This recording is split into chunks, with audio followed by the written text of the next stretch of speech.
Hello, everyone. I'm your host, Clifford Johnston, with the Mojave Podcast Transmission. It is 6:44 p.m., July 12th, 2026, and we're going to jump right into it. Thank you all for joining. If you would like to share this with other people, that'd be great. Like, comment, subscribe. Thank you very much. I guess I should say this. I have tons of stuff for you guys, but right now, I had put all my stuff offline. There's nothing wrong. There's no strikes. There's nothing like that. I'm just trying to give you guys the best content possible, and I know it's overwhelming when you have so many things like that, especially when some of them are up to 3 years old and aren't up to quality.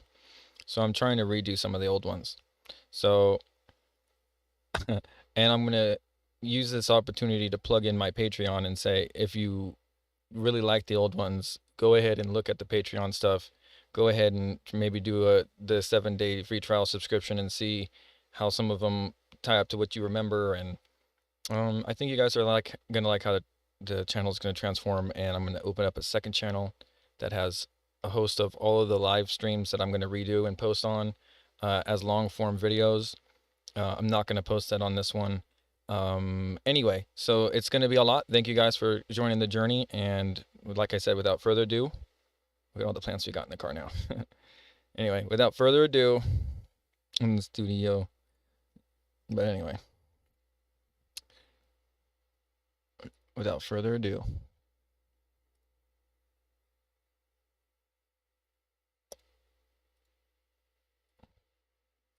You're all good.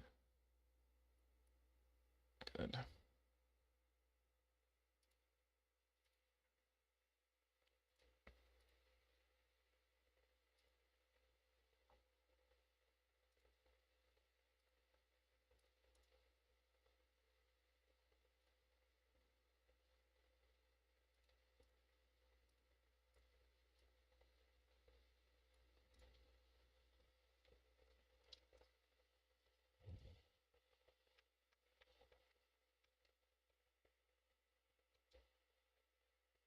And I know the sound for this doesn't work because I'm not going to be playing the sound for this right now. I have it actually turned off.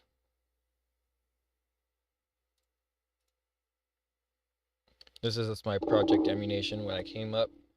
I don't want to forget about the people who subscribe to watch me for ammo, so I'm doing that. Obviously, I've done it less and less and less, but because nobody's really requested it in a while, I wanted to make sure that I'm still upholding that commitment. Although you guys do not see those videos on my channel anymore.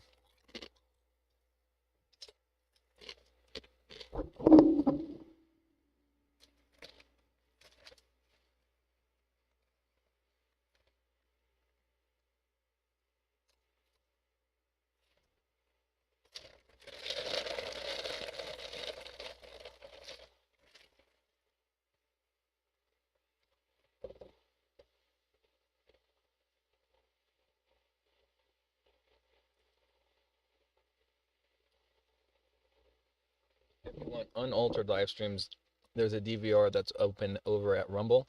Go over there and please, I'm going to use this opportunity to tell you guys to like over there and go and follow. I have the link over here in the description. Thank you guys over on YouTube. Thank you guys in Twitch. Thank you guys in Kick. Thank you guys everywhere. Thank you in Rumble. I actually had a lot more attention in Rumble lately. So maybe if you want to go dogpile on that one and show them what's up, that'd be nice.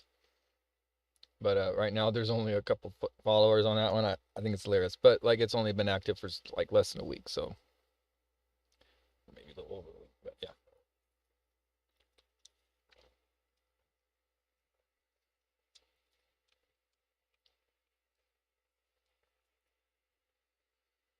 I almost died. I had to find another world. And all these atoms. This is what I mean. Like, that's the things from the subscriptions that I just wasn't aware that I had. Now I'm still like rolling in atoms now.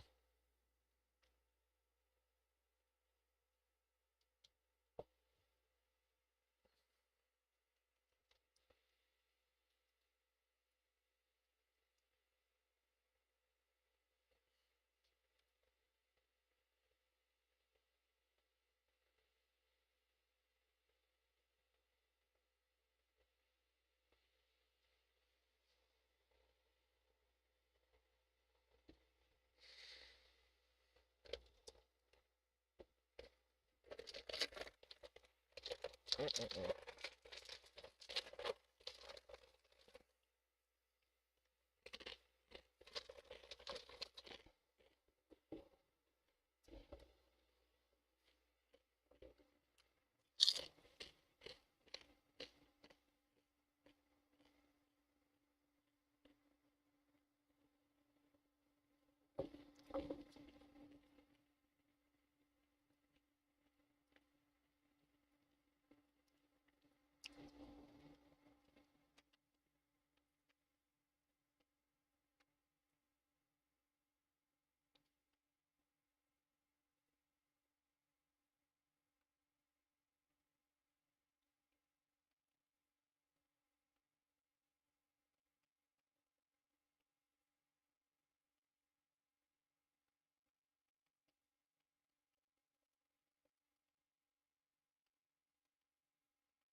I have 1 HP, guys. I just wanted to say that. I didn't have a single stim pack for that situation. I noticed that, like, at the very end. Spam some tea. Hopefully I'll get some help here. I forgot how this game works. That's totally not health. That's only water. It's okay. We'll work our way up into our base here.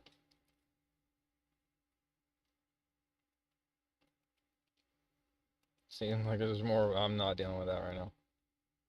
Just trying to get back.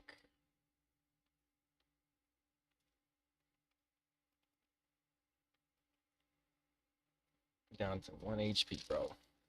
1 HP. That's it. I'm not dealing with this right now.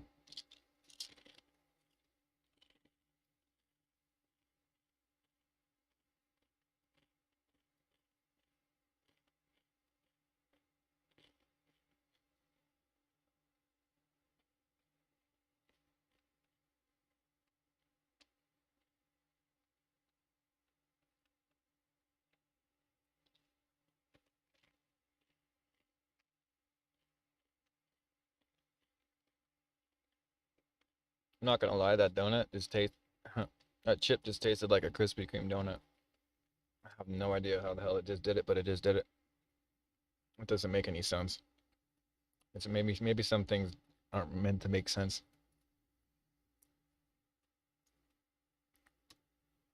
But geez, man.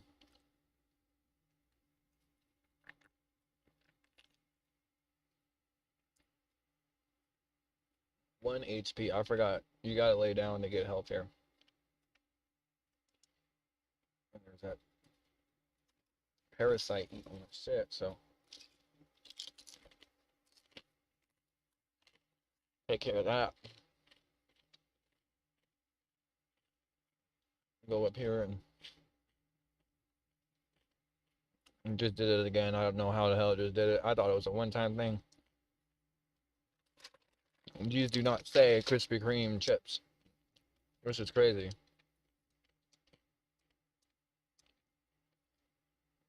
Out of my mind right now with that. Mm-mm-mm. Okay, so that's it. We'll lay down. Was that 0? Oh, because it landed on green. I thought it said 0. Here we go. Let's get some health back the good old-fashioned way and just sleep it off, yeah? Jeez, man. That was crazy. You almost died, bro. We almost just didn't make it. Oops. But you see how you were able to get back health just by laying down like that? So in case you guys are new to the game, always remember that. Because I haven't played in a while. It's gonna have to be like, okay, how do you get health again? How do you get health again? What is the health thing? What are we doing for health? Apparently my stem packs are just, I sold them or something. I don't know. Put them, oh no, what it was is because you had those boxes that store everything without weight. And I go around and I pick up everything and I just always stored everything. I like to play on hard mode and not really have any healing items. It's like hardcore for me because anyway, I play Fallout New Vegas in hardcore, so that's my way of upgrading it, the difficulty myself, without throwing all the stuff away or like selling everything. I put it into the Fallout First's storage bins. But obviously, I don't have that right now, so I'm not worried about that. Like, we're just stopping by here to give people ammo, and we'll be jumping off. Don't know if I'm going to play Fortnite, probably not. And I think I'm going to move towards my system here, check on, maybe even start a priest today, because I wanted to do a healing guy, not just a druid. And yeah, that would be fun if I could get that going. Um, see, we got Spyro reignited for the Xbox. I'm just kind of waiting to do that. And anyway, we have a few things that we're going to show here, but I'm not quite ready because they need a download first. And then, yeah, we will go ahead and present them.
I'm playing this on a 720 monitor right now, so you guys are getting that feed.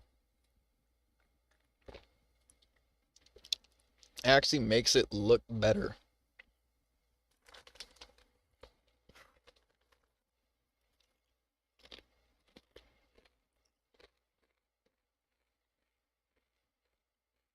Not all game. Just a couple of the old styles. And you see that tree in the back left corner looks almost realistic because it's not as like in real. It's not as sharpened and upscaled and deblurred due to sharpening and rescaling. So it's perfect.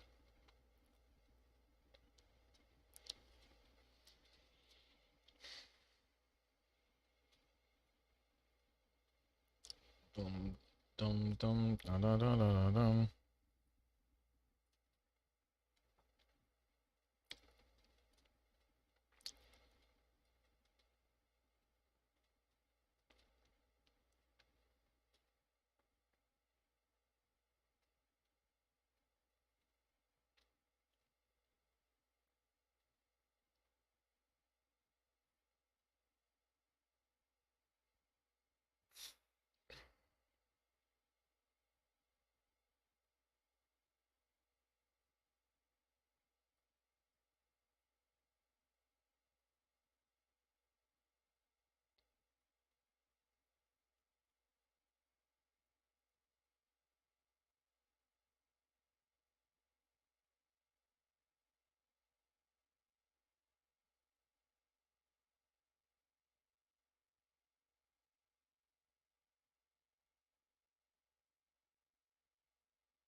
Okay, so we're all set on that. Now we're going to download them now that they're all sorted and which way they need to be viewed.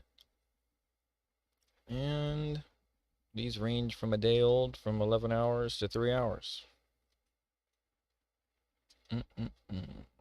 Oh, this last one is 2 years ago, but that's, I don't know, I guess it was in the algorithm somehow.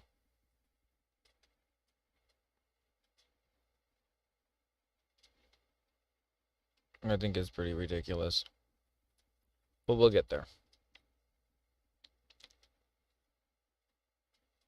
Okay, so while that's doing that. Oh.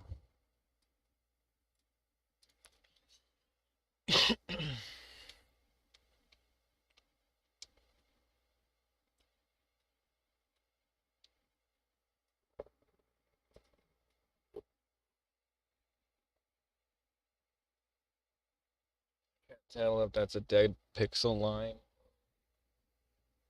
It's the border. Pretty sure it's just the border. And if it is one dead pixel line, it's just, it kind of gives it a border. How weird. Anyway, this was a little bit blurrier than what we saw yesterday. Like, actually a lot blurrier. I don't know what it is, but I'll probably have to like reset my video card, plug everything in, plug it back in, and unplug and plug it back in. You know that trick, like turning it off and on. It works actually a lot of the time. I don't know why the monster capture card likes to malfunction like that, but I think it has something to do with the heat not being able to dissipate from it, and it causes glitches. So I have it all in front of an AC, and it still has trouble sometimes. I'm surprised my Xbox isn't turning off. Like, when I plugged it in, I'm sorry, like, when I went to turn it on, it was already on. I don't know what the hell, like. I just expected it to turn itself off.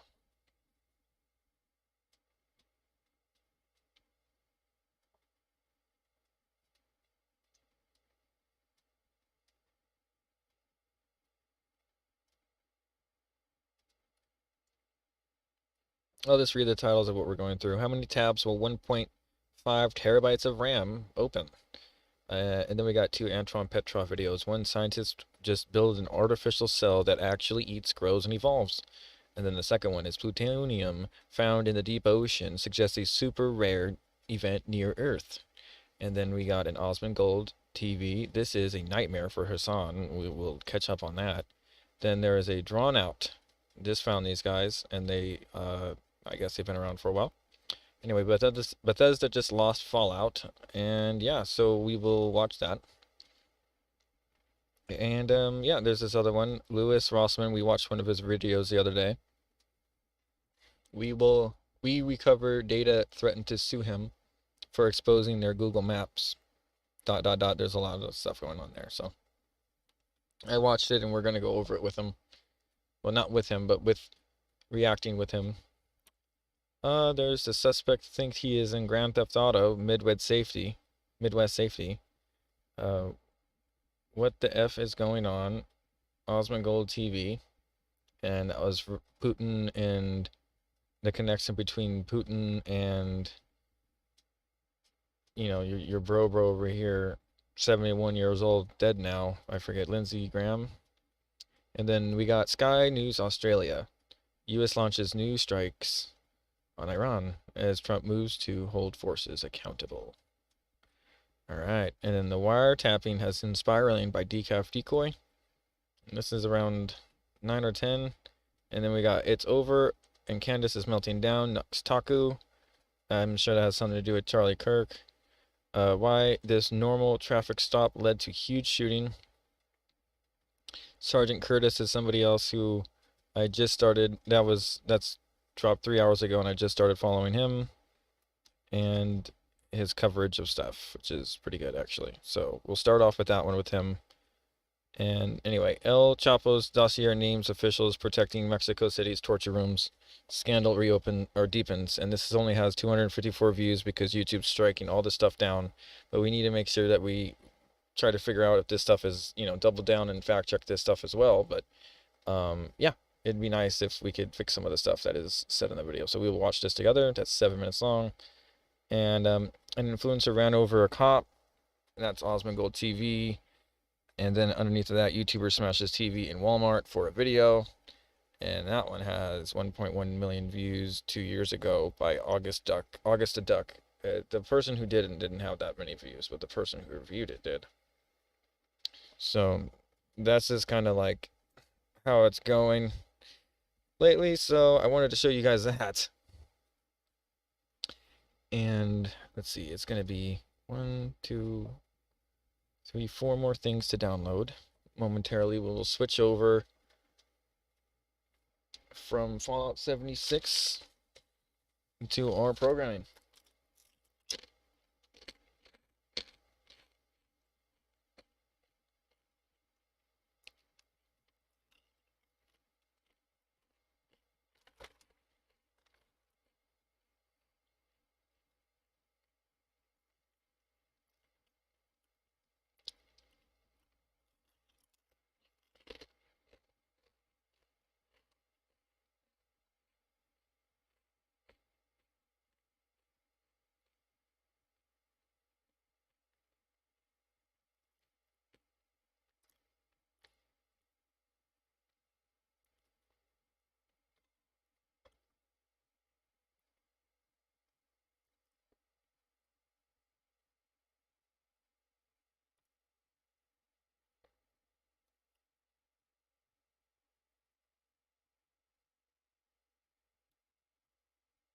$42.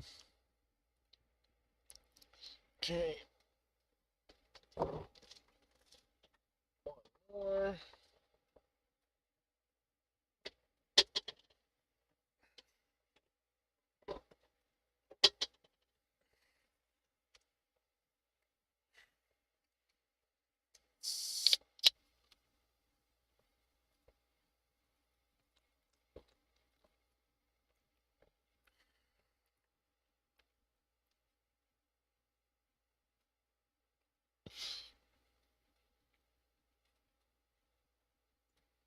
Alright, that's it. We're gonna go all the way up. Starting with this. I think I need to press play all. One moment. Wait a minute. Actually, I lied, because I gotta go to the downloads and then play from there. I know it's stupid, but I only have less than 3 gigahertz. I'm like 2.4 gigahertz actually on its good day. So I know I gotta use every gigahertz.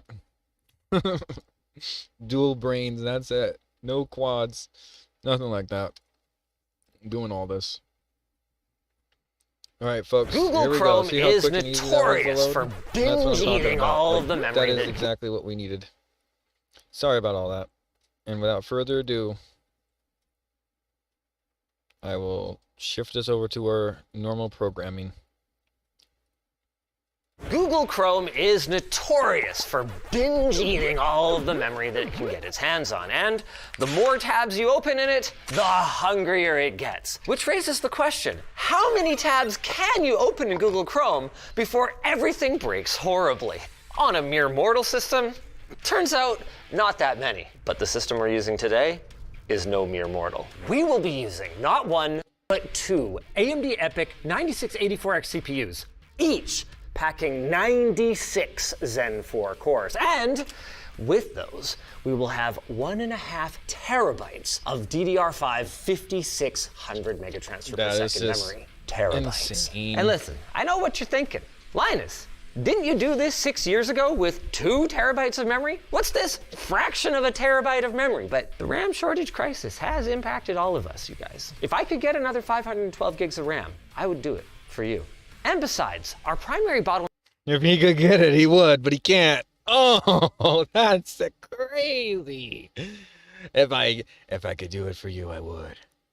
bottleneck last time didn't end up being our memory capacity anyway.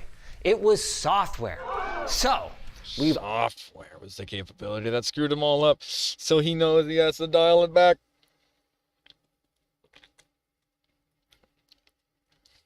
Yes. Okay, Linus. 1 minute, Linus. I gotta go finish something inside, check on the dogs. Really quick, guys, and then we're gonna get into here. We're gonna jump right in. Sorry, this is... I'll be right back.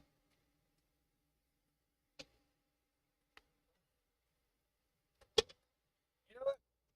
Linus, you know I love you, bro. upgraded our operating system. We're going to be using Windows 11 and, probably more importantly, we will also be running, by popular request, on Linux this time, using a Python script that will automate Chrome tab opening so we can open Chrome tabs like we've never opened them before. And now I'm going to segue to our sponsor, like I've never segued before, with a 360. War Thunder. Take command of over 2,500 different war machines from 10 major nations in one of the most comprehensive vehicle combat games ever made on PC, consoles, and mobile using our link down below. Linus, the only thing you missed was the 360 no-scope to our sponsor, bro. You gotta do it. Not gonna lie, guys, I'm feeling pretty good. I think we are going to not just beat, but absolutely shatter our previous PB of 6,000 Chrome tabs, and these CPUs are a huge part of that equation. Last time around, we had 64 CPU cores, which even today is still a lot of CPU cores. But the thing is, not all cores are made equally. Those were Zen 2, which by today's standards is a pretty dated architecture. By contrast, this time, not only are we tripling our core count to 192 cores, but those cores are Zen 4 with AMD's 3D V-Cache, meaning that not only are we throwing more cores at the problem, but each of those cores is capable of doing much more work. One of them's already installed, so all we gotta do is throw our second CPU in this socket right here. You guys might actually recognize this machine as the same one that broke the world record for calculating digits of pi a little over a year ago. 300 trillionth digit of pi is 5. Really? It's done, baby! That was a freaking awesome project. Socket SP5 is actually pretty easy to work with for a server socket. Just one retention screw. Love it. Now we just need our cooler, which if you're not familiar with the server world, you might have noticed, doesn't have a fan on it. That's totally okay. We just use these plastic air guides and these system fans in order to direct, as you're about to see, a flipping ton of airflow through these fins. Everything will be okay, as long as we apply enough thermal compound for this giant IHS that is full of dies underneath. But, all right. This torque screwdriver is not quite the same rating as this heatsink, but we'll find out soon enough if that's gonna be okay. Time to remount the CPU. With that out of the way, it's time to talk about RAM. Last time around, we needed specialized LRDIMM, or load-reduced memory, in order to reach 2 terabytes of system memory capacity. But because our newer CPUs have much more modern memory controllers, support for 128 gig DIMMs is just a thing, if you can afford the memory sticks. We actually got our hands on these ones a while back for a completely different project, before the big shortage. That's why they're a little on the slower side compared to newer DDR5 RDIMMs, but I'm really glad that we held on to these because if we wanted to replace these today, they're worth a cool 40,000 US dollars.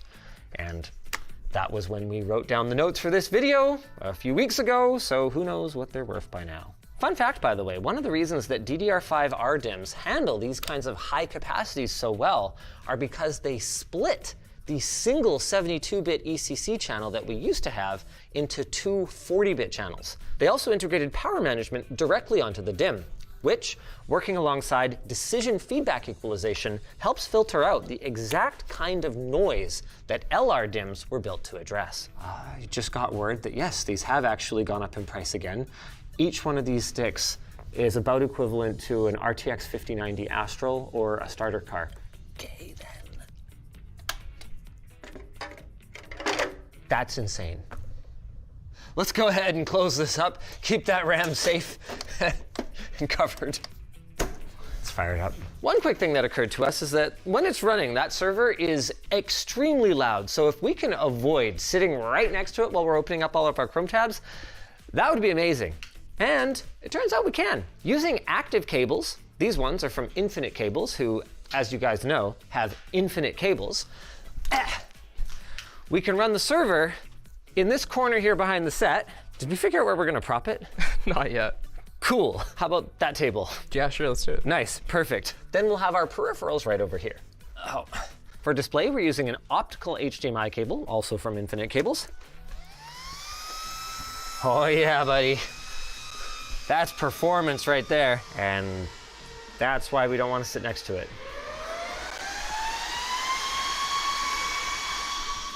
Now we play the waiting game. AMD CPUs take a little while to do memory training, and the more memory they have, the more while they take. Hey, operating system's loading. Let's go. Now we just need to see if all the memory shows up. Anytime you get one of those big CPUs out of the socket and back into it, there's a chance that a pin didn't make good contact and one of your memory channels doesn't work, so. Oh man, I'll never get sick of seeing that. Oh no.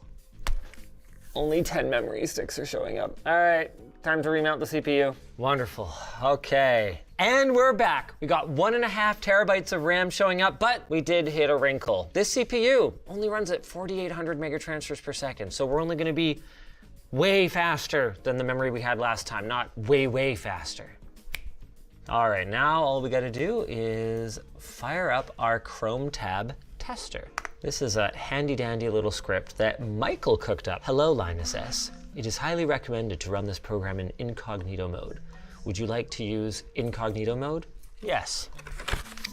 Yes, I would. I guess I should probably talk about the script a little bit. This is mostly just to eliminate the tedium of manually opening up tabs. It has some monitoring capabilities, but we wanted to keep it lightweight, so it can't really tap any deeper than a query on system resources. So we're kind of like throwing tabs over a wall and then using system-level binoculars via Python to see what happens. As for the tabs it opens, it's got kind of an assortment of sites that would be recognizable by our chronically online audience, including, of course, lttstore.com.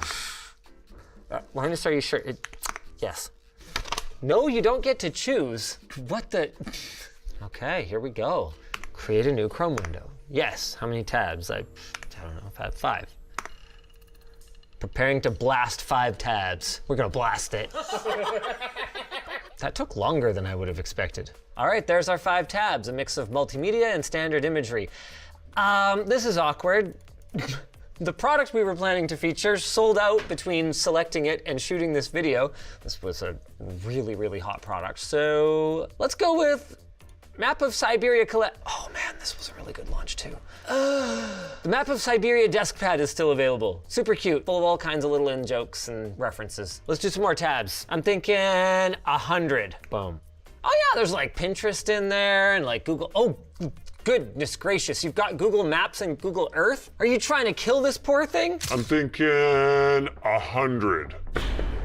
I mean, we're still only looking at 3-4% CPU usage and 0.1 terabytes of RAM. View metrics. Last one consumed 24 gigs. Oh, dude, Chrome RAM, only 26 gigs. We're gonna be fine. Okay, we're gonna hit it hard this time. 395, I wanna get to an even 500. You can hear the fan ramping up, hey? This is horrifying. Look at it go. It's still doing pretty good though. Giving tabs a moment to render, and success. Injected 395 tabs. So let's have a look at our metrics here. Total tabs, 500 in one window, many of which terrifyingly are playing video. I can't believe how well this is actually working, by the way. Like, this is nuts. The system still feels totally responsive. 500 tabs is, by the way, the limit that we have set right now. It's not a Chrome limit, but we found it was the most stable. So now, if we want to go farther, we're going to create a new Chrome window. How many tabs? 500. We're going to 1,000, boys. Let's blast some tabs. 600, 700, 800, 900. 1,000 tabs total across 2 windows using about 128 gigs of memory just on Chrome, which tells me we can go a lot farther. And as you guys saw before, like, these tabs are loaded. Okay, I think we can go faster. We're gonna change our chunk size from 1 tab. Think I could get away with 5 tabs? Let's try it. Yeah. Okay, we're gonna do 5 tabs per chunk. New Chrome window, 500 more. Let's blast it. Oh, that poor system. You know, it's funny, the CPU's not even working that hard. I guess it's boosting the frequency higher. This must be a fairly lightly threaded workload. Yeah, you can see there's a few little hotspots where individual cores are working pretty hard. As for our memory usage, we're up to 177 casual gigabytes. Total system use, 1,500 tabs. Interesting. Blast 5's memory usage is actually quite a bit lower, and it seems like we might be getting gated by some of the external services we're accessing. Uh-oh. Okay, 5 might be too much.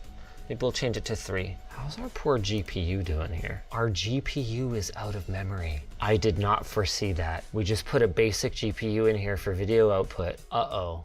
I think it's getting crushed by all this video playback. To lighten things up, we're gonna replace those with floatplane.com, which is a video site, but doesn't have any video on the homepage, and spacejam.com, which is a website from like 1996. It shouldn't be too demanding. Let's have a look at the metrics. We're up to over 200 gigs in use. Let's create a new window, 500 tabs, here it goes.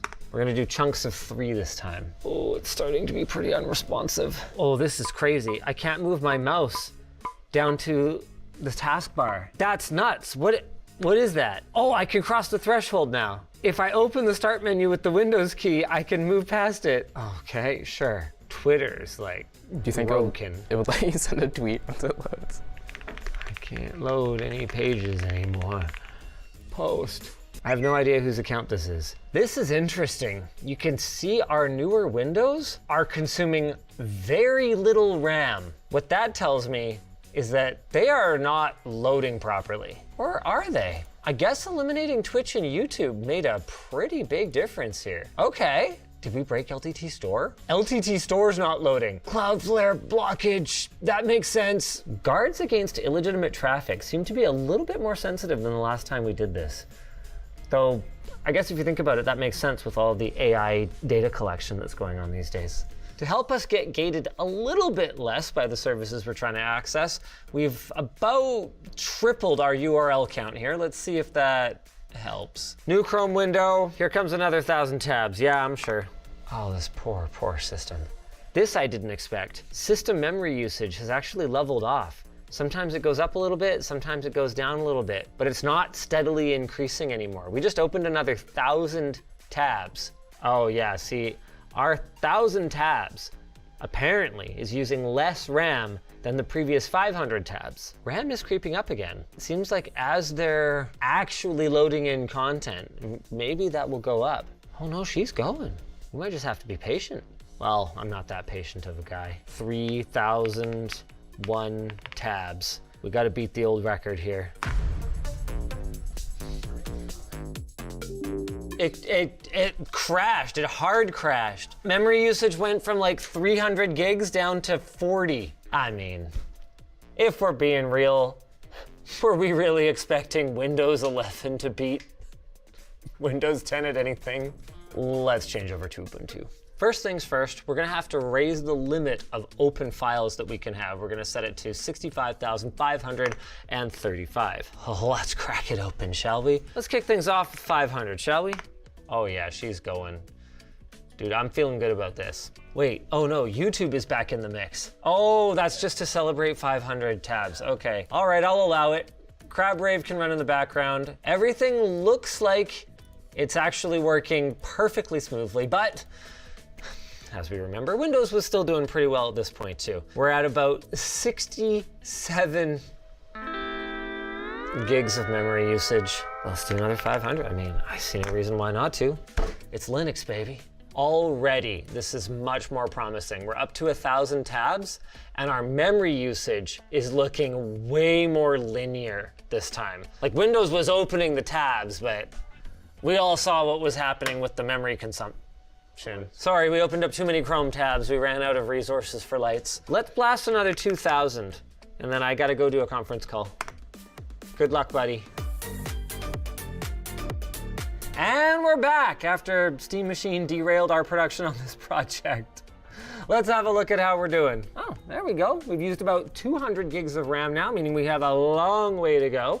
And while we wait for the next blast to open, let's do another 1,000. Let's talk about a funny thing that we observed on Apple when we were trying this out. Michael actually wrote this program on his MacBook, which highlighted one of the ways that Apple thinks different with respect to resource management and monitoring. See, on Mac, as we would approach our system limit, it would actually start to poop out negative numbers for RAM consumption sometimes as we would open more tabs. It's weird, but it's not quite wrong if you think about Apple's philosophy.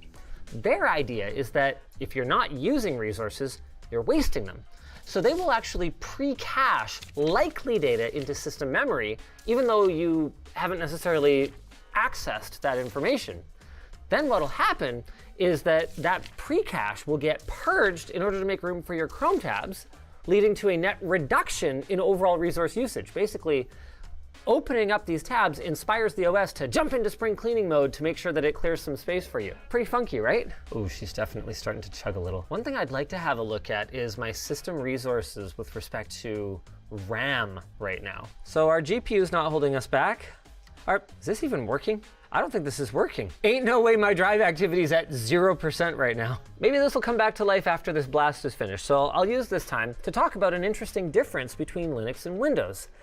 On Linux, everything is a file, and that includes monitoring metrics. So if you look at our code, we opened a file in proc and then simply read it in order to get this Chrome tab tester RAM usage metrics here. But what's funky about that is the proc directory doesn't even exist. It's all virtualized and it's accessible because in Linux, everything's a file. On the flip side, Windows doesn't treat hardware info as a simple text file. Instead, hardware information is objects that are managed by system APIs like WMI.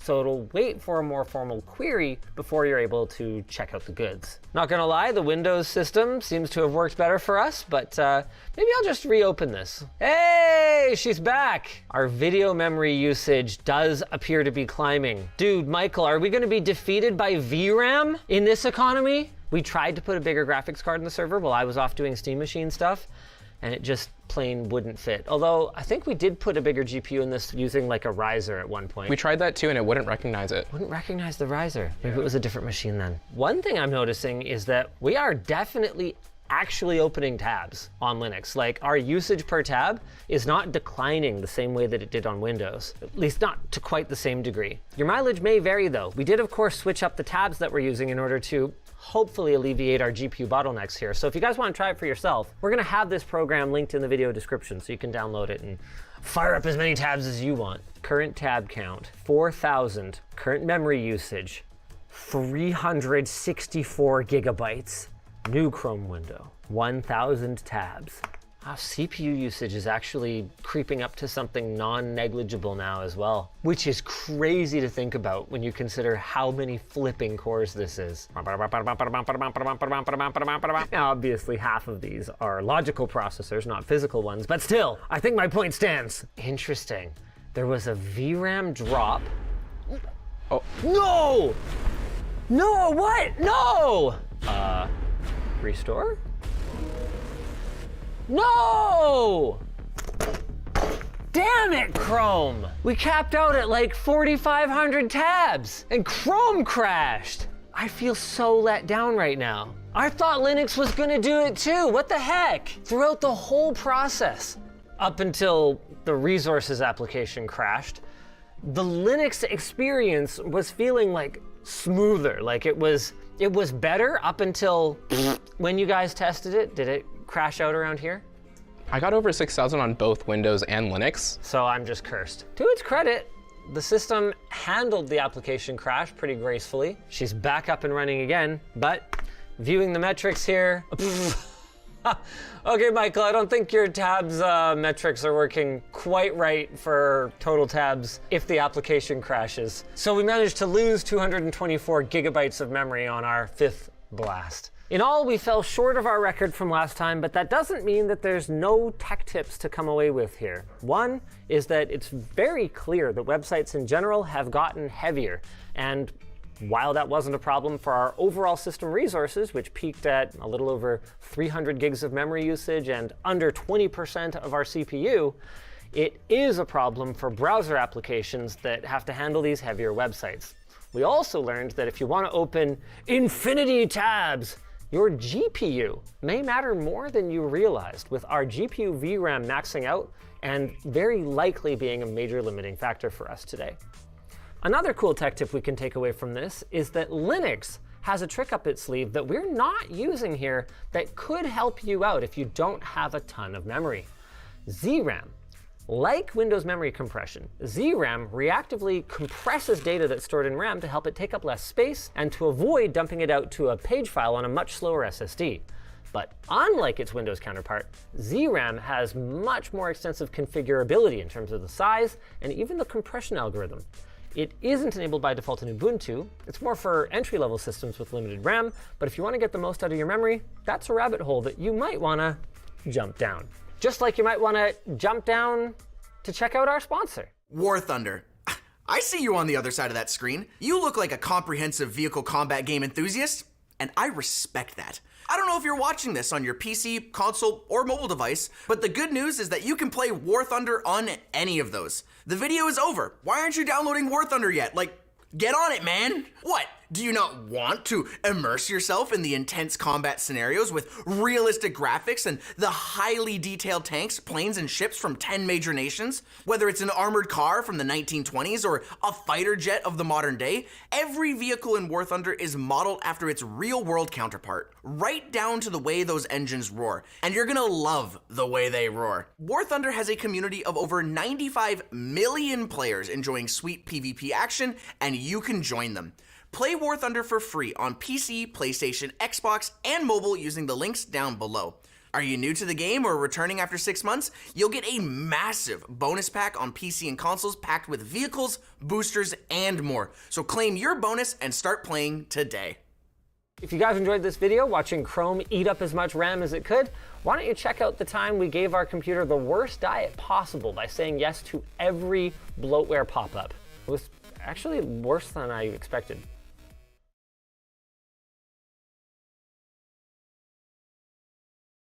Hello InfoPerson, this is Anton, and today we're going to be discussing a landmark achievement in the field of synthetic biology. The creation of what seems to be the most complete artificial cell ever built, something the scientists are now calling spud cell. And well, the thing is, for a very long time, this was actually one of the biggest challenges in modern biology. With the challenge being trying to create something that seems to be life, but by using artificial methods and by using principles from simple chemistry.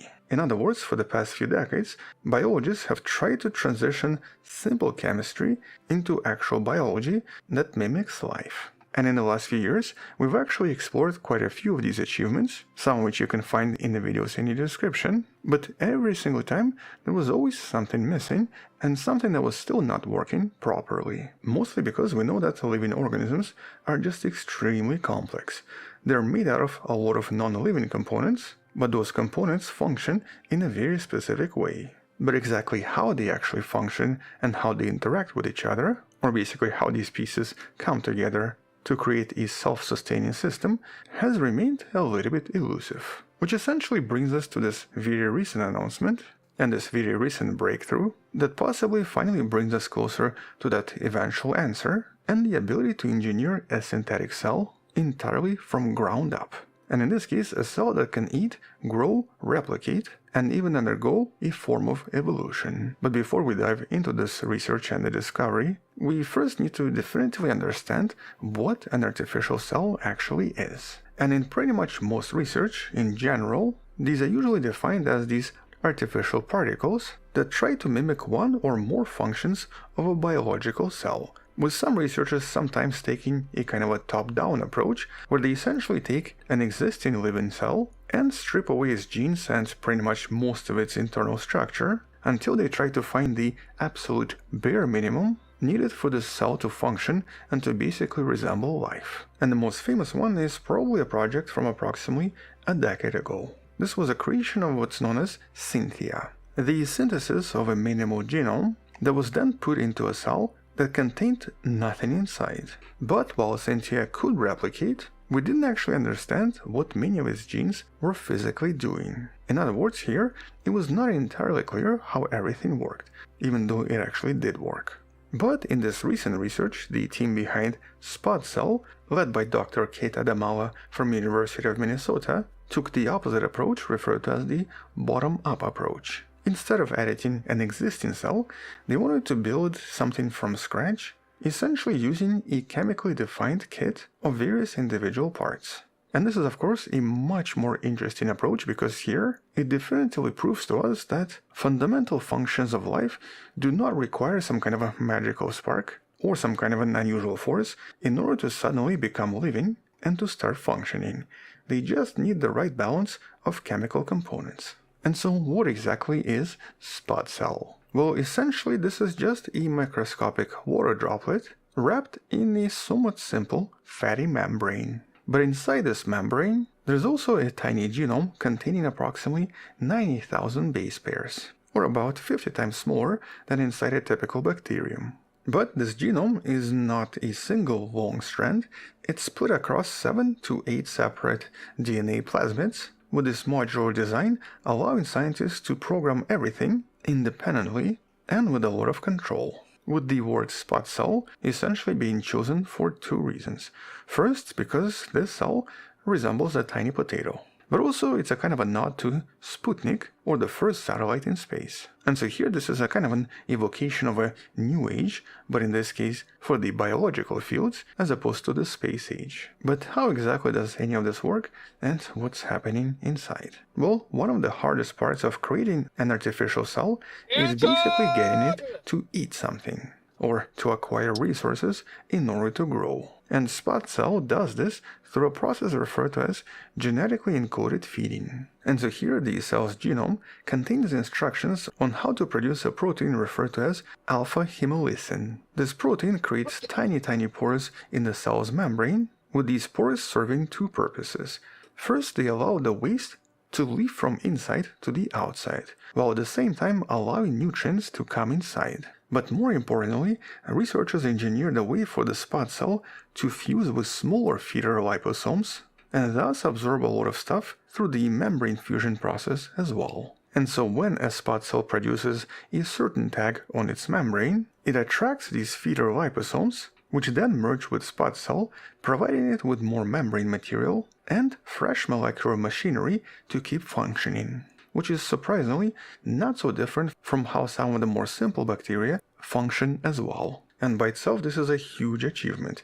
This coupling of gene expression to physical growth is a major achievement for artificial life. This type of control and this type of a function has never been artificially created before. None of the previous synthetic systems could do any of this. But in order for a cell to physically be referred to as life, it also has to find a way to somehow replicate. And so basically, in order to have a life cycle, it needs to be able to produce offspring.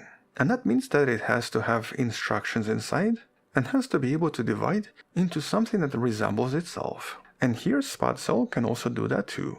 It actually uses an enzyme referred to as Phi29 polymerase that directly copies its entire DNA in order to then give it to its offspring. And the thing is, this particular process seems to be isothermal, or basically it can happen at a steady temperature without any extreme heat cycles.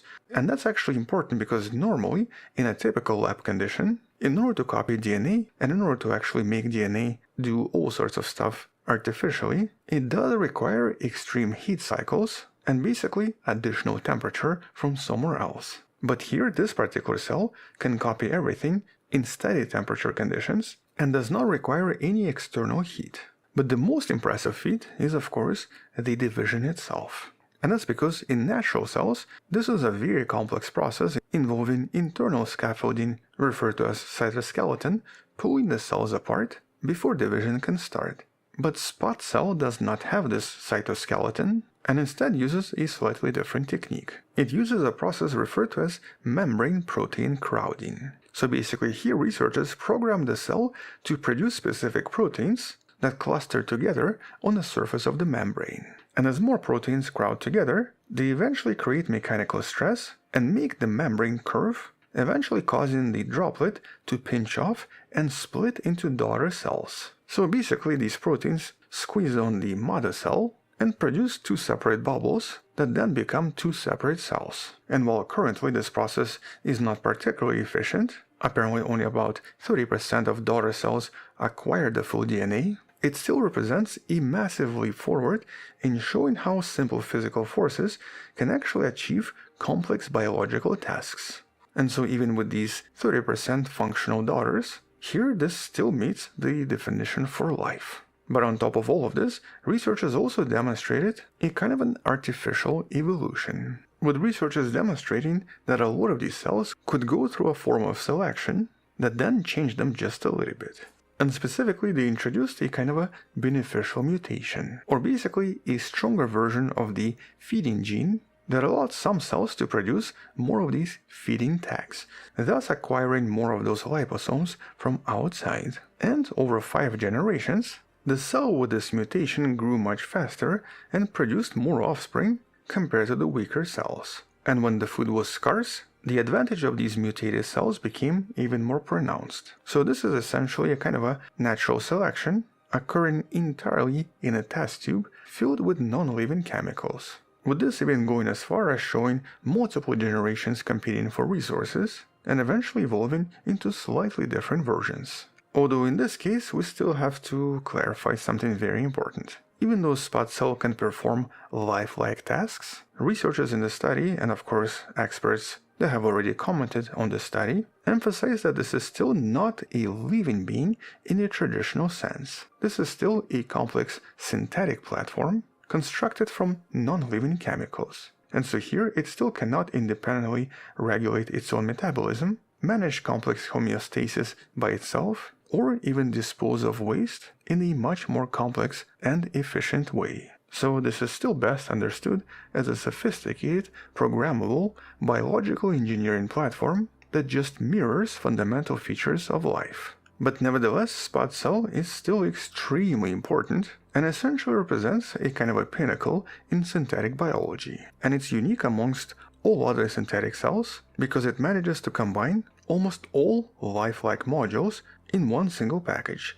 Here we have feeding, growing, copying DNA, dividing, and even evolution in a single chemically defined system, which is very different from previous research that essentially tried to maybe improve one or two things and never achieved all of them at once. But I guess the other question is, if this is not life and if this is essentially just a bunch of chemicals pretending to be life, why exactly is this important? Or basically, why spend years building a cell potato that barely works? Well, first, it helps us define the minimum chemical requirements for life to actually function. Or basically here, by building life from scratch, we can understand exactly which parts are essential and which are possibly just junk accumulated over billions of years. So essentially this is important for theoretical biology that tries to understand exactly what life is. And of course, if it can exist somewhere else out there. Second, this also has a massive industrial potential because a lot of modern medicine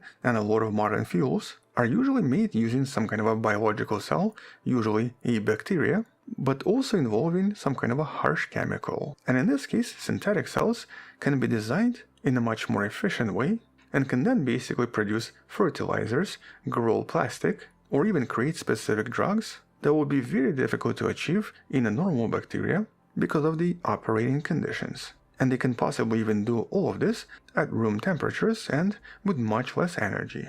In other words, it's essentially a kind of a biological factory that can help us create so much more with so much less. And because it's not truly alive in the way that the bacterium is, it also means that it can be controlled much easier. And that's because here it's technically a kind of a perfect heterotroph, meaning that it's completely dependent on scientists providing it with complex liposomes in order to feed. and also requires very specific proteins to function. And so if you were to somehow take it outside of the lab, or basically if it was somehow to escape the lab, it would not create some kind of a hazardous toxic environment and would actually just completely stop working right away. And so here this actually allows us to control things much easier. But this is still just the first step and the first prototype. And so the next step for the team is to try to make these cells more robust by possibly consolidating its DNA into one single chromosome instead of 7. But by also somehow finding a way for this particular cell to then produce its own ribosomes, so it can then produce its own proteins. But the thing is, to make this research go faster and to make it publicly accessible, researchers also have now created a public benefit institution referred to as Biotic, whose main purpose is to keep this research open and collaborative. You can find the link for this in the description below. So basically here the idea is to never make this private and to never fully commercialize this, making sure that this remains publicly accessible and recreatable by anyone, anywhere. Although, at least for now, that's essentially all we have. And so it's definitely a really intriguing time to be alive, or in the case of Spot Cell, almost alive, because we're actually finally achieving something that biologists have been dreaming about for decades and decades. We're finally learning to write the software of biology and to create the actual hardware from scratch. But because this is still a work in progress, and because I've been following this progress for a pretty long time, with videos in the description talking about previous achievements, we'll definitely come back and discuss the next part once it comes out. Until then, thank you for watching, subscribe, come back tomorrow to learn something else, support this channel on Patreon where you can find additional videos without any ads and can DM me directly, or by joining a channel membership that grants you early access. You can also support this channel by buying the Wonderful Person t-shirt in the description below. Stay wonderful. Hello wonderful person, this is Anton, and in this video we're going to be discussing a discovery of plutonium in a very strange location on the planet, at the very bottom of an ocean. And as you probably know, plutonium is actually a very important element in nuclear technology, so its discovery here was a little bit unusual. And while trace amounts of plutonium can be discovered in certain locations, today most plutonium is actually synthesized in nuclear reactors and essentially has artificial origin. And so the question here was, of course, where did this plutonium come from?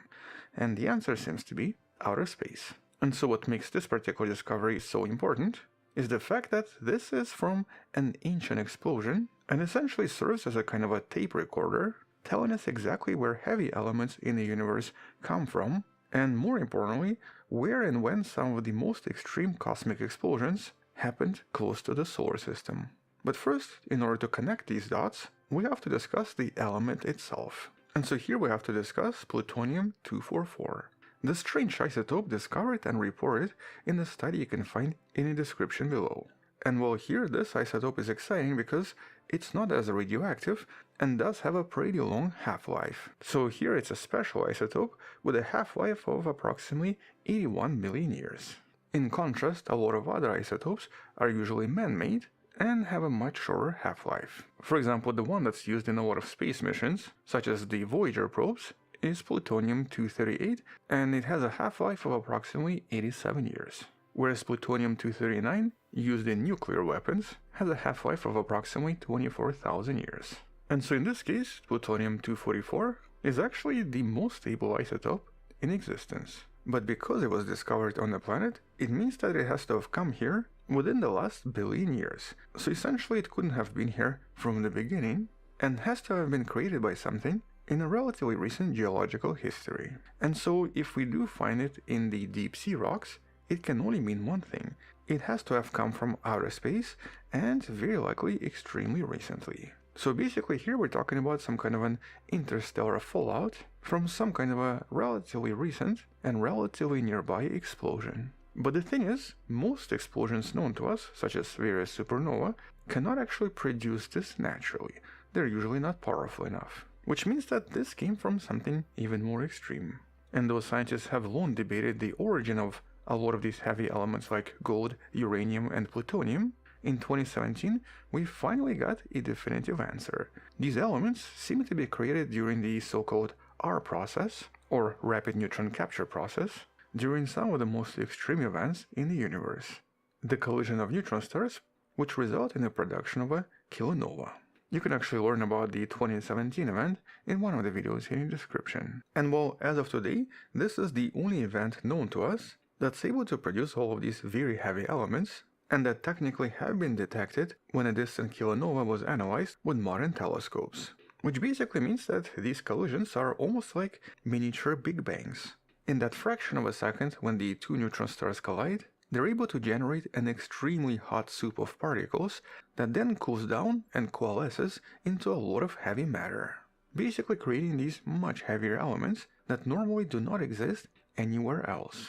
But these events are also extraordinarily rare. For example, in a galaxy like the Milky Way, statistically there might be 10 or so star systems that are destined to become kilonova sometimes in the next billion years. And as of today, only one specific system has been identified that seems to have the right properties to one day create such an event.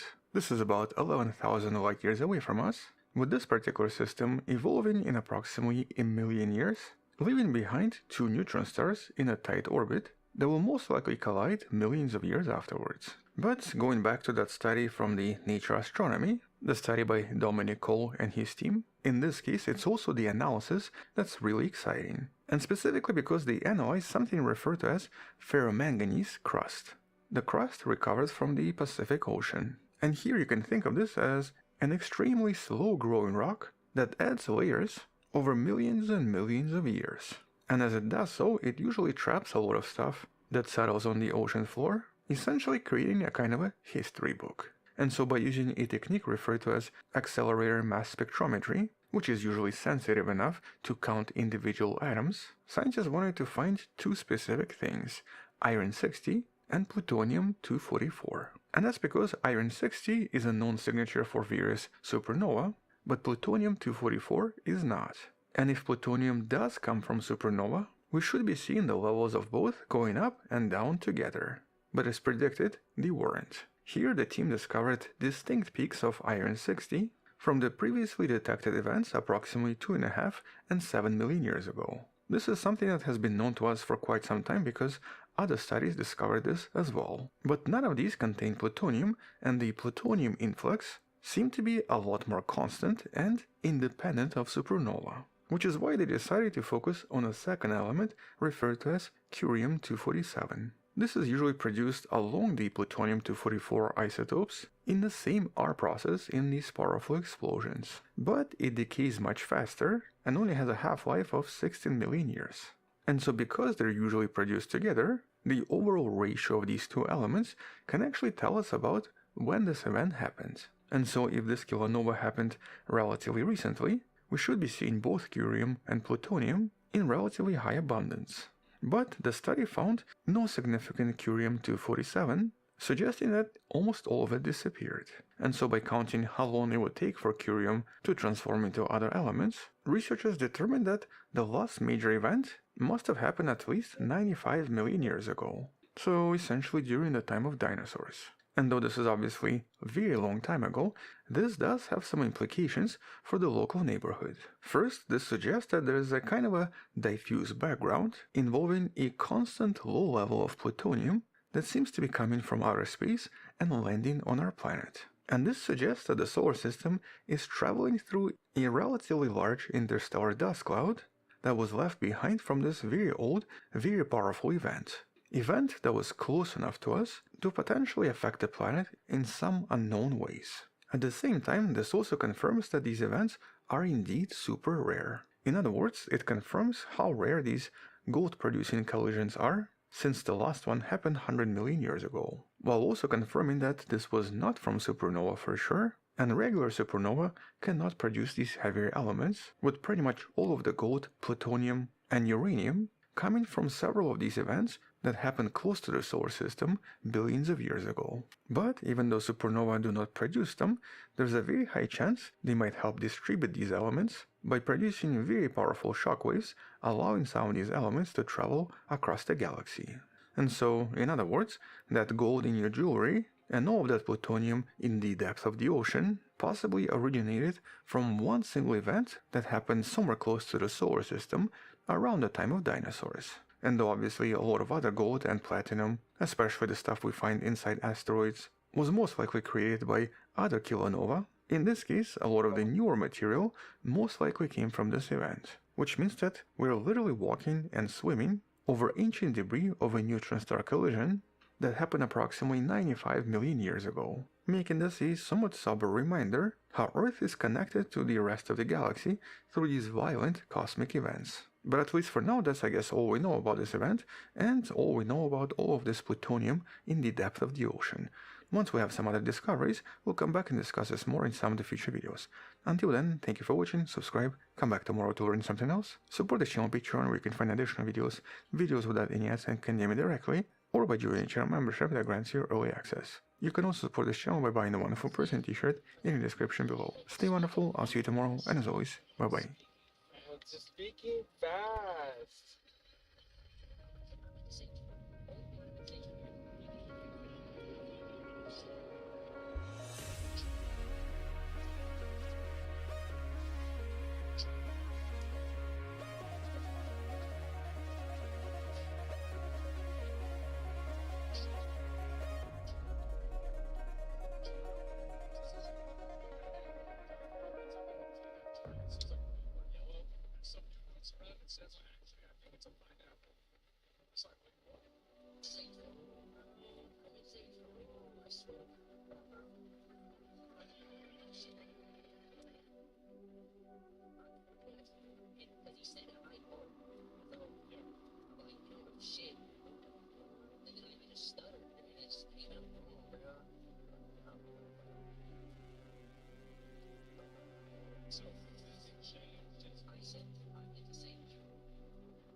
Okay. So this is it. This is him. So Nick was on Hassan's stream and this is what happened. I'll be honest. I really only get my politics from you and from Asmon. So I really, I'm being honest, brother. I'm keeping it plain. Dude, your brain has to be fucking melted if that's the case. Well, keep in mind, my brain doesn't really work that well, so it doesn't absorb much. Yeah. How is that even possible? Like, how is that even? We are on the diametrical opposite sides of virtually every issue. I don't know what to do. I can't. I watch you. I watch him. That's it. Because he maybe, I know this might sound crazy, but maybe you want to watch people and see what the opinions, like I follow tons of people that are progressives on Twitter. Like, you're going to follow, you want to hear what other people have to say. I know this might sound crazy, but sometimes it's okay to have an open mind and listen to what other people's perspectives are. You can check my Twitch history. The fucking median voter, dude. That was quite the controversy. What do you mean? It was when he rated a lot of people F, I think even including Asmongold, or Asmongold was C tier or something. No, Asmongold was really mad. Yeah. He was like, oh, he's doing that because I defeated him in World of Warcraft or something. I remember. Asmongold complained about it. It was interesting. It's actually crazy. Like, you really thought that. So the reason why he's saying this, by the way, is because I made this comment about Chance. So I said this about him rating me low. I said, never forget when Chance spent well over 1 hour on the Red Wolf of Radagon and Elden Ring randomizer run because he insisted on using a slow two-hander that did poison damage, but because he couldn't hit the boss enough, he couldn't do enough damage to build up the debuff for the boss. I hate to tell you this, but like maybe Hassan might not understand this, but like I'm joking around with somebody that I'm friendly with. I wasn't actually mad about the tier list. Like, this is for fun. It's 100% serious? Yeah. Let me see, can I pull this up? But he didn't cheat on me, dude. Chance is getting fat. What the fuck? That's why he really rated me low. Why is he pausing for so long after saying that? What's he looking around checking for? Stop being fat. I'm looking for approval from chat for them to tell me that I'm right and that you are fat. I'm like, wait, he's fat, right? Chat, is he? Oh yeah, he's so fat. Oh my god, isn't he? Right, guys? Oh my, wow, dude, what happened? He's so. Oh my god. It's obviously for fun. Duh. None of it made to LSF. It feels like because if you recall, none of it made it to LSF. Oh, many years ago when I said, "Oh, XQC sucks for rating me low," everyone was like, "Oh, Hassan is going to kill himself." Okay. There's a lot because you said you wanted to. Like you said that you were depressed and that you wanted to. People are worried about you, man. There's a lot of maneuvering on Reddit, on subreddits. So the implication is that LSF is sweeping for me. LSF, I would say 80% of LSF dislikes me. The only time that they dislike me the only time that they dislike me more than whenever I'm saying something stupid is when I'm saying something that they agree with, because it makes them mad that they have to be like, yeah, it's true. They hate me. They've always hated me. LSF has gone to the wind. It is completely astroturfed and brigaded, and it's not even to the point where it's even worth looking at anymore. You know, they've just lost it. They've lost it. No, I don't want a quick rundown. Okay. No, definitely not. No, if you see any post on LSF, it's out of context. I don't go on LSF. Okay, good. I've never gone on LSF. Really? I haven't. Then how did you know it wasn't there? Like, then how did you know that? I haven't gone on LSF in years. Oh my god. Oh wow. I was on there yesterday. What? I have an alt account named Eastern Waltz. I post bad about my friends. Nick. Oh, I'm kidding. my That's God. a joke. No, it's not. It's not. It's a joke. It's a joke. It's a joke. It's a joke. Jesus Christ. It's a joke. Yeah. Keep Important. in mind, chat. I'm an idiot. Yeah. Yeah. Like this politics stuff. Like I said earlier, I only get my politics from this guy and Asmon.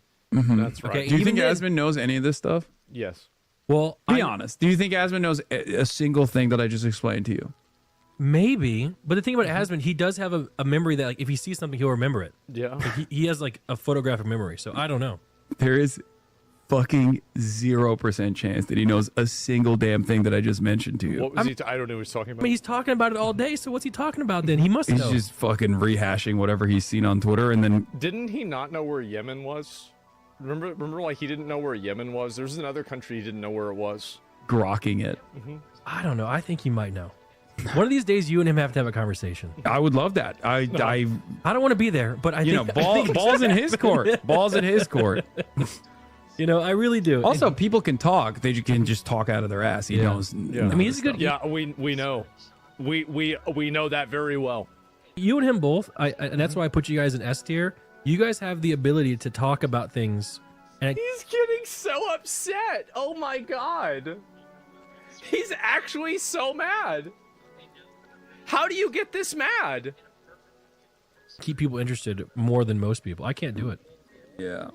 I mean, you can't deny that. You keep people interested.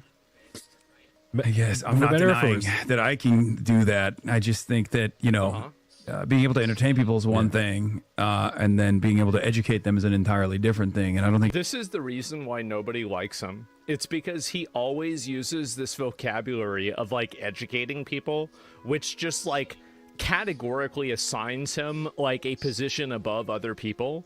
It's so obnoxious. It really is. And never been on LSF. By the way, let me see here. Is there another one? Yeah, like what is this? It's like, oh yeah, I'm educating people. Like no wonder people don't like you. It's so obnoxious. LSF. Hey, can I please get taken off LSF like permanently? I just don't understand why I still get harassed for 2 years now. Like, this has become a lolcow thing for the Destiny Brigaders at this point. It's formulaic. It's not about accountability or truth. It's just dunking on me for my view count getting lower. Don't understand why that is even remotely relevant to the Twitch discourse. It's been like this for years now. Hey, which thread are you talking about specifically? The one dunking on you for your lower view count has already been removed at this time as we found it violating our rules. Yeah, I saw I assume they'll repost it again later and brigade it about how the mods are protecting me or some shit. The point is, it's all LSF is for many, a vector to prop up attacks. Just no utility bound, a place to try and get people to join a lolcow forum on another subreddit. For me, I mean. For others, it's seemingly fine. It's been way worse since the gambling drama, which got XQC to also start doing the same shit. Because you were attacking him. So, yeah. Never goes on LSF, guys. He never goes there. Asmongold's doing a whole lot of education. Doing a lot of... People learn a lot from my stream. They do. They learn how annoying fat people are. They know how wrong women are. Let me think. Besides that... Oh, fuck. Oh... Jesus Christ. Okay, let me think. Give me a minute. They know not to, yeah, because I watched those body cam videos, not to resist arrest. Yes. Be entertainment by leaning into people's perceived biases, like perceived notions of the world, by telling them, you know, yeah, no, things are bad because trans people exist. Video game titties are smaller. True. I don't care about trans people. It doesn't matter to me. People can be trans if they want to be trans. I've said this the whole time.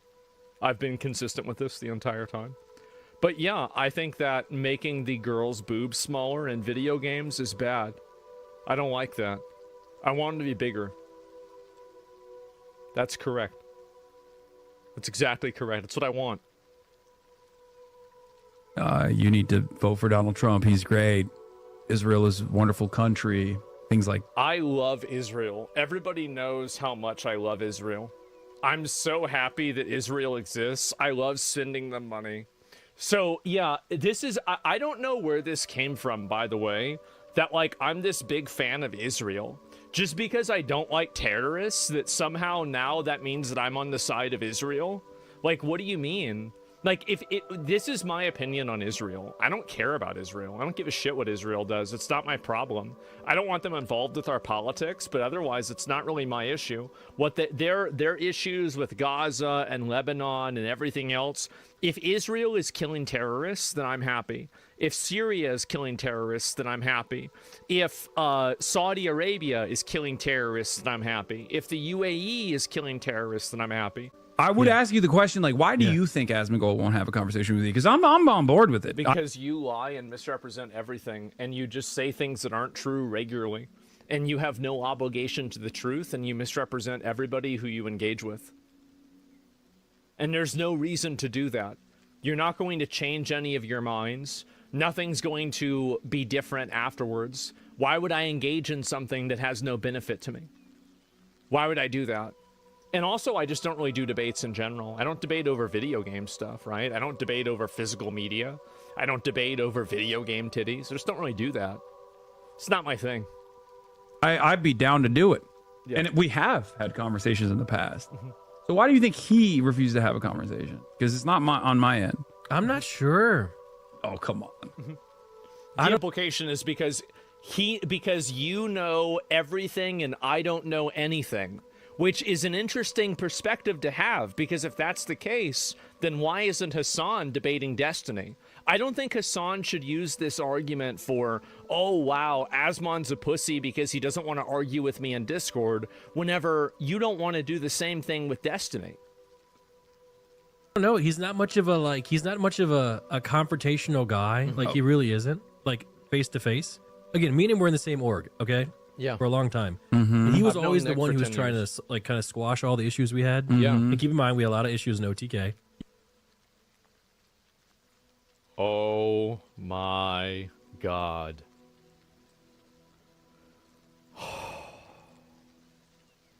I want to let you guys know, as I said, my blood pressure was 180, 190. Now it's down to 120. There are no more problems. There are no more issues.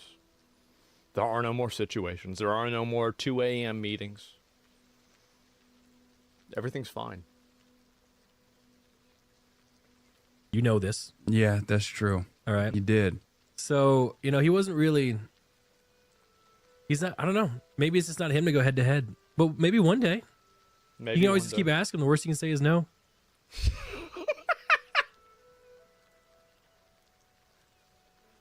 Oh, jeez. Oh, jeez. This is so bad. I mean, I have. He's just not doing it because he keeps saying he would rather farm me. It was Okay. Well, it sure seems to be working. Why are you asking me? So let me get this straight. Like, this is why it's not worth it to debate him. Let me see. Can I pull this up? No, I don't know really what this is exactly. Let me see. I think this might be the.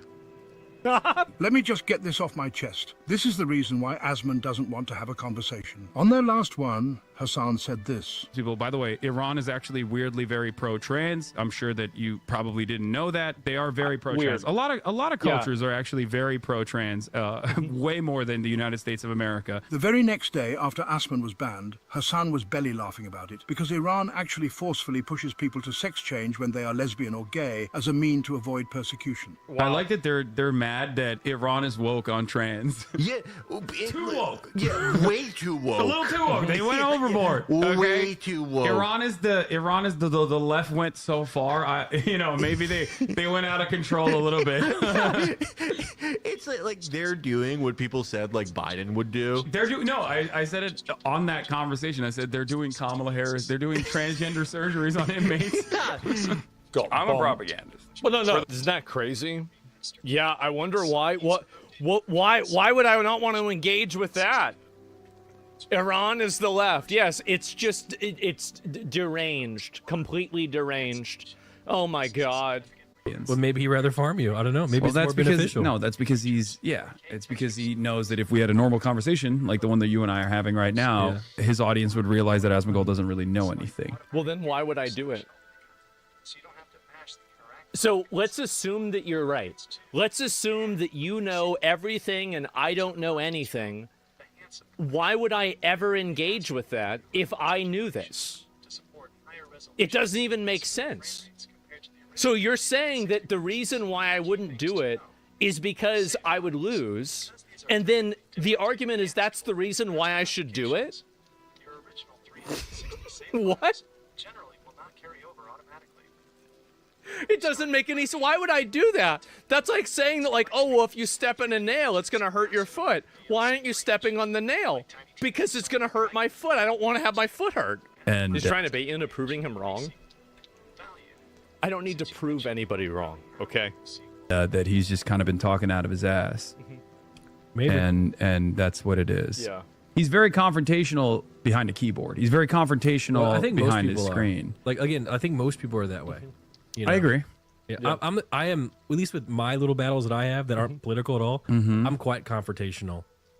Yeah, but I do come over to ask questions to learn. Like that's why. Yeah, that's no, why, charitability is all I ask for. Like so that's that's why I good. wanted to come learn. And That's you know, good. Even last time, like I remember Caroline came over and she was teaching me a whole bunch of stuff and the things that you told me. I try my best to listen to it. Yeah. And then every time I come over here, there's like 1,000 threads of like why I'm an idiot.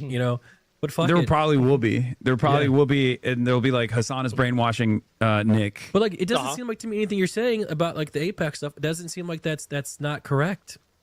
Because he's right. Hassan's right about AIPAC. He is. He's just wrong about supporting terrorists. So, like, this is my outlook. I don't want to have Hezbollah, and I don't want to have AIPAC. Oh my God. What? No way. Like, listen, he doesn't have the wrong opinion on everything. Of course not. Nobody has the wrong opinion on everything. But for a lot of things he does, and some things he doesn't. This is it. It's just common sense. Of course. It's like That's kind of the point. That's why people aggressively try to smear what I'm doing. I'm getting smeared. It's because of AIPAC. I like to say they can't tackle the message, so they try to shoot the messenger. That's what's happening. Who were you gonna debate again? Oh, that's right, Charlie Kirk. They're the ones that shoot the messenger. Oh, right. Just like, I mean, can you just literally never say this again? I mean, it just sounds so bad. Oh, they just keep trying to shoot the messenger. Who was the last person that got shot? The guy trying to debate me. Oh, right. Okay. Happening to me. Yeah. Yeah. Yeah, definitely. Yeah. That's what I think. That's probably what's happening. Most people either are like you and they don't know anything. Yeah. Or they've been positioned into assuming that my worldview is scary and dangerous because they'll be like, "Oh, he's a communist, he's a socialist, all this stuff," right? And therefore, I have to actually convince people. I'm not like leaning into one pre-existing political movement. Like, for example, when Asmongold does, like, he could just be like, "I love Trump," and if you love Trump, you're like, "Oh, I have a home here." Yeah. But for me, didn't you say you're 10 toes down supporting the Houthis? I mean, I feel like you've expressed support for a lot of things. Like, what do you mean? You said that you were only going to support democratic socialists from now on. Like, what? See, this is the reason why people don't want to engage with you. It's because you just say things that aren't true. Like, it would be a lot easier to deal with somebody like Hassan if you would engage with reality. But for some reason, this is impossible to do. Oh yeah, so I saw this. Oh God, he was so upset about this. When Hassan Piker proudly And said, this is the guy, by the way, this is the guy, he's the CEO of the ADL. says he's an anti-Zionist. Anti-Zionism is a form of anti-Semitism. It's the idea that Jewish people, unlike Muslims, unlike Christians, unlike all the people in the world, don't have a right to a state of their own. What is the state that Christians have a right to? What is it? I want to hear that from Jonathan. Because this is the issue, is that I think that very clearly there are Muslim countries. Israel is a Jewish country. But I think anytime that you assert that a certain country is a Christian country, you get pushback against it. I don't like that. I think that's a double standard. The Vatican? So is the Vatican the only Christian country that exists in Jonathan Greenblatt's mind? And its mission is to combat... All I'm saying is that I think that there is an intentional and deliberate disenfranchisement of Christian people from the countries that they have claimed and the countries that they occupy. I think that there is a continuous disenfranchisement and basically a ignorance of that. Vatican's Catholic? Yeah, I know that. People in chat say Manifesto wasn't religious. Yeah, I mean, sure. Vatican's Catholic? Well, of course it is. Anti-Semitism and broader discrimination around the world. Today, the ADL uses technology to track and monitor increasing anti-Semitic rhetoric on social media. Piker and others exploit the broad misunderstanding of what that word means. And they promote misunderstanding by using it as some kind of slur or trying to suggest it means something that it doesn't. My Zionism, and I am an unapologetic Zionist, I believe Israel has the right to exist. The ADL has monitored anti-Semitism from the left and the right, but Greenblatt says they have seen increasing use of anti-Semitic rhetoric from the left over the conflicts in the Middle East. No way! Piker has been a specific concern for the ADL. On their website, you can find a roughly 10-page research analysis of moments that they say Piker has used blatant anti-Semitic rhetoric. Yeah. You baying pig! You f***ing bloodthirsty, violent pig dog! Pig dog is identified as an anti-Semitic insult, often used in conjunction with other anti-Jewish rhetoric, such as references to bloodthirsty, or in German, Schweinejuden, Jewish pigs. Oh, do you regret any of the things that you said? I was like, there's no way that German language is so anti-Semitic that bloodthirsty literally translates to something that has Jew in it, right? Like, there's no way. That'd be crazy. I mean, I've spoken for 21,000 hours on contentious subjects from a perspective that most Americans are not privy to. So I'm sure that there are things that I've said in heated moments because it's a very contentious environment. It's a medium that requires interaction. If they serve in the military and then they get their fucking untrained, inbred asses shipped into southern Lebanon, again, very funny. When I'm calling if they like get a killed. settler or something inbred, it's not different than me calling a neo-Nazi inbred. Is it nice? No. Is it kind? Absolutely not. It's vulgar, for sure. I understand that. But it's not saying like all Jews are inbred or anything like that. That's not what I meant. That's not what I mean at all. You see how Piker is essentially saying the same thing that James Fishback told me? When he chooses to use a word like dog or inbred to define a specific racial group, Jews, he says it's just colorful language, like Fishback calling cafeteria food goyslop. It's just crude. I have a big problem with James saying that.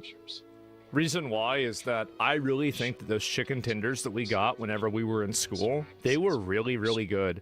Remember, you'd get the chicken tenders and you get the mashed potatoes at the same time, and you could dip the chicken tenders into mashed potatoes and eat them? Like, that was not goy slop, James. That shit was fucking good. It's delicious. Language that gets taken as anti-Semitic. This is the way I look at it, is that this is also a foreign occupation agent. Jonathan Greenblatt should not be trying to push his Zionist bullshit and his censorial garbage inside of America. I want to say goy slop. I say it all the time. I think it's funny. And also, it's a term that's just entered the collective consciousness. Nobody's saying it because they hate Jews. We're just saying it because we think it's funny. So that's it. And I view both of these groups as foreign influences that are trying to subvert American people and push Middle Eastern interests rather than American interests. It's very annoying. And offers advice to Ukraine what to do about Russia. Give peace a try. All wars end with... This is, again, now dub in Israel with Palestine and see how this guy just hates Ukrainians. I do agree with this. I think that he has a massive double standard for him thinking that Ukraine should capitulate to Russia, but Palestine shouldn't capitulate to Israel. I don't really understand how there's, really a difference there. But again, community no. Yeah, and also I think Ukrainians should be the ones that decide this. Oh, this is another, it's about me, of course. OMG, it's Hassan the Savior, the Messiah, the one to save the world from communism, T, propaganda, fascism, socialism, and shocking his dog XD. Awesome. Thank you. I don't even know what T propaganda is. Dude, my... terrorist propaganda. He's saying you're spreading terrorist propaganda because you do. My haters have gotten significantly dumber. They were always pretty stupid. Of course. But as the years have gone by, I don't know what happened, but like they've just gotten stupider and stupider. I don't know how. It's incredible. You're built like Babe Ruth. What the fuck? I have no idea what Babe Ruth is built like. He's gonna look it up. Babe Ruth is kind of fat. Oh, that's...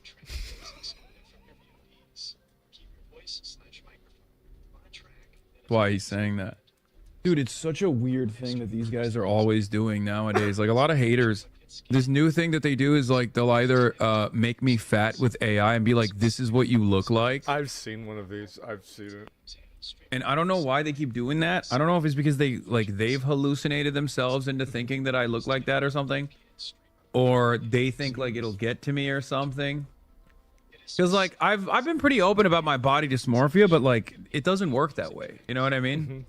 You can't just like you have to actually hit me when I am feeling insecure. Like if there's anything that I feel insecure about, like you can't just like fucking randomly be like you're fat when that's not the case. You know what I mean? Literally, then trying to trigger dysmorphia. I know, but it doesn't work that way. I've spent. Yeah. That's crazy. It's because Epstein hypothesized you're wearing suits because you gained weight and suits look good even if you're fat. Yes. I didn't even hear this. So Hassan's getting fat again, so he's wearing suits to show that he's not fat? It's that stupid? Wait, that's what it is? That's actually really funny. I don't even think that's true, but it's really funny. That's where this came from? That's so funny. Fat Boy Summer? I guess so. I thought that there was like some other reason why they just kept... I thought it was weird because for all my for my entire career, even when I was actually fat, no one ever said I was fat. Yeah. So I always found it strange that like in the past couple of months, this has been like the #1 thing that they keep saying. And I just and now like Asmon Roach also says it too, and it's very You're weird. not fat. You used to be fat, but you're not fat right now. But I'll clarify my statement. He is spiritually fat. He's trans fat. He's not actually fat, but he behaves and his values are that of a fat person's values. His beliefs, his behaviors, his actions. Weird. He's not fat, but he acts like a fat person. And I think it's really funny because it only makes the people that are saying it look more insane. Because it literally is like when they say like, oh, Hamas, Diddy, Piker, the dog striker, 9/11. And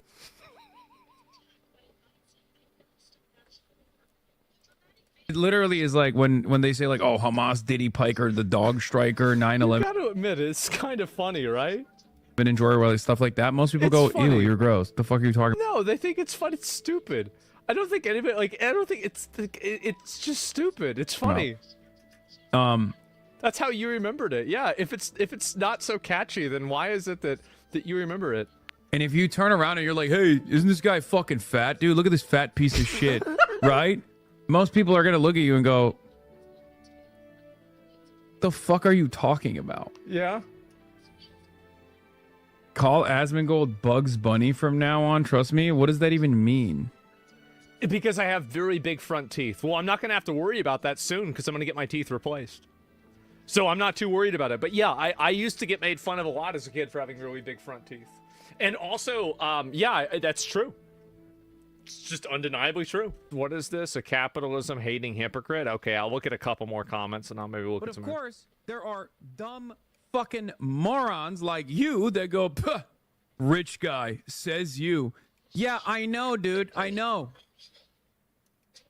That's crazy. Okay, enjoy squalor, I guess. Like, what do you mean? Like, what kind of stupid fucking argument is this? I'm saying you deserve more, and you turn around and you go, puh, shut up, rich guy. All I want is free healthcare. No, you don't. You want to support terrorism. See, everybody would be on your side. People would agree with you if you were okay with doing that. But like, it's all the terrorism stuff. It's the making excuses for rapes. It's all the other weird stuff. Like, I mean, this is not I just want everybody to be able to live comfortably. Like, terrorism is not necessary for that. Like, supporting Hamas is not necessary for that. Rather be an America-loving homeless guy than you, a capitalism-hating hypocrite. Oh, God. Oh, Jesus. It's crazy. It's crazy. Really when I was is. broken, I said the same shit. People said I was a fucking jealous baby. Yeah. Now that I'm financially well off and I say the same exact shit, they say, oh, you're a hypocrite. There are those amongst us. Yeah, because you enjoy all of the privileges of a luxury rich lifestyle that is not necessary for anybody. The difference is that it's not that you have a lot of money, it's that you flaunt having a lot of money. Like, you don't need to buy some super expensive car and, you know, like have all these designer clothes and everything. Like, you don't need to do any of that, but you do it because it's not about you having a lot of money and wealth and then promoting socialism. It's you engaging in the opulence of capitalism to probably I would say, just really a disgusting degree. Like, I mean, he really likes showing off like a lot of money, expensive stuff. Like there's a difference between, you know, again, just living by your means and opulence. And he is inside of the opulence realm. And that's the reason why people call you out. I mean, it's just weird, man. Don't want people to get better things, to get nicer things. They don't want a better future. No, they don't. Not from somebody like this. This is it. He was never broke. He just wasn't rich. I mean, I don't know. They use capitalism and get above everyone, then he wants to use that to be the ruling class, just like Hollywood. I mean, I don't know, but I'm just saying that the reason why Hasan gets all this criticism is because he constantly engages in luxury rich culture. And that's the reason why. And he likes signaling that he has a lot of money and that he has a lot of influence. And that runs counter to his ideology. It's not necessarily having the money, but it's making sure that everybody knows that you have the money is the reason why people don't like it. It's just that simple, man.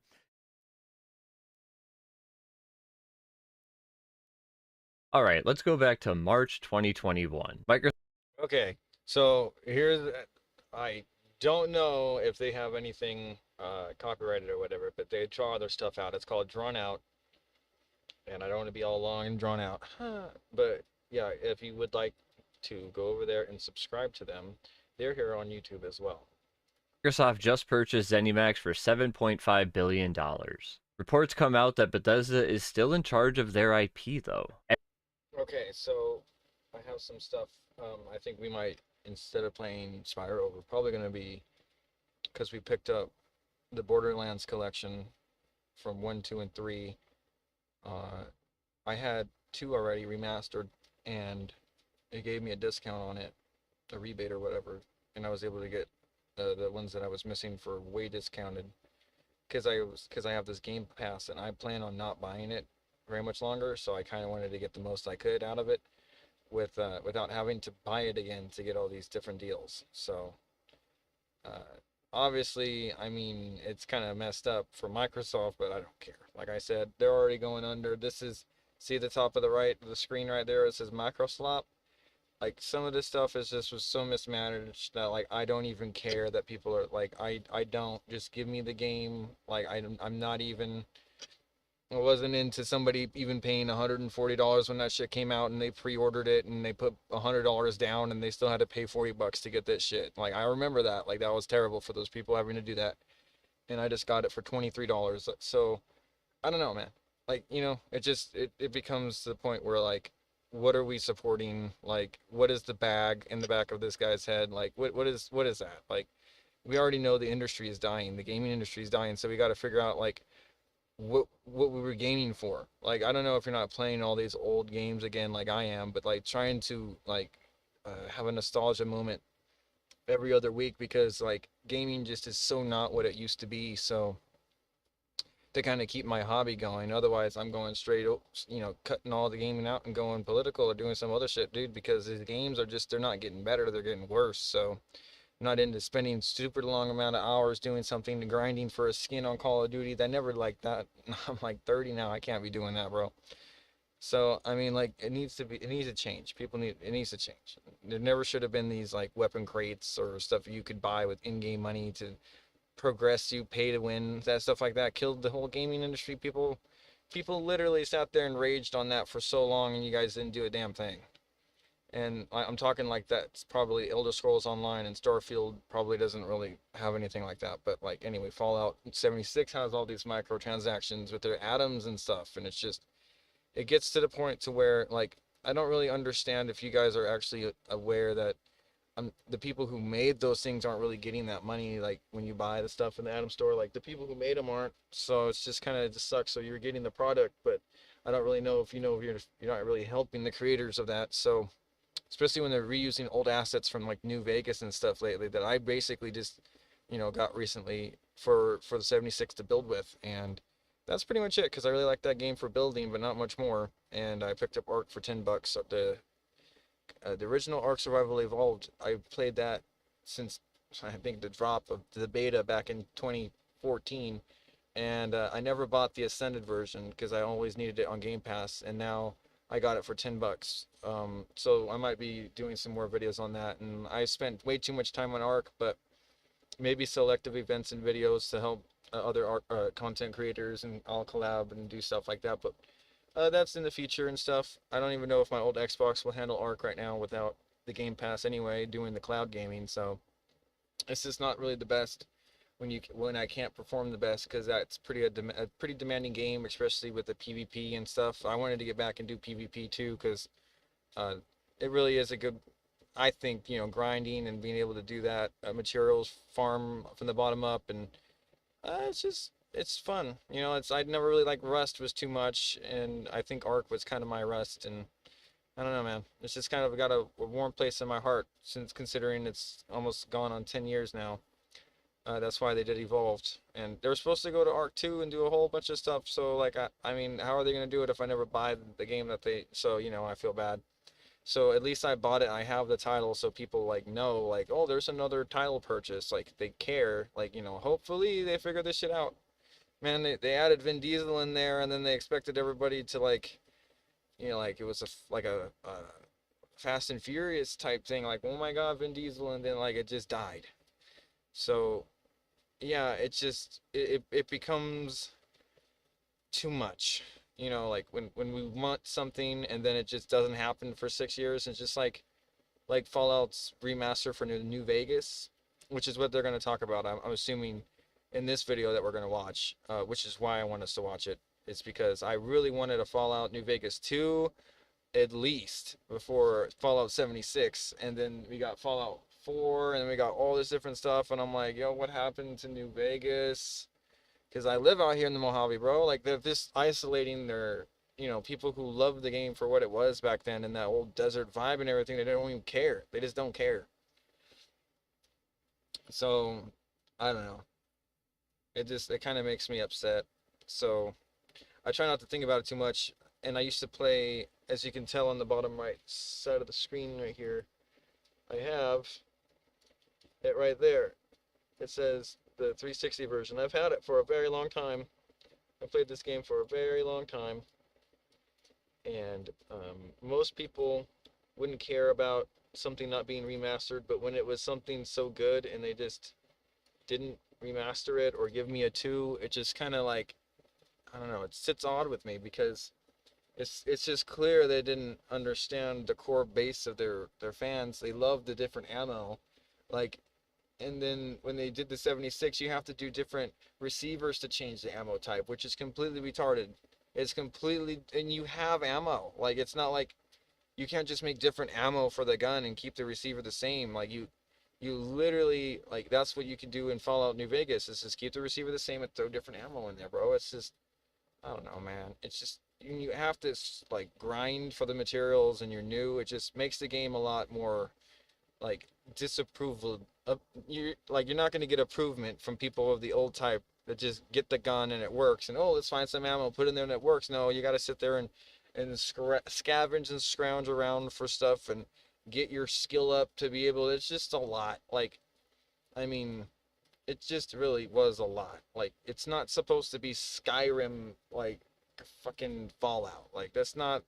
Nobody wanted a whole skill tree. Like, you get what I mean? Like, this is. It becomes a lot, and other people, they just give up. They won't sit there and spend their hours on something that even has nostalgia points, because they get too irritated. So I'm glad that they're taking the time out of their lives to maybe like figure it out, you know? Like, because a lot of people loved it. It was a Game of a Year edition. Like, there's no reason why you shouldn't have that, like, at all, like, remastered by now. Like, it is completely let down on the gamer community, and we can see that you guys are only watching the money. You don't even care about what people actually want or call for, and it's just disparaging, bro. Like, me as a veteran, I'm sitting here just, like, chilling out, you know. It's not really, like, a big of a deal, but I'm just trying to give you guys my aspect on this. It's just, it's kind of irking me, so I'm assuming it's irking a lot more people, and this is a video that's kind of hopefully lighting a fire into some people's butts to understand that, like, people at Microsoft are getting laid off. People are getting laid off. Like, gamers aren't buying things anymore. Like, we're not doing it. We're not sitting here and you're not even pushing out hardware that caps at 60 frames, and like, we're supposed to be paying thousands of dollars, that $1,400 for a Steam machine that isn't as good as something that you can build. You're not helping anyone, man. You're not helping. People think that the community that wants things to go up to like 1,000 FPS, you're not helping them. You're not helping bridge the gap. in playability. Like that's what the whole point of the console wars was, is so everyone could play the game. Now no one's buying the consoles to play the game, bro. So you screwed it up. You fought so much that you guys literally screwed the game up. So now we're gotta sit here. The people who actually sat there and was like, wow, we're waiting for a new game. We're thinking, wow, we'll never get a new game. And then people like this sell the company back to another company that might actually do it, but I hope to God they don't screw it up. You know what I mean? It's just like, I don't want to have to sit there and buy some secondhand down shit that you guys should have done 10 years ago. And it pisses me off some more. So like, you guys really got to understand, like, sometimes you got to let sleeping dogs lie, or do it right the first time and don't ever do it again, bro. Like, this is, like, learn from your mistakes. Like, this is everything insane. has to go through Todd. So 5 years go by. The Fallout TV show is a huge hit. Fallout is just more Why have a TV show if you're not going to redo everything, bro? Like, come on. popular than ever. But 5 years have gone by, and the only way to play new Fallout content is through Fallout 76 updates. No new game has been greenlit, and Fallout 5 won't come until probably the late 2030s. Now, Xbox has been run by a gamer for over a decade, and things have never been worse. Phil gets replaced by Asha, who is notably not a gamer, and Asha takes a look at Xbox's most popular IP and sees Fallout and Elder Scrolls haven't had a release in 11 and 15 years. You know, real, actual releases. So Asha goes online and sees fans do in fact still love these franchises, and within a couple of months of being in charge, has seen the most obvious move available to them and acted on it. And I kinda see it like this. At the top you have Xbox, and then there's Bethesda Game Studios and Obsidian. Bethesda has their IP with Fallout, Elder Scrolls, and Starfield. And then Oblivion has a whole bunch of things going on over there, including 2 mystery projects. Now, of course, the head of Xbox was Phil Spencer. And I think Phil would think to I guess what people don't understand is Obsidian actually played Fallout. They had Fallout New Vegas. So I don't understand how, like, they can't lay some claim and remake it, bro. Like, this is what I think it's called foreshadowing. himself, I'm going to go and find out what my developers are doing. So he would come down to Bethesda Game Studios and he would, knock on the door. And of course, Todd would come out and, these guys are good friends. They've known each other for a while. And I imagine Phil would be curious about what's going on with the various projects over at Bethesda. He would ask how Elder Scrolls is going. And I'm sure Todd would lie and say, they're getting there. Everything's moving along nice and smoothly. Phil might come down here and then he might just walk past that one. And you'd come over here and you'd say, well, what's going on with this one, Todd? And Todd would be like, oh, well, that one? Oh, we're doing more with that one than we ever have before. Like, Phil, have you tried Fallout 76 recently? And we can only assume that Phil would be satisfied with this conversation. He'd be like, oh, I'm so glad you're doing so much with Fallout, Todd. Oh, I can't wait to see Elder Scrolls. I can't wait, Todd. He'd probably get a good whiff of Todd's aura while he's there. And he'd walk his happy ass right back to Xbox and just do nothing. Todd would wipe his brow because he dodged another bullet from what could have been, maybe some management coming down on him. And he'd walk his happy ass back into Bethesda and continue to do nothing as well. But eventually, you can't run a business like this, and Phil got tossed out. This is when we got Asha, and while she might look friendly on the outside, I think there's a little something going on in there. Asha does not like inefficiencies. So when Asha took over Xbox and, she was thinking about what her developers are doing, I imagine she eventually made her way over to Bethesda Game Studios and, knocked on the door. Todd came out and he thought, oh, this will be an easy one, right? Asha started asking questions, hey, Todd, where's this one at? Todd probably tried his bullshit answers, which, that may have gotten him somewhere with the Elder Scrolls, because they are in production and everything like that. I'm sure Asha was a little bit more understanding when it came to something that they're actively making, at least. But eventually, you have to imagine that Asha came over here and was like, well, Todd, I see a lot of people online like this one. And so Todd thought, I've done this a million times. I can dodge this one again. Well, you see, Asha, we're doing more with Fallout than we ever have before. Have you seen 76? And Asha probably turned to him and said, yes, Todd, I have seen Fallout 76. It's not your greatest work, I wouldn't say. Todd, we have another studio with a lot of people that have experience with this IP here. And this is where I can only imagine Todd got kind of sad, because he knew where things were going. Yeah, Todd, I think we're gonna let them take a crack at it. As she turned around and she grabbed her Fallout IP, and I imagine she walked right over to Obsidian, where she then looked at some things people like, but it's just she's a numbers kind of girl. It's just probably just not the kind of stuff she's looking at, especially that one. And apparently down here, one of these mystery projects looked a lot like Fallout. Asha probably wondered, what should I do here? I don't think it was really that big of a decision. She just kind of took everything Obsidian was working on, and then she took Fallout and she just kind of placed it right there. She called that a job done, turned around, and went right back to Xbox. And I just want to point out how poetic this is. I mean, Bethesda was incredibly aggressive in obtaining the Fallout IP from Interplay. And so after over 15 years of Bethesda being in basically sole control of Fallout, it only took a few months of a new boss to just give the IP right back to Obsidian. And I'm not saying that Obsidian literally owns the IP or anything now. I mean, as we can all tell, Xbox clearly owns the IP right now. But I think it's important to realize that Todd does not get to make the decisions on Fallout anymore. And of course, I'm sorry for anybody who was looking forward to Avowed 2, all maybe like 12 of you. But this right here just clearly is the better decision. It's best for business, and it's just what I wanted. Decision. I am 100% happy with this decision. I actually might play Fallout New Vegas again. Oh my god. So I'm happy for it. And I know you've seen a thumbnail, an article, a full video. I know you know about this. But there is a new Fallout game reportedly coming from Obsidian. Now, of course, reportedly means it's a rumor, so it's like inside. Avowed 2 canceled. Oh my god, they canceled a game a 2 of a game I've never even heard of. Congratulations, Fallout. You made national headlines.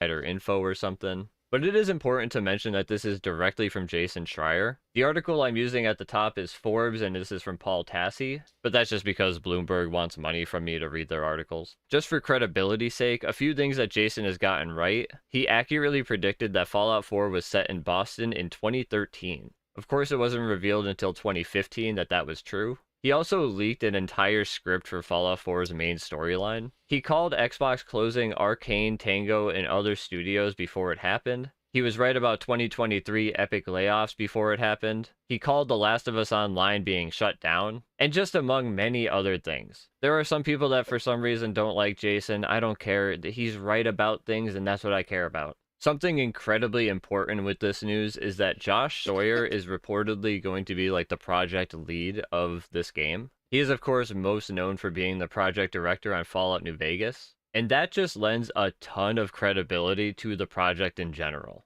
But it doesn't stop with Josh. There are actually a lot of people working at Obsidian right now that will assumingly be working on this game because it's basically the only thing Obsidian is doing right now. Of course, one of them is Fergus. He has been there since the start. He was the division director on Fallout 1, and he had 4 different high-level roles for Fallout 2. He was also the CEO of Obsidian during New Vegas. Now, Fergus is more of an executive type role. He is not really part of making the games, I don't think. But don't worry, because we have Tim Kaine. Tim Kaine is probably a name that you know. He is the original creator of Fallout. He also has a YouTube channel that you should definitely check out. And for Fallout 1, he was the producer, lead programmer, and original game designer. And he also did original game design for Fallout 2. Now, Tim Kaine notably didn't work on New Vegas, so he is more of an OG Fallout type guy. I mean, the entire thing was his idea to begin with. And also along those lines, we have Leonard Boyarsky. He was the lead artist, art director, and also did a... Don't get me wrong. Don't get me wrong. Some of Fallout 3's storyline is better than New Vegas. Don't get me wrong. But... there is that but again. I am telling you guys, honestly, New Vegas is my heart's like nostalgic go-to because it has the agaves, the different types of natural plants that are out here in the high desert that I grew up with. Okay, I did not grow up in Washington D.C. You know, like all that crap is a little bit too. You know, it's great. It's a different timeline. It's not like that big of a deal. I'll never be able to go see it. So like. The stuff that they remake would be nice if it really kind of like brought back the nostalgic and they didn't just like screw like everyone's idea of what a remaster could be up. Does that kind of make sense? Because I've been buying these remasters lately, and some of them have been getting out of hand. So like I don't know, we'll be having to do a different separate talk about that. Original game design for Fallout 1. Crash Bandicoot, for example. Haven't played it the first one, but people have been saying that the power-ups are different, and I'm like, how are you going to change the game, bro? And then they're like, well, the game actually didn't actually cross over from the before Nintendo or the Sega era, so they lost the code and they had to remake it from people streaming. So people that are streaming helped make the code for a game that they remastered, and now are paying, people are paying for that. You know, it's just like, what happened to the streamer that they used? The, you know, is he getting paid? Like, this is the shit that I kind of get, like, anyway, bro. And he also did original game design for Fallout 2. Now, sort of a fun fact is that Leonard, Tramiel Ray Isaac, and George Almond were basically the art team that created Vault Boy and all of the various cards and everything that were in the original Fallout games. And last but certainly not least, we have John Gonzalez, and he was the lead creative designer and writer for New Vegas. He is credited with many characters such as Mr. House, Yes Man, Benny, and many more. There are even more people at Obsidian that worked on the original Fallout games and on Fallout New Vegas. And sadly, we are missing Chris Avallone, who was incredibly important to Fallout 2 and New Vegas. But in spite of that, we still have an amazing Fallout team here, and I really just can't wait to see what they do. Paul Tassi's article goes on to say, it seems like we are entering something of a common sense era for Xbox, in terms of many major decisions being made, such as immediately reducing the absurd 50% price hike on Game Pass, which instantly lost the service millions of subscribers. And he goes on to point out why this was so common sense to do. He says Obsidian's Avowed underperformed, yet a sequel was greenlit anyway. And if we check the Steam charts, we can see that it peaked at under 20k, which just isn't where you want to be, with a current player base of about 500. He points out that Obsidian is widely known for New Vegas, and that Bethesda was not slated to release a new mainline Fallout entry until well into the 2030s. And of course, the IP is more popular than ever thanks to the Amazon TV show. He goes on to say 2 + 2 = Obsidian should make a new Fallout game. This is probably a decision that should have been made years ago, as this will not come to pass until years from now. Even with Xbox trying to accelerate timelines on AAA games, it's still going to be a years-long wait. Anything less than 3 would be a miracle. The original development cycle on Fallout New Vegas was just 18 months, but that was in 2009, and 17 years later, boy has the industry changed. And Paul is probably right about this. If I had to do a possible timeline, in 2010, the average dev cycle was about 3 to 4 years for a AAA game. New Vegas famously took 18 months. And that was, of course, using Bethesda's tools, and Obsidian at the time just kind of got shit done. Now, in 2026, the average dev cycle is about 5 to 6 years for a AAA game. So in New Vegas terms, a new Fallout could take maybe 3 years. And to be honest, Obsidian still gets shit done. If there's one thing they can do, it's ship a fucking game. The article goes on to say at least one theory as to why Obsidian didn't start on a Fallout title at Xbox was the idea that perhaps Bethesda didn't want that. I want to point out that this is not a theory. Todd has said this multiple times publicly, even if not in those exact words. One that I remember is in 2018, he did an interview with The Guardian. This was after E3 2018, of course. And these article interviews are always weird. It doesn't really say what the question was.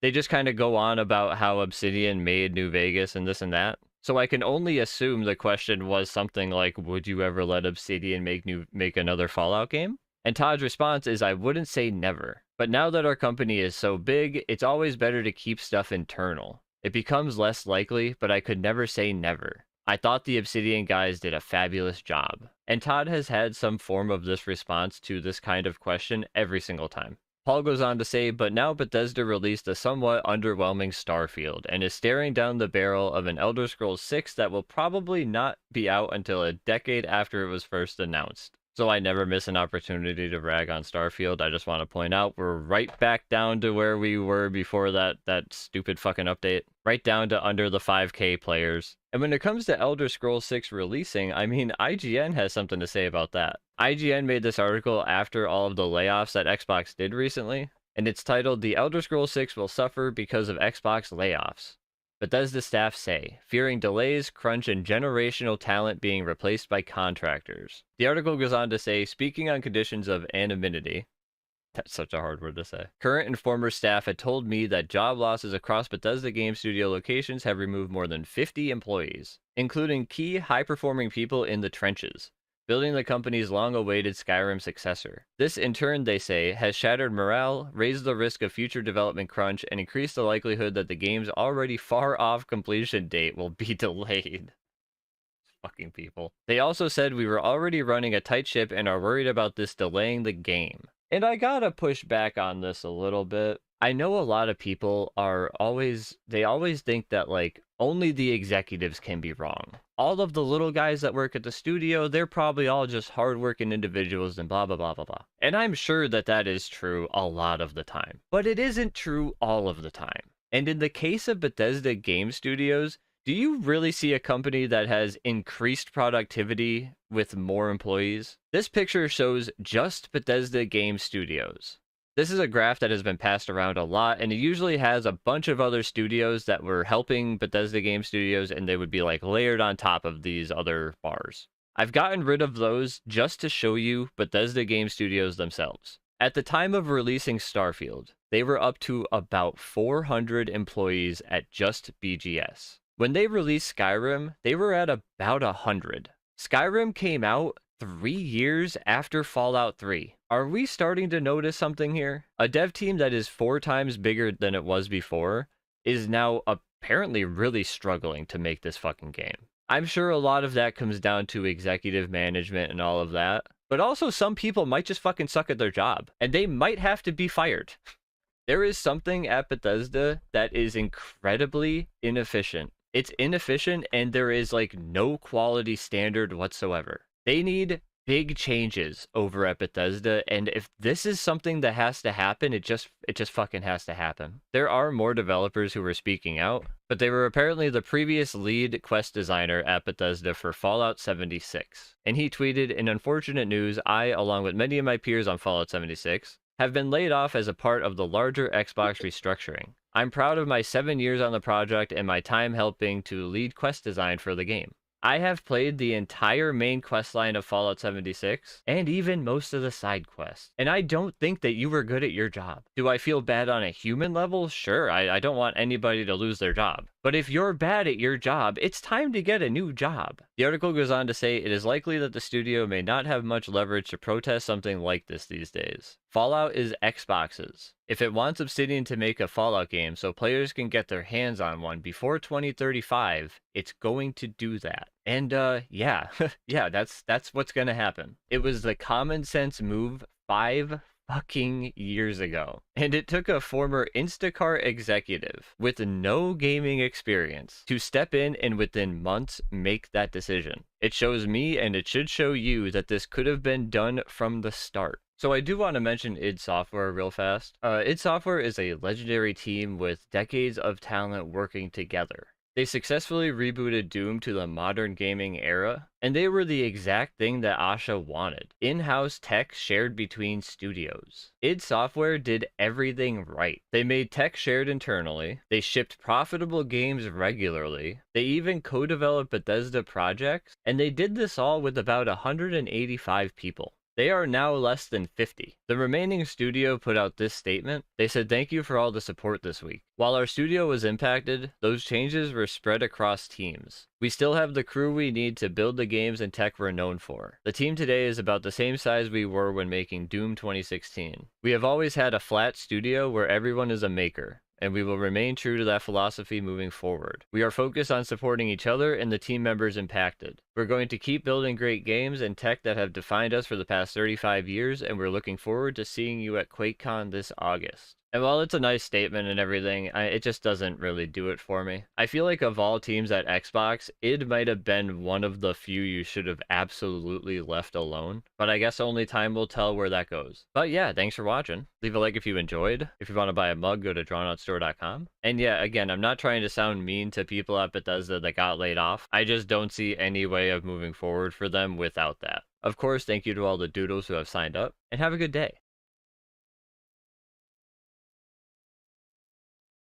Hey everybody, how's it going? Hope you're having a lovely day. Today I want to respond to a legal notice that I got at... So this was the, he needs to talk about some important stuff today, and I don't really have the description for it here per se, but it's about false recovery data centers, and I just think that maybe this might have, it's not exactly, it's just there's a lot of fraud going on, and it's just crazy how people can have the situations that that they're set up with. They don't have a technician to do the job, but they have a storefront. Like, what's going on? Like, a lot of this shit seems too shady, bro. Like, especially with my situation with my friend who was supposed to get a solid state drive on this thing, and it ended up just being a regular hard drive and no faster, just a replacement. And like, people are just assholes. Like, people will not, well, they'll take advantage of you for sure if you won't tie them down to being sued or whatever. So, I don't know how we're gonna fix that. I really don't. There is an ethics thing, and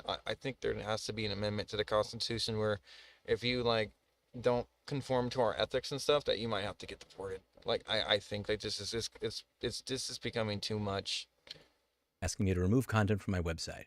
If you've been watching my videos for any length of time, you imagine you don't need a spoiler to understand how this is going to go.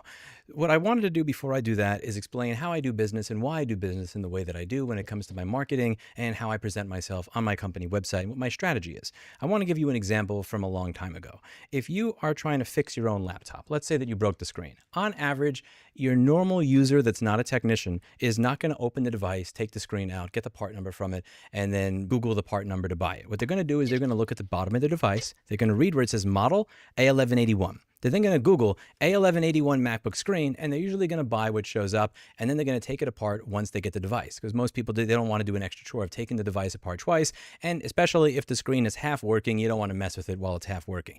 Now, the reason that this is something that could present a problem is that the model number of the part, if you search for that, is actually going to get you a lower price than if you search by the model number of the laptop. So let's say that you were to search for A1181 MacBook screen. You may find websites selling it for $150 to $200.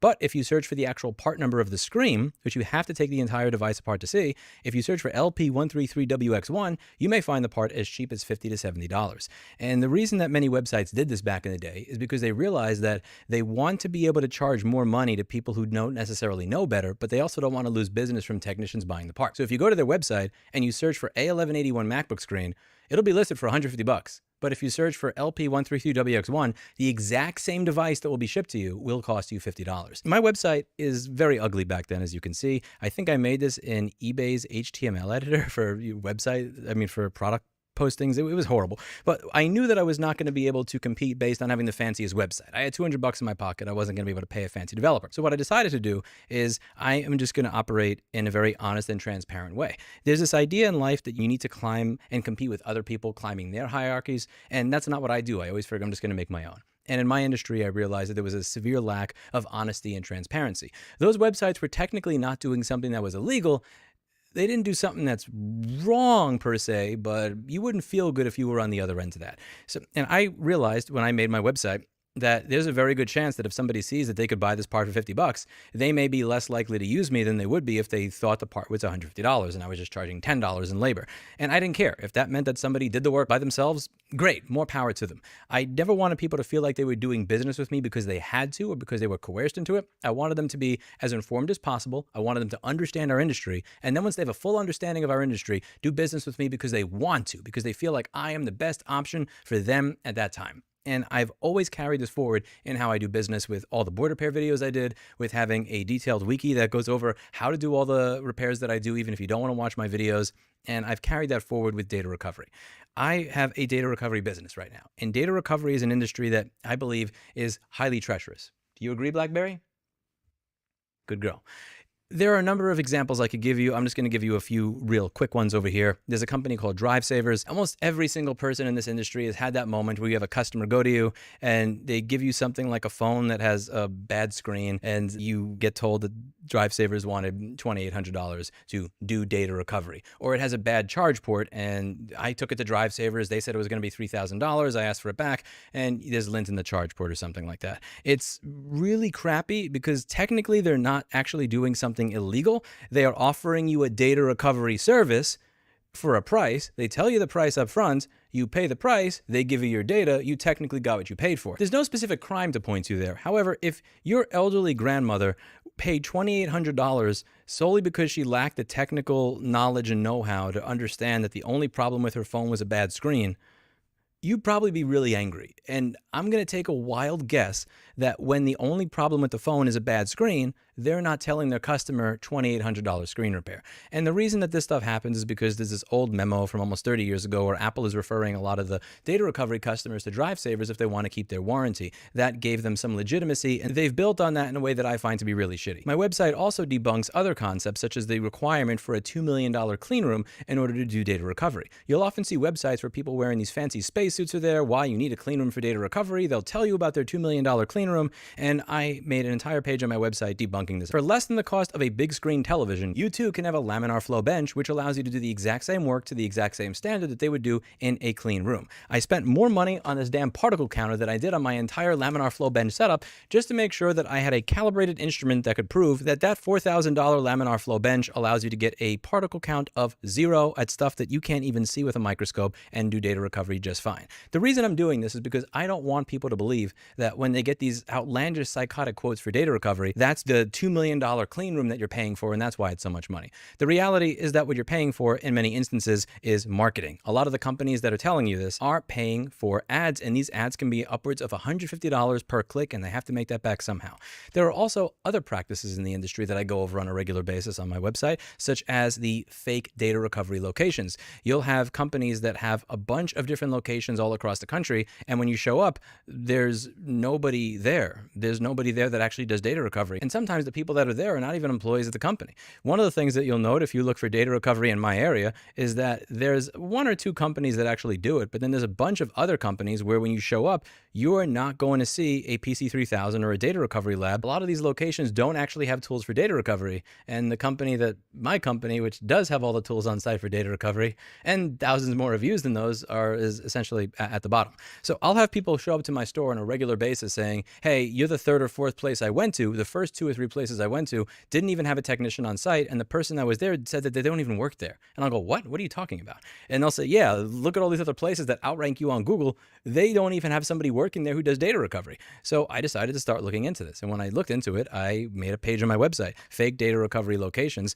that goes over and documents this practice in detail. Most people, when they show up to a business that they looked up on Google Maps, they want somebody to be there that knows what they're doing. So if you needed some screws, some nails, and a screwdriver, you might go on Google Maps and go, hardware store. And then when you go to the hardware store, you're expecting to find somebody that actually knows about hardware. If you went to the hardware store that you found on Google Maps and they had no screwdrivers, no nails, and you asked them, what's the difference between a Phillips and a flathead? And they told you, I don't know and I don't even work here. You might feel like you got swindled. If you were hungry and you search for restaurants on Google and you see Mike's Burger Joint and you show up to Mike's Burger Joint and the person who's in the front doesn't make burgers, they don't have a grill, they don't have any meat, and they tell you they've never made a burger, like, what are we even doing here? This is a common annoyance that my customers will tell me they have when they go to businesses in the area, and I decided to make a page on my website that goes over all of this. My website has lots of information on these practices and the companies that engage in these practices so that you understand how our industry works.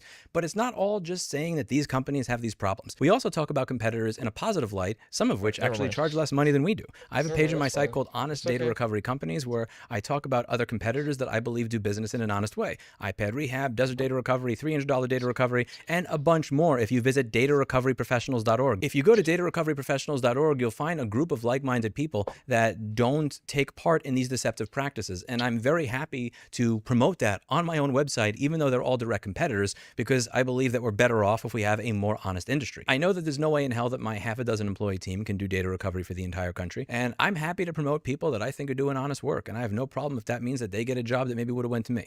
Now, this brings us to the cease and desist that I got from the law office of Zachary A. Westenhofer and the response that I'm going to be giving, which I imagine you can predict here. False and misleading commercial statements concerning We Recover Data. Mr. Rossman, this office represents WeRecoverData.com. WRD. It has come to our attention that you and Rossman Repair Group have published a lengthy webpage titled Is We Recover Data Safe? That contains false, misleading, and commercially disparaging statements concerning WRD and its services. The webpage is expressly attributed to you as the founder and chief technician of Rossman Repair Group, Inc. It is not presented as a neutral news report or an abstract discussion of industry practices. Instead, it repeatedly attacks WRD's integrity, business practices, technical capabilities, pricing, customer relationships, and fitness to provide data recovery services while directly comparing WRD with your competing data recovery business. It concludes by soliciting readers to retain Rossman Repair Group for the same services. WRD recognizes that competitors may engage in truthful, comparative advertising and may express honestly held opinions concerning matters of legitimate public interest. WRD does not seek to suppress protected opinion, fair criticism, or the accurate publication of verified facts. Your webpage, however, goes materially farther. It presents serious accusations of misconduct as established facts, republishes unsupported accusations from third parties as reported evidence, and uses those accusations to divert prospective customers towards your competing business. Among other things, your website states or communicates that WRD maintains fake or misleading business locations and that the 22 locations you purported investigated are virtual offices that fail applicable criteria. WRD has engaged in a consistent pattern of pricing escalation, non-refundable charges, punitive cancellation terms, and withholding customers' devices pending payment.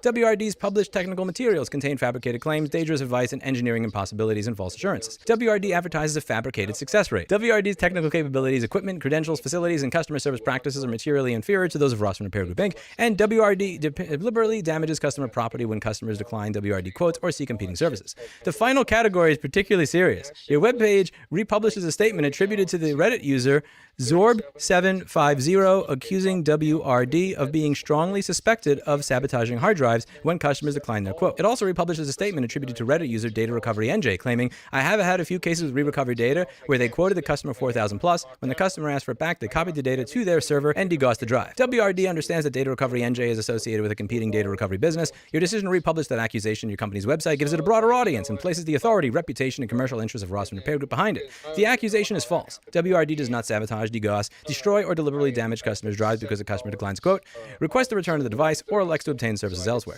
WRD does not copy customer data and intentionally render the original device unrecoverable as retaliation for a customer's decision not to proceed with a quoted service. These accusations directly attack WRD's honesty, integrity, and fitness to perform data recovery work.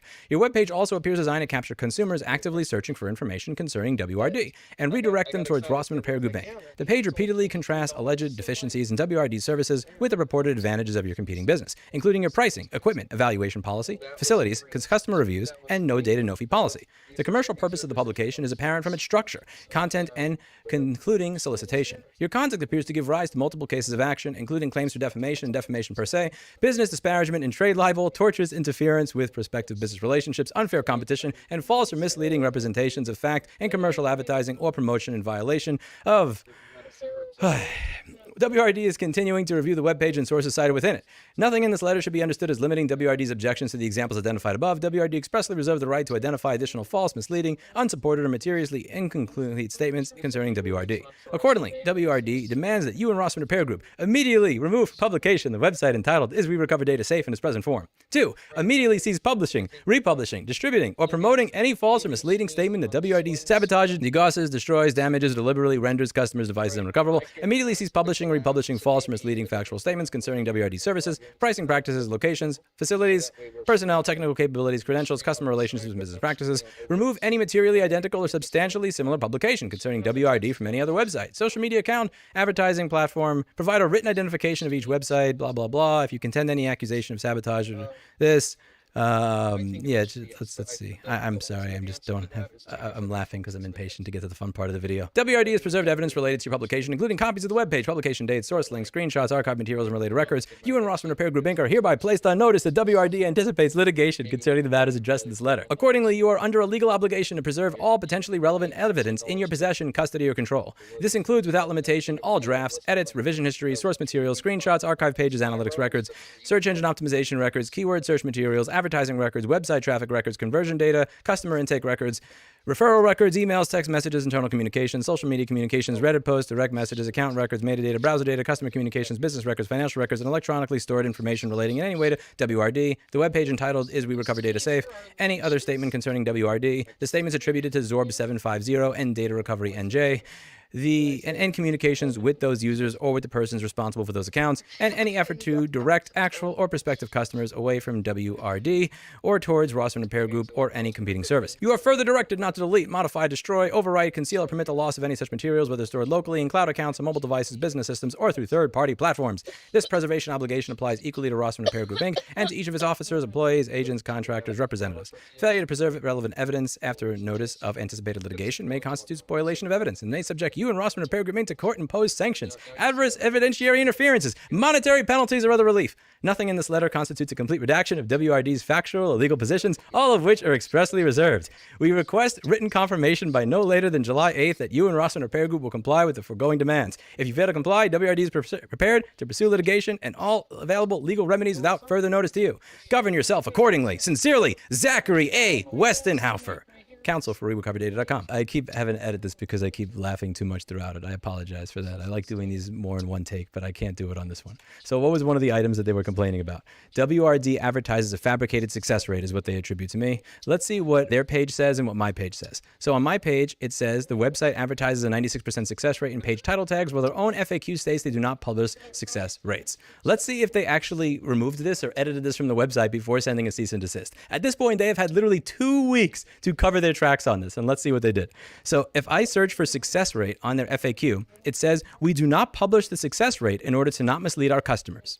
From them, we do not publish success rates in order not mislead our customers. I actually got it wrong. There's a grammatical error there. Yes, it's we do not publish the success rate in order not mislead our customers. Remember that. Okay, I'm going to click onto just any page on their website related to data recovery. Let's click RAID. It says 96% success rate in the title tag. Have you considered suing yourself?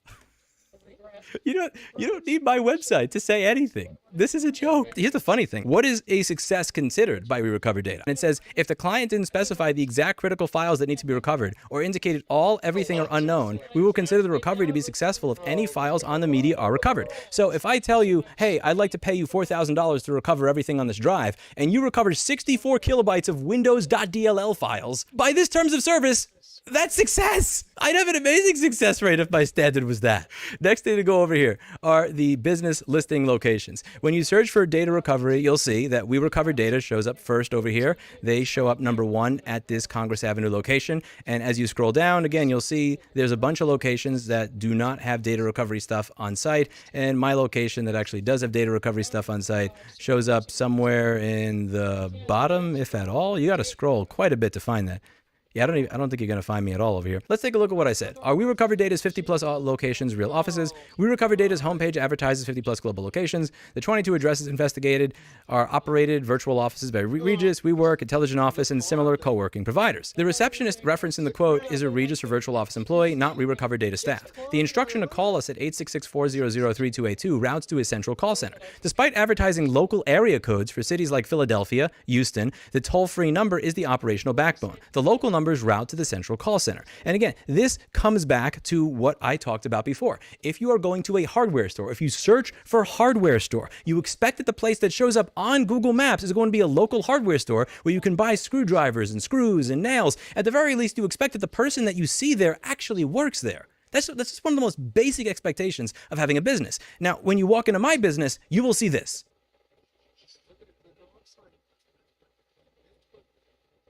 Hello. What is all this? Oh. How busy are you? Yeah, this is a lot of work. Point. We're getting more and more data recoveries, so I'm happy. Helium. Oh, yeah. This is helium. This is high-grade helium, not like the stuff that they put in the balloons at McDonald's. That's true.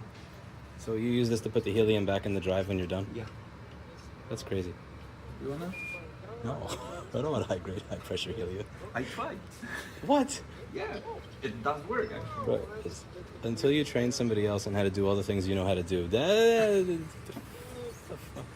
Yeah, so small piece of it. Let's walk into their Congress Avenue location during business hours and see what we get. Okay, so somewhere here, I think we should find the WeRecover Data.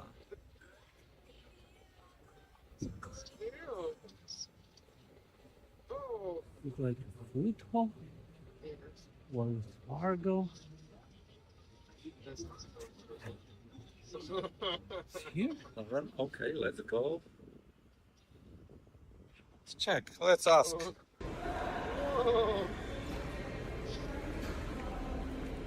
Oh my god.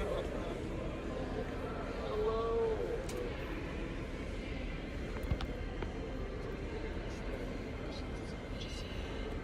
I can't hear you. Because he was trying to protect your granddaughter. I think she fled and the mice There's no WeRecover Data here on the list.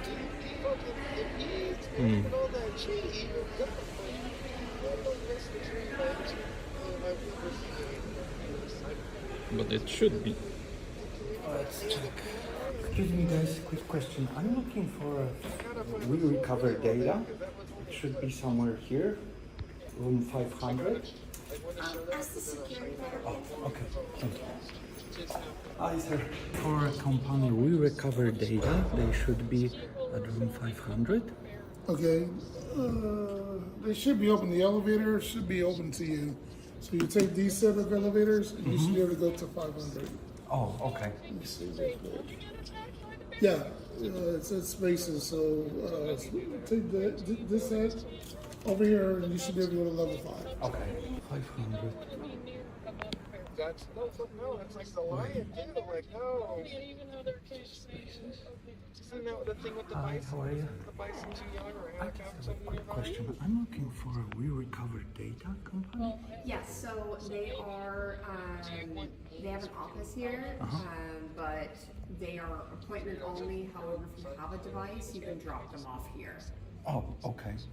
So actually, I don't have devices with me. I just have a few questions because honestly, we lost pictures from the vacation and I don't know the prices. I don't know anything. I just have you tried to contact them? Because we don't have that information. We're kind of like a third party.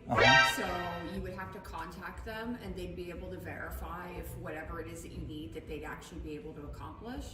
Oh, okay. So I see. So there is no technician. I thought there's gonna be like. Yeah, Thank sorry. you. We're gonna come back. Okay. Thank you. Bye.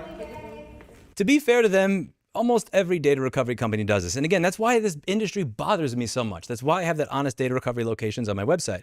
There are some locations that are not staffed by Recover Data. This is another company altogether that at one point literally had a UPS store mailbox listed as a data recovery location on Google Maps. Imagine that you think you're showing up to a data recovery company that has a lab on site and you show up and it's a fucking UPS store. This is something that happens regularly. Hiking Mike on the localsearchforum.com forum found this. Here's what he had to say about it. The businesses in this industry have very few real locations, just one or single digits, but provide service to people all over. So it's not much so spam to have these listings as it is a tremendous competitive advantage. It makes them appear far more often and prominently in search and maps with potentially many listings in every metro area. If I looked and counted, I would probably find they have hundreds of false listings like these. He actually points to the rules, which I looked up. And again, I had never reported this company or any of these other companies to Google. I'm way too busy. And I'm not that petty. I'm not going to report you to Google because you are breaking the rules of their business listings. Here's what Google's own rules suggest about this. Address, Google Business Profile Help. Businesses can't list an office at a co-working space unless that office maintains clear signage, receives customers at the location during business hours, and is staffed during business hours by your business staff, not people from the co-working facility, from your business. Service area businesses or businesses that serve customers at their locations should have one profile for the central office or location with a designated service area. Service area businesses can't list a virtual office unless that office is staffed during business hours. And they even use an example of repair businesses. Was the receptionist that Chris talking to an employee of We Recover Data? I'm not trying to be petty here. My employee showed up at their location because they sent me a threat of litigation. Think about this in your heart of hearts. If let's say that you lost all your stuff and you realize that you thought you had it backed up and you didn't, you're panicking, you're losing your mind. Would you rather meet with a WeWork receptionist or Chris? I think this is obvious. I'm just going to give you my opinion. In my opinion, the reason that a company would put up a bunch of addresses where they say that we recover data when you show up there and there's nobody to recover data is because it gets you a larger presence. You can show up in other areas where you wouldn't otherwise show up and maybe you get more business. And by the time the customer who's panicking and freaked out shows up, they've already invested in the idea of using you and it's going to be inconvenient to research somebody else. So they just say, ugh, I guess there's nobody here that I can talk to, but fine, I'll leave it. And in my opinion, that's a shitty thing to do to people. That's deceptive and that's manipulative at the worst time in somebody's life. I don't do that. And yes, I will point out that that is a competitive advantage, that when you show up to my business, there are actually people there doing data recovery, that my business does not break Google Maps' guidelines. If you take a look on the local search forum, you'll see that for that guy, Hiking Mike, that was going over salvage data, he actually posted on Google support page trying to get help to remove it. In early September, I twice attempted edits in Google Maps while I was out there to mark it as not existing. He's referring to this data recovery listing that's actually a UPS store with a box. And unless you have some sort of Honey, I Shrunk the Kid shit with a miniature guy guy in Penny CC3000 in there, I'm pretty sure they're not doing data recovery inside of a UPS store box. At the end of it, a month and a half later with no progress, he finally asked, can you ask if this company is whitelisted or similar? I've learned this is the thing. Google somehow approves their setup, and then their listings are considered all in compliance despite Google's guidelines, and they won't remove them. And the guy says Google won't tell me if they are. Very helpful. The exact level of help that you would expect from a search engine and a company that lies about me being sponsored by Ground News more than 2 weeks after I said I've never had a sponsor.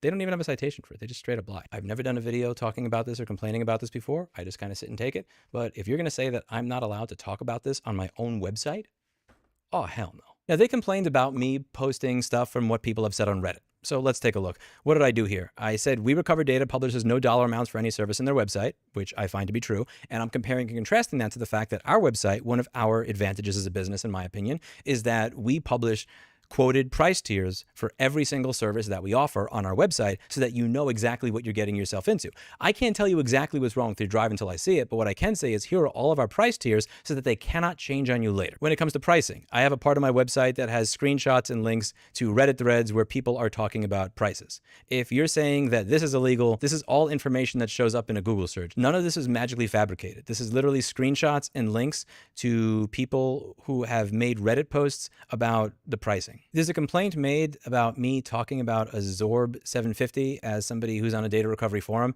I have a screenshot. Verified data recovery professionals on Reddit's r/data recovery have uniformly classified We Recover Data as a marketing-driven operation. They group it alongside PITS and Secure Data Recovery as companies that project nationwide presence through virtual offices while operating from centralized facilities.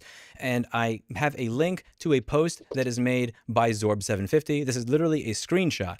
I did not say this thing. I am screenshotting what other people have said. So if you're saying that me taking a screenshot and posting what somebody else has said on my site and attributing that statement to the other person is illegal, this is the exact same thing that shows up on page 1 of Google when I search for the company to begin with. Prices, I have over here, it says consumer reported price tiers, where I'm saying that consumers, and I'm attributing the posts to the specific user on Reddit that made it, have said that these are their full quotes, and I provide you the source on the Reddit forum. I'm not saying that these are my price quotes that I received. I'm saying that here's what other people have said on Reddit about this particular business.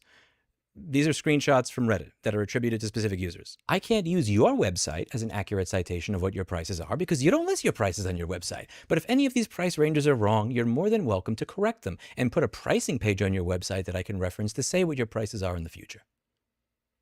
You wouldn't have a problem with putting a quoted prices range on your website, would you? I know what the answer to that is. For pricing, I do say that they publish no dollar amounts for any service in their website, and you are correct that our site does publish pricing tiers for the services that we offer. Everything that we offer, we have a pricing tier for so that you understand what the price ranges are before you send us something. This allows you to make an informed decision. You know, if you have an issue with heads, it's this. If you have platter damage, it's that. If it's a controller issue, it's this. If it's firmware, it's that. All of my prices are on my website and clearly stated. Their demand letter is acting like me using print screen and taking pictures of what other people have said on other websites where people discuss customer service experiences with companies are things that I have actually said myself. There is an entire legal framework for defending against that stuff. I have over 50 pages of legal defense already written out, and I'm not going to give away every single part of that in a YouTube video. At this point, I'm going to read you my response. Dear Mr. Westenhofer, Rossmann Repair Group Inc. and I, Rossmann Repair Group, have received your June 19th letter on behalf of We Recover Data. Rossmann Repair denies that the webpage Is We Recover Data Safe is false, defamatory, or otherwise harmful, and declines the demands in your letter. The page will remain published. The reason is short. The page consists of A, true statements of facts, which are protected, B, statements of opinion based on facts disclosed to the reader, which are also protected, and C, accurately attributed republication of third-party statements, identified on the page as such. Each category is independently protected. The subject of the page, the safety, pricing, and advertising of a national data recovery vendor is a matter of public concern. Because your letter does not identify a single specific statement of fact that is both false and defamatory, it lists 7 possible causes of action and broad categories of grievance, but it does not quote one sentence from the page and explain how and why that sentence is false. That is the threshold that We Recover Data must meet, because on a matter of public concern, the burden of proving falsity rests with We Recover Data, not with Rossmann Repair Group. If We Recover Data contends that a single specific statement is false, for example, a specific statement about one of its locations, identify the location and the exact statement, and state the basis for the claim of falsity. Rossmann Repair Group will consider any such specific item on its merits. The most serious accusations your letter raises were written by third parties and are attributed to them on the page. Rossmann Repair Group is not their author. Absent a specific false statement, there is nothing to retract. The realistic forum for these claims is Texas, where Rossmann Repair Group is located. Texas has one of the strongest anti-SLAPP statutes in the country, the Texas Citizens Participations Act, which stays discovery once a motion to dismiss is filed and requires the court to award attorney's fees to a defendant who prevails in the motion. A filing in federal court would not avoid fee and sanctions exposure. A groundless claim is subject to Rule 11, and the Lanham Act allows a fee award against a party that brings an exceptional case. New York, where your office is located, is not an available forum either, as long-arm statute does not reach an out-of-state speaker on a defamation claim, and its own anti-SLAPP statute would shift fees against the plaintiff who's sued over speech in a matter of public interest. We note these points only so the cost of an unsuccessful filing is clear at the onset. Your letter asks Rossmann Repair to preserve records, and Rossmann Repair will meet its preservation obligations. Tied to the same dispute, RRG asked that We Recover Data likewise preserve and not delete or alter the records relevant to these claims, including the lease or service agreements for the locations WRD advertises, the substantiation for its advertised success rate, its terms of service and pricing records, its records concerning the solicitation and management of its online reviews. This request is tied to the dispute your letter describes. It is not a threat to publicize, report, or expose anything, and RRG makes no such threat. I've been on the receiving end of letters like yours before, from companies a good deal larger than We Recover Data, and I want to set out a few points before closing, because they bear on what We Recover Data can realistically expect.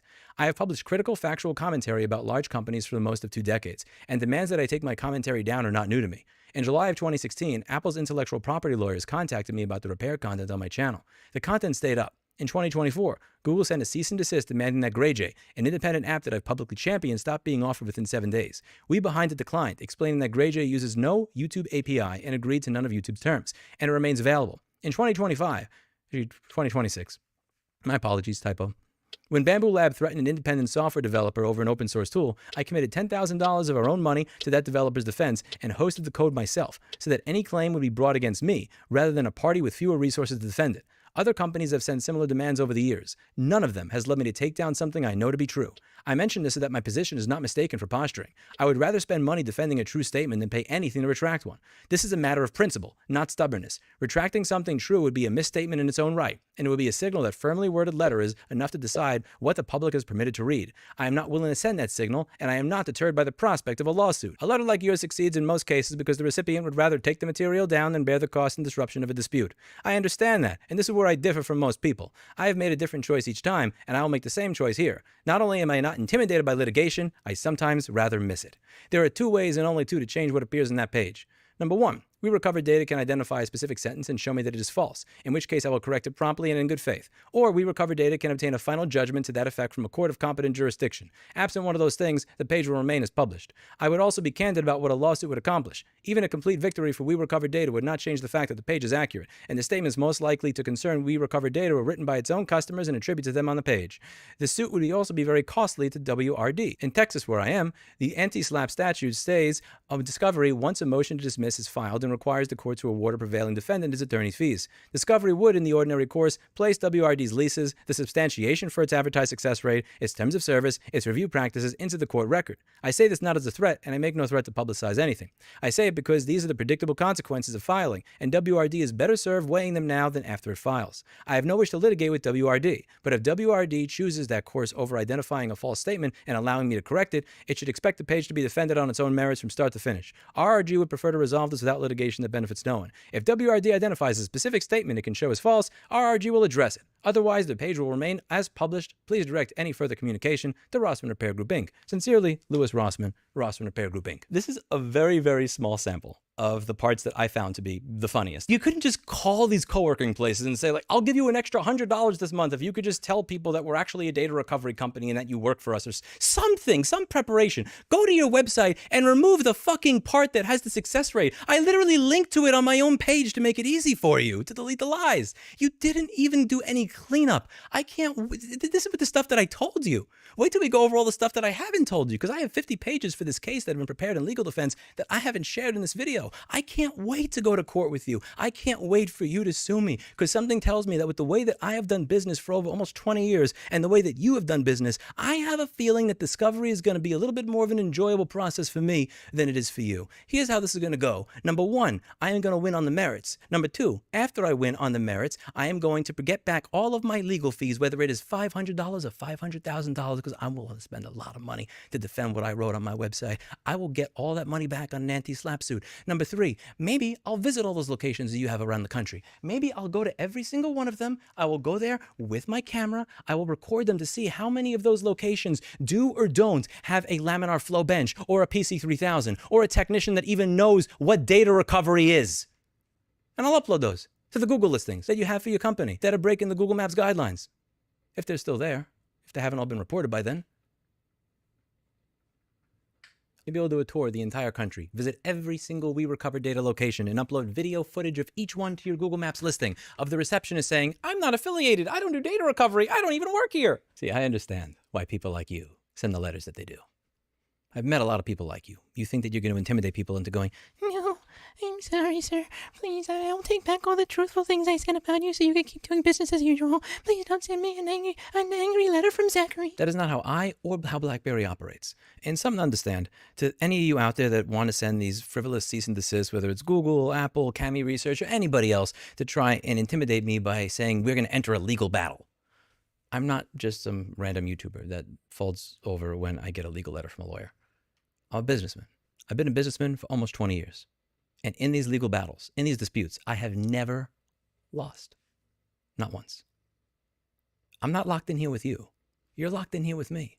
And I've only shown you 5% of what I would present to a jury. And I don't care if it costs me $500,000 to $1 million to do so, because I know I'm going to get it all back. If that's what you want, send the next letter. If I don't hear back from you, I'll consider the dispute settled. That's it for today. And as always, I hope you learned something. I'll see you in the next video. Bye now.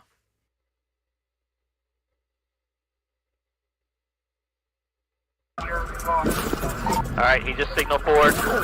A deputy with the Pinellas County Sheriff's Department arrived at a motel after a weed deal turned south. The buyer snatched the weed and $40 from the dealer, assaulted him, fled his own motel room, leaving his stash of narcotics behind, and carjacked the victim, hitting multiple vehicles in the parking lot. Where was the guy now, the other guy? That guy you don't know with the car. Yeah.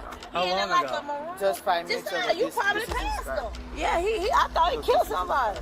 Deputies put out a BOLO alert for the red Chevy Malibu and deployed their helicopter to search for the fleeing vehicle. Eagle Break, I think I got your car. Southbound Fort Harrison, right at the split at Myrtle. Continuing southbound Myrtle. How's this driving? Extremely signal 12, driver doors flapping in the wind, almost signal forward, running red lights through Fairmont. Through Cleveland, driving on the wrong side of the road, almost caused a head-on signal 4. We gotta get this guy stopped, yeah. Clear 10309, do you guys have good carjacking charges? 10-4. We gotta get this guy stopped, no matter what, he's crazy, man. He'll kill somebody. Yeah, Eagle, I would qualify this as extremely dangerous driving. He's coming up to... Okay, so I already watched all this, guys, today. Alice Mangold did a little thing earlier, and this is the actual video. So go ahead and watch this, and then I'll comment on how crazy this is. And we are living in a multi-state layered prison because... in society, on the outside, because people like this. Because this is just the normal Tuesday now. And this is Florida or whatever. You know what I mean? Like, this is what we have to deal with now. I don't think we got to deal with it much more. I mean, when are we going to throw away the key with this shit?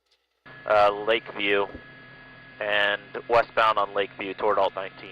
Yes, SO is advising they have valid carjacking charges. Through 8th Avenue Northwest. Oh, he was awfully close to that motorcycle. Oh my gosh, yes. We gotta get his sticks ahead of this guy, he's gonna kill someone. Yep. Alright, he's over the wrong side of the road coming up to West Bay on Clearwater Largo. He's got a red light. Alright, he ran the red light. I think he just signaled forward into this van. He's now westbound on West Bay. I think the driver door keeps coming open. It is. It's flapping open. He's bobbing and weaving through traffic. He's on the brakes, up on the sidewalk now to pass a car. You need to back off. It's been extremely dangerous from Eagle, so back off if you got enough PCSO against there. Alright, passing Bluffview Drive and Harborview Lane. So he's committed towards the beach.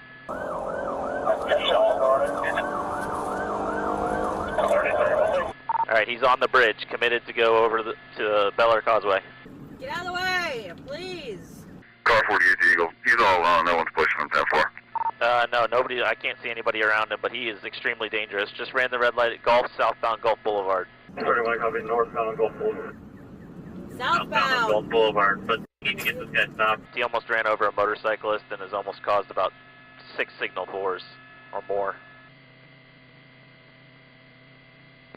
All right, wrong side of the road around that deputy. Still continuing, high rate of speed. And you missed the spike. All right, continuing south past 24th. He's in the median, high rate of speed.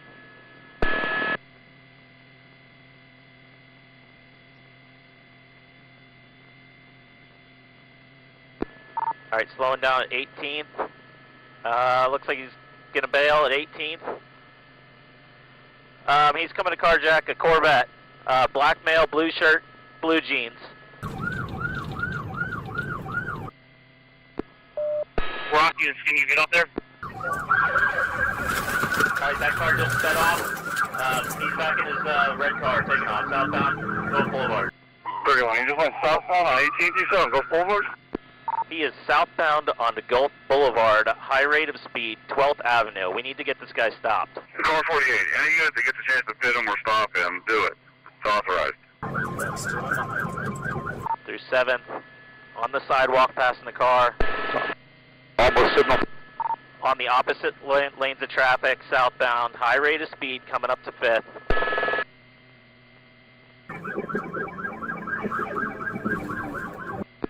Just ran the red light at 5th. This guy has no regard for anybody else on the road.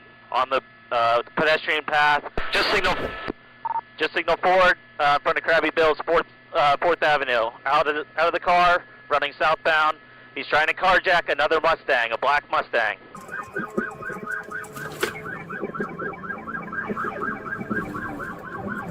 Sorry, I'm getting a little amped up here. You're good. All right, he just carjacked this Mustang. Alright, trying to carjack a black Mustang, 421, you set up? I'm almost there. Taking off in a black convertible Mustang, southbound on Gulf Boulevard. Morning, can anybody in this? Ram it if you have to. Right behind it. It looks like that car was involved in the signal 4. That tire's gone. Go! We're in a tough spot. I can't get a pit. We're headed down by JD's Tavern now. Eagle, I'll call for you. 2nd Avenue. Going the wrong way on the one-way street on 1st Street. He's fishtailing. He doesn't have that tire.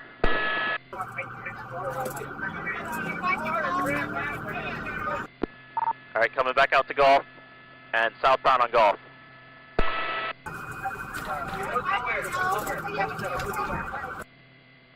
On the sidewalk. I think he just sideswiped 2 more cars on the bike path. We got 2 trucks down here.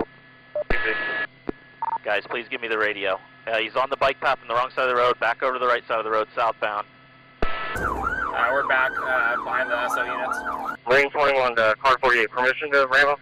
10-4, 10-4.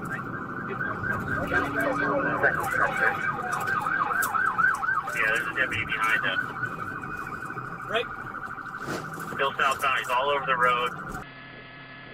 Alright, just hit the Marine unit. Now he's fishtailing. He's continuing southbound.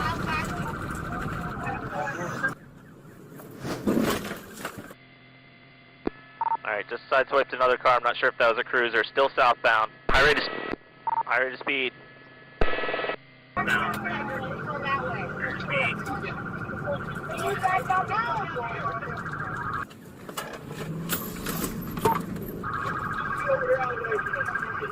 Over onto the bike lane, past the traffic.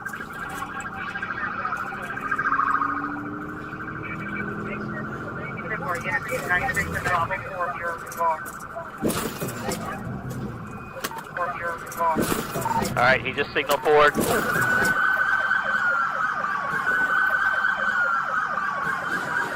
all over the place, he's hitting the fence. He's down 19925 Gulf Boulevard. He's on the south side of the building, driving to the east. He's around the back now, driving north. Alright, just hit the fence, going through another fence to the next property to the north. Alright, he's out of the vehicle. I think he's running northbound.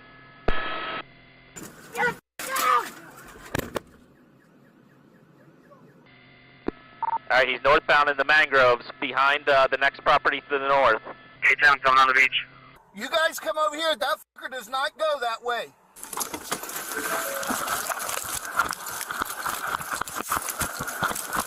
Alright, he's heading kind of east, northeast through the mangroves.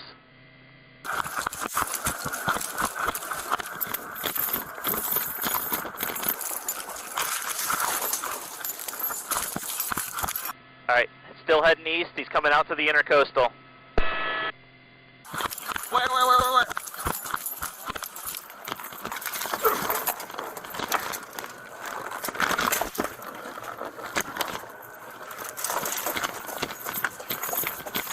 He's in the mangroves all the way out by the edge of the water. Make sure they got EMS coming for this wreck over here. I don't know where they're at. What's up? Should we be inside? Yeah, go inside right now. Can get EMS rolling for the wreck. I know there's some civilians involved. He's in the water. He's swimming eastbound. I got less.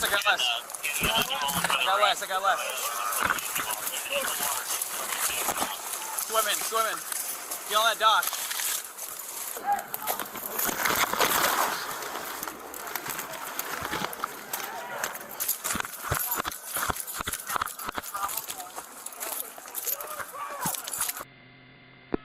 Alright, we've got deputies challenging from the dock. Hey, get on the... Hey, let me see your hand. Hey, let me see your hand. Walk over that way, now. Hey, I will take... He's eating drugs.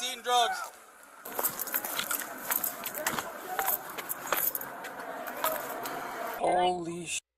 The Pinellas County deputies were freaking driving insane. Hey, watch your cross.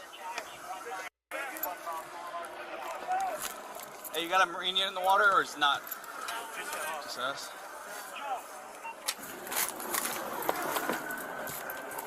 Stop being stupid. Let's go. If I have to get back in there, I swear to God. Eagle, if there's one of the Marine units that's available with one of the smaller boats, it looks like it's probably shallower up here, maybe waist deep. You got your Marine unit coming? I think ours in the water. Yeah, they're coming. Okay. Guys, use caution. It looks like he's got his hand down his pants. I don't know if he's holding up his pants or he's trying to hold something in him. Yo, bro, no matter where you go, you're done, so just stop. The helo's Come right in. above you, man. Helo's above you, we got boats coming, so you're done. Just give it up. You think a little bit of water is going to stop us? They call FD. What happened? I don't know. Yeah, that's B-51. Trying to get you an angle? Yeah, so I don't know what he's doing in his pants. Something in his hand, isn't it? My man. I got fleeing charges from off Fort Harrison. You guys got fleeing charges and all that too? Fleeing, we got 2 carjackings. Yeah, okay. 3 Golf Boulevard. The dolphin's gonna get you, man. Bro, there's sharks in there. He's out of he's whacked out. Alright, we got a boat coming from the south. Okay, right underneath me. Yeah, that's B-51. Yeah, where are you? On the dock, we got a boat, one more boat coming. Go! Right. How do you like that angle? That's a little washed out from the sun. Alright. Sun's on our back, but I think if you bring me around to the east. So keep an eye on him. There we go. Hey, homie. I'm gonna drag you up on that boat anyway. Hey, he's right there. Jill, come here. 2 o'clock. Jill, come here. Get over here. 2 o'clock. I don't know. Jill. Yes. Multiple. You gonna take him on the boat yourself? Keep going. Stop. Go. Go. Now. Watch your prop. Jill. Hey, bump it forward. Bump it. Yeah, bring it, bring it. Jill.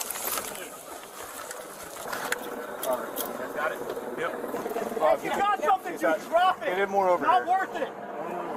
Hey, you hear me? Alright, you guys good? Hey, get some of the Make sure his hands don't pop back up.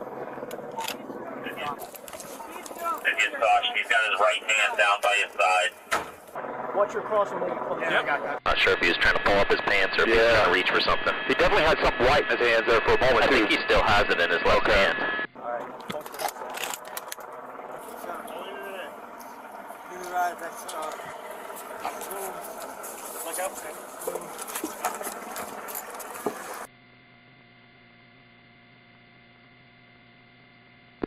Alright, Marine units have got him on the boat. They're going 10-15. This angle, jet wash from the engine a little bit. Yep. Sheriff's office has been chasing this guy. We just arrested him. Like, this is happening on the radio right now. He carjacked 3 cars. I'm assuming it's probably the guy who hit you because he's driving erratically, right? Yeah.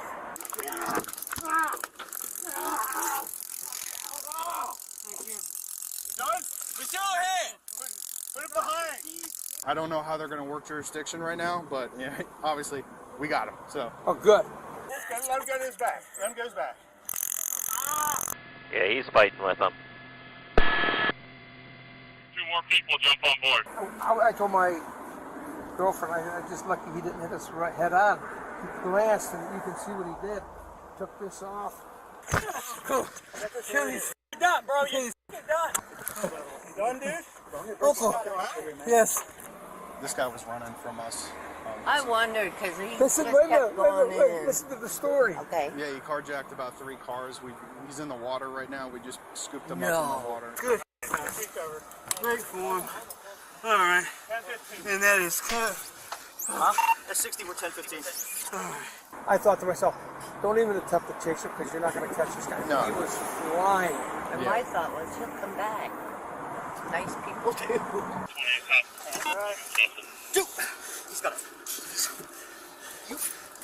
Give me the freaking keys. There, got it. Eagle radio, just to make sure we've got EMS 51 for signal. He's going to be getting a lot of charges. Yay.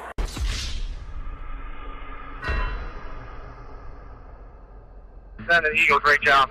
Thanks, good job by you guys too. The suspect, identified as Kenneth Lunford, also known as Keiki, was transported to St. Petersburg General for medical treatment. According to the incident report, Kenneth vomited several times while waiting for EMS and admitted to swallowing Dilaudid, a painkiller that is multiple times stronger than morphine. While undergoing treatment, deputies searched his hotel room, which he checked into using his real name, and discovered 393 grams of marijuana, 213 grams of THC oil, and 78 grams of an unknown white powdery substance, which later tested negative for controlled substances, suggesting that the powder was likely baking soda, frequently used as a look-alike in illicit drug transactions. Kenneth's bond was set at $10,000, and he was charged with 2 counts of carjacking, attempted carjacking, felony fleeing and eluding, resisting an officer with violence, robbery by sudden snatching, leaving the scene of a crash involving injuries, as well as battery on a law enforcement officer, and 29 separate traffic violations, including DUI, and leaving the scene of a crash. He originally pleaded not guilty, but later entered a plea agreement where he pleaded guilty to most of the felony charges in exchange for the state dropping several misdemeanor charges and the felony charge of battery on a law enforcement officer. He received the maximum penalty of 14 years for carjacking, attempted carjacking, and fleeing and eluding. He also received 5 years for resisting an officer with violence, robbery by sudden snatching, and leaving the scene of a crash involving injury. He was also ordered to pay almost $20,000 in restitution, and his driver's license was suspended. He is currently serving his time at Florida State Prison and is expected to be released in 2036.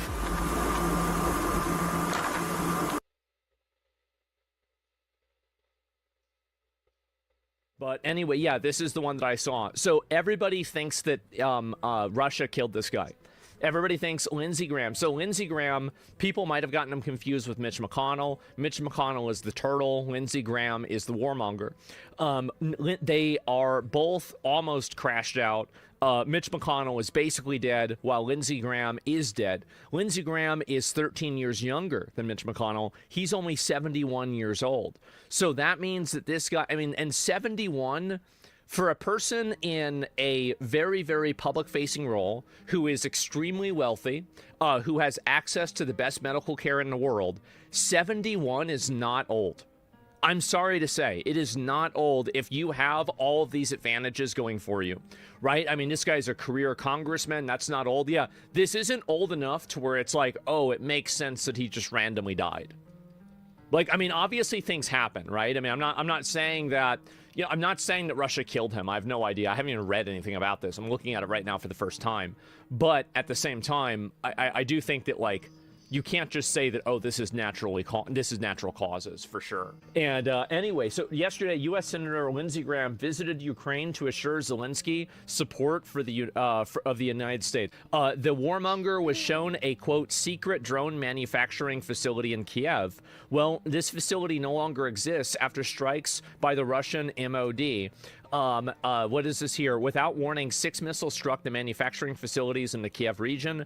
The RUMOD confirmed strikes on the drone sites, which started a huge fire. None of Russia's ballistic missiles were shot down. Lindsey Graham is no longer in Ukraine. So apparently not secret enough. Get your tinfoil hat ready. Graham inspected a drone factory in Ukraine. Russia blew up that factory today. Then tonight, it's announced that Graham is dead from a sudden illness and no more details. I'd say there's a decent chance that Russia blew up Lindsey Graham. I mean, like, people think that Russia actually blew this guy up. Oh, man, that's a lot, right? I mean, like, I doubt it. Yeah, was his body found in the wreckage? I mean, that's a really tough cover-up, I'll tell you that.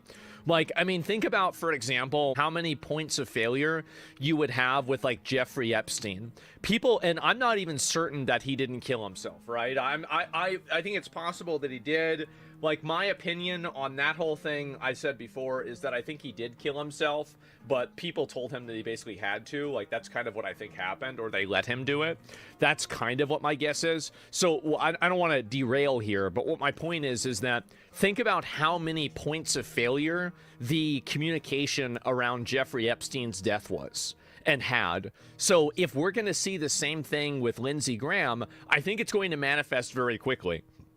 And it won't happen. They have a closed casket. Yeah, but probably well, I guess, like, no, yeah, I mean, Lindsey Graham doesn't have any kids or a wife, so I don't know, maybe I know his sister is, like, the one that's going to inherit his money, so I guess maybe that would be her that would have to verify that it's him. Yeah, it's his sister. I just like Graham a lot, but if Russia blew him up, I say we retaliate unapologetically to send a message that we don't let this shit slide. I don't think that Russia blew the guy up. I just don't think that's what happened. I just don't. Like, I mean, I think it's much more likely. And also, like, the thing is that, I mean, yeah, obviously we should retaliate and everything, but I don't even think that in that circumstance Russia was trying to kill him, right? Like, they were just bombing an area. Like, I mean, they're at war with Ukraine, by the way. It is a drone facility. I mean, like, there you go. So, I mean, I'm not saying it's a good thing to have happen. I'm not trying to excuse it, but, like, it's not like this is totally fucking unprecedented and it was targeted on him. I have no idea. So, yeah, wrong place at the wrong time. So, anyway, he died in D.C. Well, people are just going to make up whatever they want and just say that, like, I mean, it's the same as they said that Jeffrey Epstein had a body double. Like, I mean, like, you're trying to approach this situation with facts. Why even do that? It's logic, right? And it's a conspiracy, I mean. So anyway, here's why it's possible. Russia is furious that we continue to fund and arm Ukraine. I don't think that's true. Graham is not just the most psychotic booster of Ukraine, but he's also the biggest booster of arming Ukraine a decade ago, which really forced Russia to invade. I don't even agree. Like, I mean, I think that there's a lot of politicians that are, like, extremely pro-Ukraine. Like, Lindsey Graham is probably one of the ones that people know about because he goes on TV a lot, but a lot of other people have been involved with that. So I don't really think that's true. The fool cares not for your facts. I like that.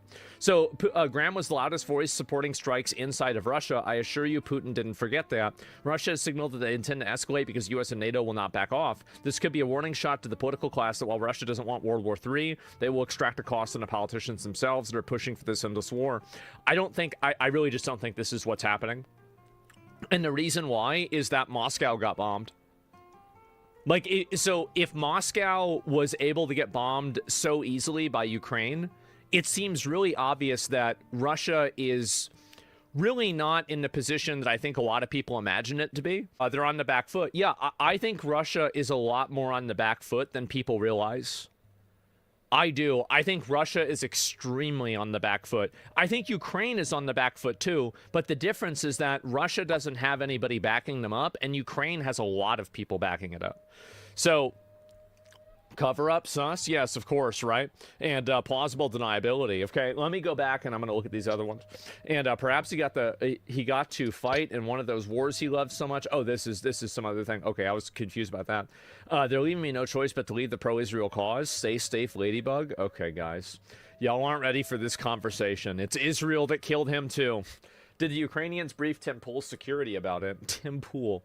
Rapid onset AIDS. Maybe I'm just slow, but why wouldn't they want just tell us if Russia did it? I don't think Trump wants to smoke with Putin, so why would it change? That's exactly why Trump don't want that smoke. We can't acknowledge that Russian blew up a sitting senator because it would almost have to go to war, so they just lie to say we had a stroke or something. I don't think that's what happened. I really just don't think so. So anyway, hello, Mr. Satan. Okay, guys. So let me go. I'm going to watch this clip. This is Lindsey Graham 1 day ago. Literally 1 day ago. He was talking like this. Here we go. We've reached agreement with the White House on a version of the Russian sanctions bill that they will support. It means it's going to become law. So when I get back to Washington, I'm going to go with Senator Blumenthal to the Republican and Democratic leader to see if we can find time to move this Russian sanctions package that would give tools to President Trump to help end this war. Yeah. There's some things we can do on the technology front to build on the lethality of Ukraine to protect itself from ballistic missile attack. If we did that, combined with creating tools to punish those countries that prop up Putin, that make money off this war, then I think we've got the best chance since I've been coming here in the last 5 years to get Putin to the peace table. We'll see if that happens, right? And he's sharp. Yeah. I mean, like, people said he had high blood pressure. If I look at his skin, like, his skin does look quite red. And, like, I remember this is the way my mom's skin would look sometimes, too. And she had high blood pressure also. So, I mean, again, like, this is, you know, like, oh, I have an anecdotal piece of information. So, like, I have no idea. Well, he's a retard. Now he's dead. Yeah, he's dead now. So it could have been a heart attack. I mean, there are instances, like 71 is not young, right? His eyes don't look good. Yeah, but most people who are 71 that are like that, too, right? I mean, that's really about it. And looks perfy and purplish. He was an alcoholic as well. Is that really true? I didn't even know that. Don't forget his job is high stress. Yeah, I guess so. And before the funeral was an open casket because he was poisoned by the Ruskies. I mean, I don't think that's it either. What is this? So when I get back to Washington, I'm going to go with Senator Blumenthal. Oh, this is the same clip. It's just a different angle. Okay, and yeah, this is it. Let me scroll down. I'll look at this. It's actually crazy. Somebody else said the N-word. It is like we're gonna look at this later on, but not yet. And look it up. He has a history of heavy drinking in New York City, or DC. You mean? Yeah, I don't know. I'd have to look at it. But anyway, let me scroll down and find some of these other ones too, because it's been pretty surprising to see that this guy passed away. And I'll look at some more of the information about it too. Yeah, here it is. So, passed away on July 11th from brief illness, going into cardiac arrest at 9 p.m. and arriving at George Washington University Hospital too late. So he died apparently in America. So it's not like they bombed him. I mean, I don't think that. I mean, like, the thing is, like, if you're a conspiracy person, you're just gonna say it was a body double, right? I mean, you're gonna just invent a you know, infinite corridor of rationalizations. It's the same way that anybody else would. But, yeah, straight from Ukraine. Yeah, exactly. I think that realistically, what probably happened is that he could have gotten poisoned. Like, I mean, that's probably the most likely outcome of any of the other stuff, right? Now, there is another component. I remember reading one person that said this, is that the flight from Ukraine to, I guess, America, it's like, what, 15 hours, right? Like, let me look this up.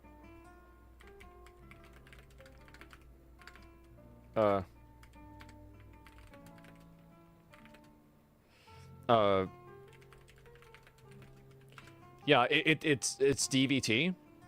Yeah, Yeah, that's right. I was thinking, like, what is the term? Yeah, because obviously you guys see where I'm going with, like, I'm talking about how long something is, right? Like, we can clearly see where things are going. So is 12 hours, right? So DVT is deep vein thrombosis. This is one of the silent killers of a lot of people that have sedentary jobs. And it's one of the reasons why I feel like I'm lucky that, you know, like I go out, like I exercise a lot. One time I convinced myself that I had it because I had a pain in my leg. And I actually went to the emergency room, like, or an emergency clinic, and they did like a fucking ultrasound on me. I was like so freaked out about it, right? And you exercise? Well, I mean, like, avoiding DVT isn't hard to do. It's just make sure that you move around, period. And so, like, coronary embolism could happen from DVT clot the next day. Yeah, exactly. And so, like, that's why I'm always, like, you guys might not see it, I always move around a lot. And it's just something about it, whenever I learned that that could happen to you, like, it did make me, like, very, like, physically uncomfortable. I was like, oh my God, okay, I have to make sure that I'm moving around, I'm exercising more. And, like, now, like, I exercise and I move around probably, like, I walk probably 2 miles a day, if not more. I do, like, almost every single day I do. And I, you know, go up and down stairs every day. It's not a big deal, right? But it's at least something. And so, you know, that's it. Remember, military helps too. Yeah, and anyway, I think anybody needs to do that. So this can happen if you're sitting down a lot and you have other issues, right? So, like, he also has high blood pressure. He also has these other, you know, like, secondary things. So that's what it could be. So if you showed me this tweet a year ago, what is this? Lindsey Graham and Charlie Kirk fighting in hell over being Reagan's bottom.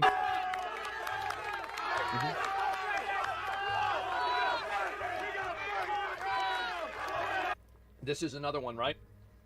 And so this is another person that, like, you can never show these people any degree of sympathy or anything other than treating them as if these are people who want you to die.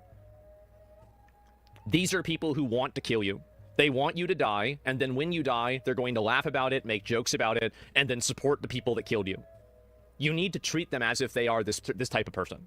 They need to be treated as the threat that they are. And until you actually treat these people like the threat that they are, well then, I think you're going to keep having these problems.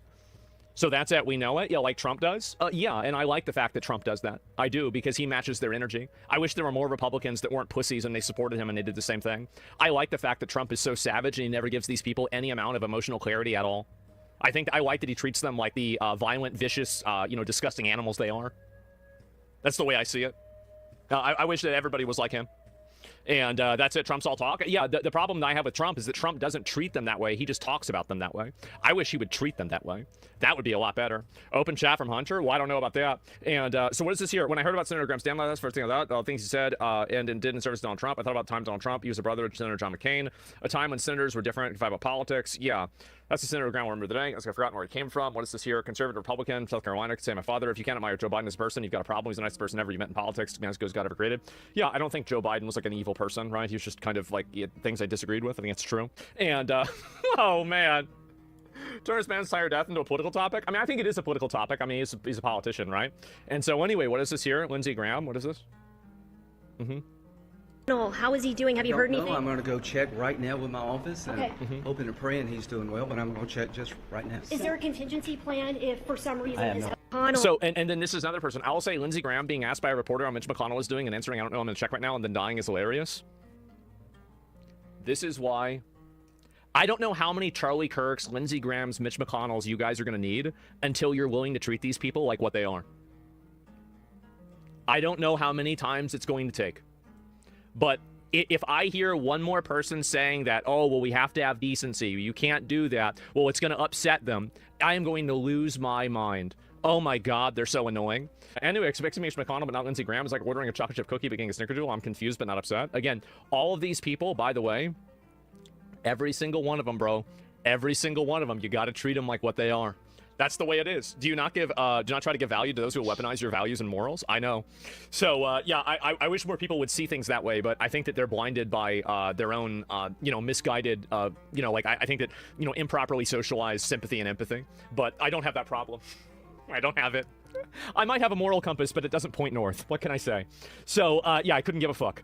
Anyway, Fetterman W statement. Yeah, I mean, like, again, I think John Fetterman is one of the only, like, upstanding guys. Like, I would say, like, the people that I would say are, like, really solid, like even though I don't, in a lot of cases, I don't necessarily agree with people that are always ideologically driven, but I can respect them in some ways. I like John Fetterman. I like Thomas Massey. I like, oh, fuck, those are probably the first two, like, just come up right off the top of my head. That, like, usually diverge from, like, what you would assume that I believe. Tulsi Gabbard, yeah, of course I like her. I like the Pope, yeah, I do. I like Pope Leo. I don't agree with his positions on immigration. I think that he's wrong, but I think that he's a net positive, if that makes sense. So I like Bernie, yeah, I like Bernie too, yeah, sure. And LeBron James, I mean, I don't really watch a lot of basketball. Like, you like Rand Paul? I do like Rand Paul. That's true. So yeah, I mean, there's some instances of that, but I do still think that if we had the Black Pope Robert Sarah, dude, that would have been fucking crazy. Like, that would have been like the opening of like a fucking of like a Warhammer 40K video game trailer. Would have been nuts. So yeah, Black Pope, yeah, guy was, he was a real one, the 11th Crusade, exactly. But you know, there'll be another one at some point, right? And what is this here? With Israel? What is this? Forget it. I'm not with you. I'm with Israel. I will be with Israel to our dying day. They're the best ally we could hope for. So we have a commander-in-chief in President Trump, who I think is Ronald Reagan. Yeah, plus, I mean, like, again, like, what is this? Plus. Ronald Reagan plus. Uh-oh, isn't that bad? Didn't Ronald Reagan give amnesty to a bunch of fucking illegals? We gotta undo that. Lindsey Graham in Congress for 31 years. His net rank was ranked 293 after 535 members of Congress. So, by the way, if you're making $171,000 a year, like, so if that's your net worth and you've been in Congress for 10 years and your net worth is only $1.5 to $2 million, you are not good at investing your money. Like, I will be honest. Like, I don't know what he was doing with his money. Was he paying for just, like, endless hookers? Like, I mean, if that's the case, then I get it, right? It's understandable, right? I mean, living life to the fullest. But, like, yeah, I mean, maybe he had Uber Eats a lot, right? That's it. And it's not true. It's, what is this here? And it's tax. He has to live on it as well. Yeah, I mean, I'm just saying, like, I think that's a lot of money, right? And pay for 2 houses. Maybe you're right. Should have followed Nancy Pelosi, I guess. Like, I just feel like there's a lot of ways you could spend more money, but who the fuck knows? So the news is so good, I had to read it twice. Lindsey Graham, Senator. Yeah, this is, yeah, of course, right? And anyway, I'll scroll down and look at the rest of these, but the Save America Act in honor of Lindsey Graham immediately. It's not going to happen. I'll watch one more. We say you should have a photo ID before you vote to make sure we have voter integrity. Yeah. We say over here you have to be a citizen before you vote. We say over here biological males should not be playing girls' sports. We say over here that a minor should not be allowed to transition their sex. If you can't smoke as a minor, that makes sense to me. So to the medical community, you should not be performing sex changes on minors. They should wait till they're old enough to make that decision. That's what we say. All of y'all going to oppose it. If you don't want a photo ID, you're probably into cheating. There's no other reason to say you don't have to have an ID. It just makes cheating easier. Who wants a non-citizen voting in our election? If you're against that, that makes me wonder. And biological males playing girls' sports, not good for anybody. And a minor should not be allowed to transition their sex. Yeah. That's the biggest change you can Huge make in loss your to the entire DC life. gay scene. You shouldn't be allowed to do that as a minor. This is what we say. What do you say? It's very weird that I think leftists always weaponize homosexuality as like it's like a big gotcha with the Republicans. I don't think most conservatives or Republicans care about a gay dude. I don't really like. I don't think anybody gives a shit. Like that's like that's like glass patch, bro. Like yeah, we do. Like some people care. I mean, I guess maybe some people care. I certainly don't. Like I've always thought it was like kind of odd. Yeah, like this is like only traditionalist. Yeah, exactly. You're lying, bro. They hate gays. I don't really think they hate gays. I mean, if they hated gays, then why did Grindr call the RNC the Super Bowl of the app? Right? I mean, like, I feel like, guys, I feel like there's a lot of gay dudes out there. And also, by the way, there could be another meta level for this, right? Is because gay dudes don't have to pretend to have libtard politics to attract art hoes. Because all they need to do is find another gay dude that thinks the same fucking shit that they do. So when you think about it, right? No, think about it. Think.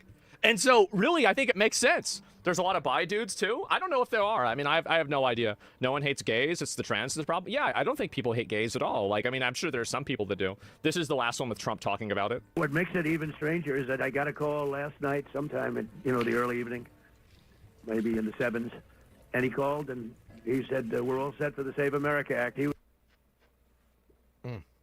I think my audio thing crashed. I'm not really sure. Let me go back and double check.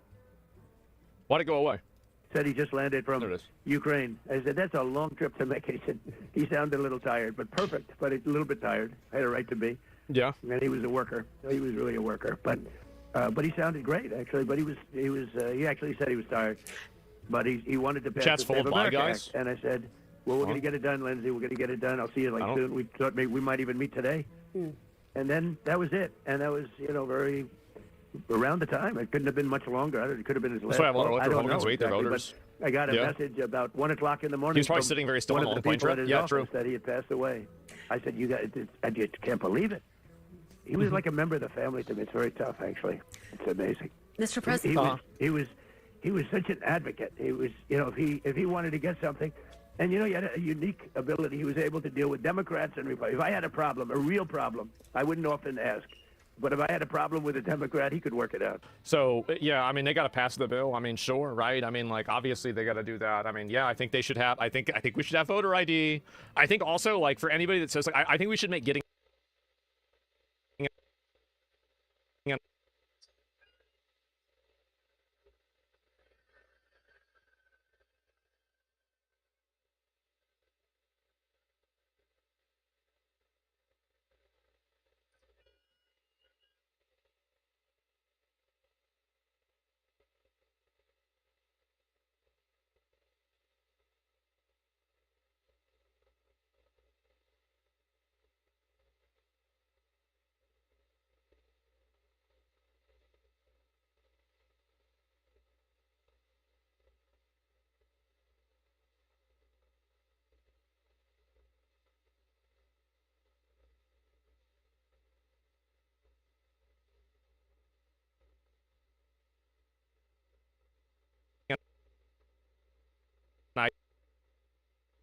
ID.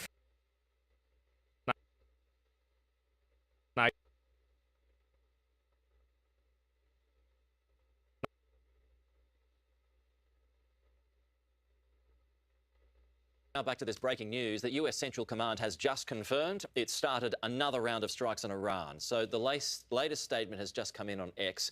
It says, as at 5 p.m. ET today, it's 30 minutes ago, US Central Command forces began launching more strikes against Iran to continue degrading their ability to attack civilian mariners and commercial ships freely transiting the Strait of Hormuz. The Commander-in-Chief has directed the strikes to hold Iranian forces accountable. So the strikes, or more of them, are back on again. Now, hostilities in the Middle East had already flared up as Iran and the US traded fresh blows. The US president is calling Iran's leaders evil and sick after claiming the country broke an agreed peace deal. Now, the renewed strikes has prompted Tehran to close the Strait of Hormuz. But Donald Trump says otherwise. He insists the vital shipping lane is still open. This war is at a dangerous inflection point. On Saturday night, another commercial vessel was targeted off the coast of Oman, this time a Cyprus-flagged container ship. The crew evacuated in a lifeboat, and one Indian national is missing. In a statement shared on Iranian state television, the Revolutionary Guard said it fired a warning shot after the vessel took what they're calling an unapproved route through the Strait of Hormuz. In response, the US attacked Iran for a third time this week. Central Command releasing images of some of the 140 strikes it says were carried out by order of the president. Iran has now declared the Strait of Hormuz closed, but in an interview with NBC's Meet the Press, Donald Trump says otherwise. It's open. We bombed the hell out of them last night. They're very, very evil and sick people. We had meetings with them for the last. They agreed to a deal yesterday, a perfect deal for us. No nuclear, no this, no that, no nothing. They gave up everything. And then after that, they left the room. And then within an hour, they launched a drone at a ship. I said, you people are sick. You're sick people. And so it's one of those things. Iran had warned any retaliation would be met with a severe response. And this time, the missiles and drones weren't limited to Bahrain, Kuwait and Jordan, who've borne the brunt in recent days. United Arab Emirates came under attack for the first time in nearly 2 months.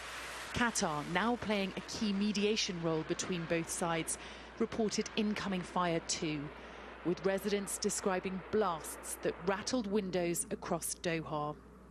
And Oman, in jarring contrast to regional front pages, reporting their bilateral talks with Iran just the day before, confirmed drone attacks on Omani territory too. Iran's new supreme leader, who's still not been seen in public since succeeding his father, didn't appear at this week's funeral commemorations, but issued a statement vowing Iranians would avenge his death. And that message was inscribed on a missile apparently fired in today's attacks and shared by the Revolutionary Guard. Iran's lead negotiator, Mohammad Kalibaf, posted on X, "The era of one-sided deals is over. We told you, keep your word or pay the price. Reality is knocking." It seems last month's Memorandum of Understanding is being interpreted very differently by both sides. Iran now targeting vessels that bypass its controlled route through the strait, which carried around a fifth of the world's oil before this war and has become the thorn in Donald Trump's side.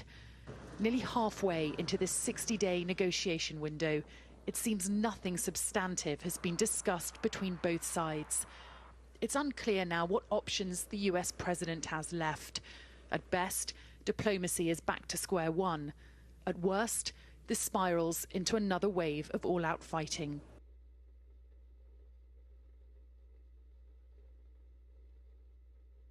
Governor Gavin Newsom is basically panicking. Let me speak directly to anyone considering helping President Trump interfere with our election or our count. The compensation to have the governor, the seal of the governor, state of California, XL? I've never seen this before. Helping President Trump interfere with our election or our count. See, he's not saying interfere. When he says interfere, he just means verify, audit, or the scary word, count. Like, this is the face of a very terrified man, and I still do not understand. Like, what is he doing that always makes him look like he just stopped sobbing? Like, he was just sobbing, now I gotta go make this speech. I don't know who's directing him or advising him. They need to be fired. And I'm not even trying to help Governor Gavin Newsom, but it's bad. If you violate California's laws, if you interfere with our voters, tamper with our ballots. Because remember, he made it a law right before the election that it is illegal for the federal agencies to count and audit their ballots. So he's saying you're violating California law. It's like, no. This is just one draconian rule some scumbag governor decided to make because I believe he had to preemptively cover his tracks. Because they always knew. They always knew they had to cheat Spencer Pratt out of the election, whether it is through legalizing ballot harvesting or counting endlessly after the election, and as soon as Rahman gets over Spencer, immediately call for him. I think they were going to do it for, they were going to do it against Steve Hilton as well. But, again, I think Governor Gavin Newsom cheated Chad Bianco out of his nomination too by simply saying, we got an emergency scenario and break glass scenario that if you have Steve Hilton and Chad Bianco, the only candidates for governor, both Republicans, qualifying for a jungle primary, we were going to disqualify one of them anyway, essentially, and bring in one of the Democrats. Like, that cost Bianco votes, in my opinion.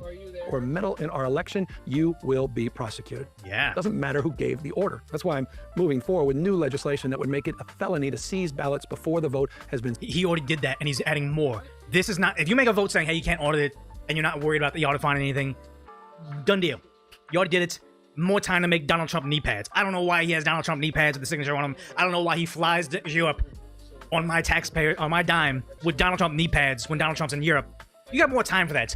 You have to be a very, very type of paranoid and worried for you to actually make more laws saying, I said it's illegal for you guys to audit my stuff. Now I'm saying it's really illegal for you guys to audit my stuff. Now I'm saying if anybody starts to look at what we do over here behind this thin curtain, you're going to jail too.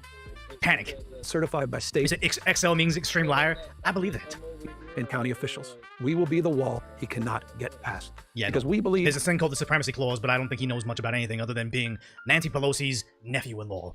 That once an election is decided, the winner governs for everyone. That's the architecture of American liberty. Donald Trump, he doesn't believe in that architecture. Let me speak directly to anyone.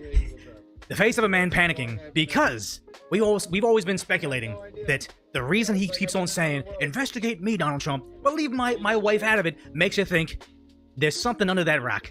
And now they found out that somebody, Alexis Podesta, has been wearing a wire for the feds.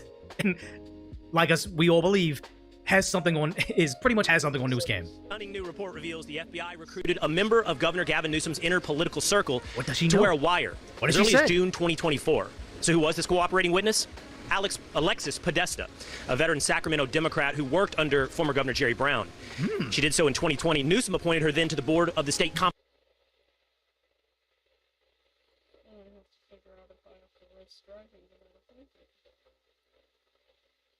Or maybe they don't.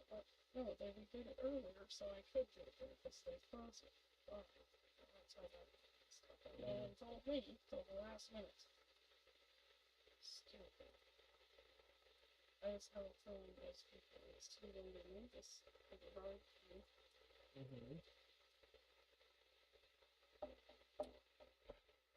Like calling the same morning, like I doubt that's gonna happen. A few days before, yeah, but not same day.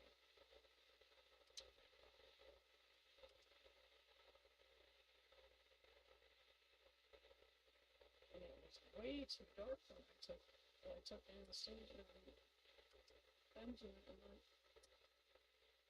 pitch dark over there, so at least, well, I don't remember Anastasia pretty good. Just, I don't know. He's doing that thing, walking around, and I kept saying, stay with me. Too dark. Then I had to take the chemo out, because she had to be here first.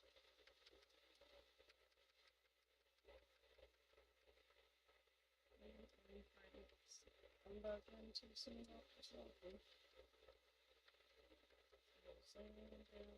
Oh, and he used the restroom and did not wash his hands. Because I have that. Babe, it smells like a rat in there. Like he sits in the fucking rat trailer and he comes in and he shits and he doesn't shower. I said he's not supposed to be in that damn thing because the other day I caught him sleeping in it. I said, right. It smells like rat in the bathroom. Well, he must feel it at home. You know, it's sad. Yeah, I don't get it. It's the only thing. Oh. It's okay. It's my fault. Yeah, I don't remember how to play it. I mean, the controls. It's gonna be me first, too. I have to play it. I mean, any of the controls, I forget. Say hi to the stream. Oh gosh. Oh, hi. I didn't know I was. Your words are all. I mean, I haven't played this for quite some time. At least 6.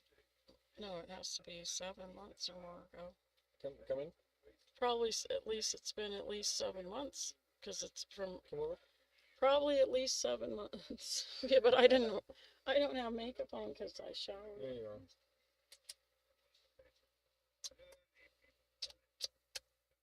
Give me those 3. There you go. Are we out of the focus here? Because I did that. Oh, here. I don't know. Love you. Oh, yeah.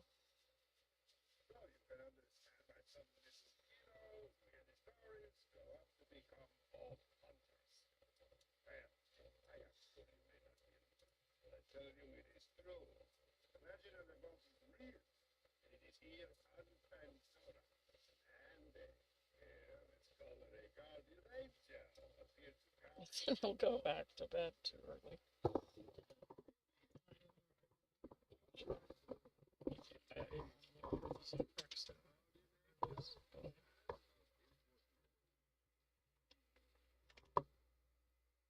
Marcus.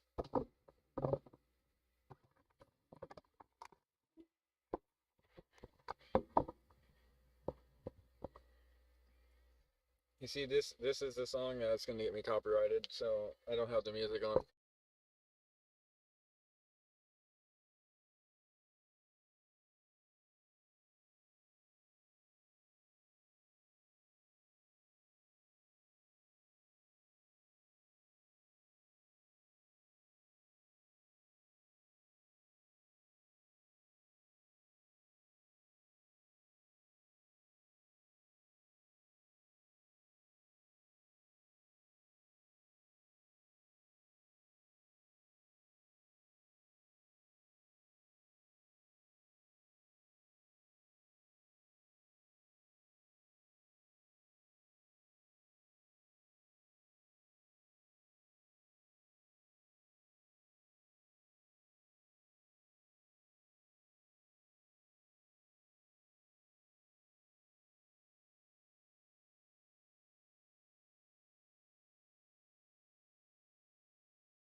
Start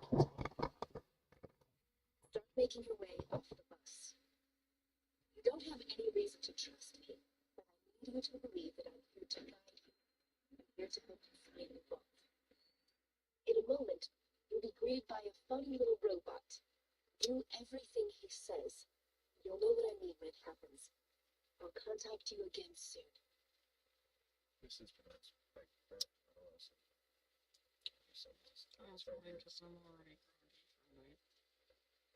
Well, we're here. Don't worry about saying goodbye. I'm sure we'll be doing this all again soon enough. Get off my bus.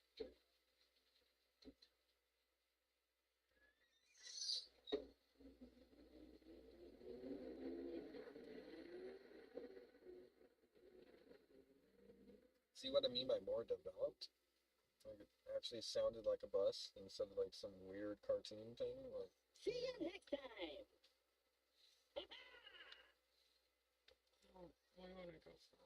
Welcome to Firestone. oh, because you're supposed to I do am something first. CL4PTP. You may call me by my locally designated name, Claptrap. Before continuing, please accept this Echo communication device and heads-up display, provided free of charge by the Dollar Corporation.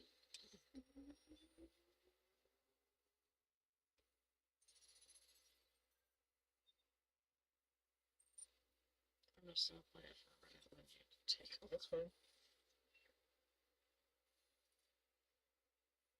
It's probably better that you play this twice too. Anyway, it really teaches you because it's the I first detected game. your Echo device is How to fully play. functioning. You know, This you way, never really had please. that. You just had me barking at you.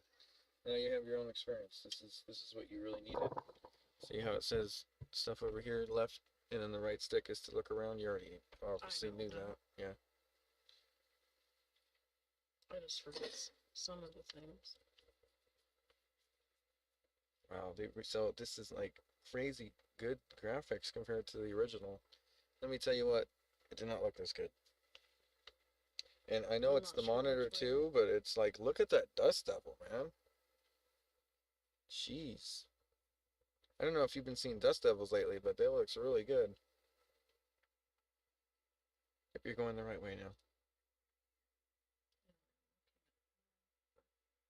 I think look left What's it? with the right stick. Oh, this. Is it that way or turn around now? No, it's going. Go back that way. You're on the right path. I took you on the wrong path. Go that way. Has to be. Can you climb? Maybe. Press A. No, not unless you can jump over it naturally.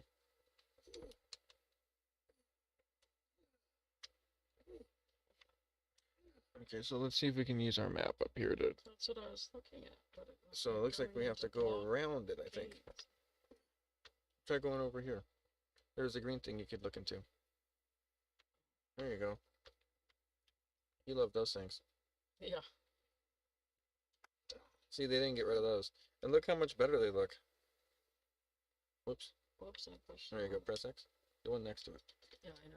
It's There just you I go. haven't used this. And then press B again. The right one. There you go. Now you can look at the money before you pick it up. Look up at it a little bit more. Oh. Look at it. It actually looks like cash. Go. Go. You gotta like here. No. Whoops. Here. Oh. Right. Now I went past it. Look at it. It actually has the texture of cash. Instead of this some brick. Remember how it was like a brick cartoon thing? It looks way. Wow, look, you see $20, but it looks like I gave you 100.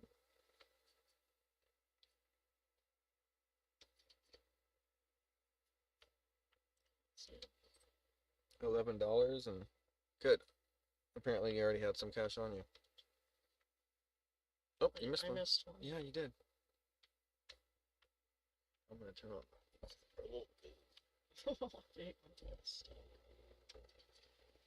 There's a big stack. Nice. 18. Thought it'd be more than the first one. That's the wrong way. I think if you go on the back porch, there's some stuff too. See the stairs? Right there, and then the trash can will hit the trash can on the way out. Up the stairs.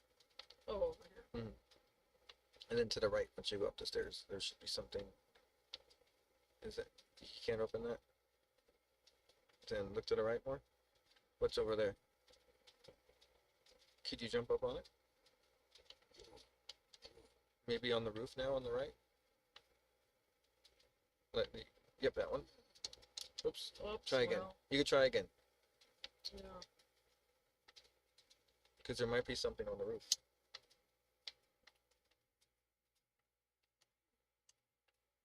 Practice for you.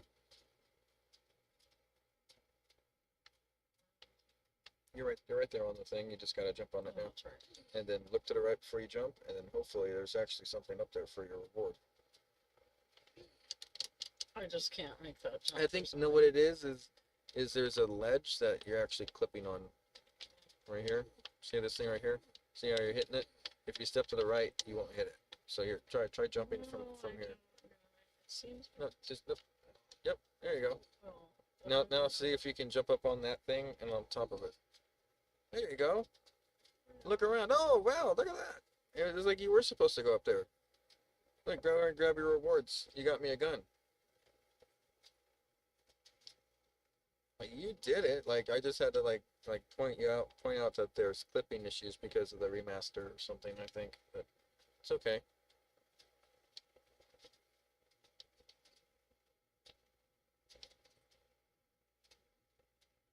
Nice, babe. Sick. So we're almost at 200.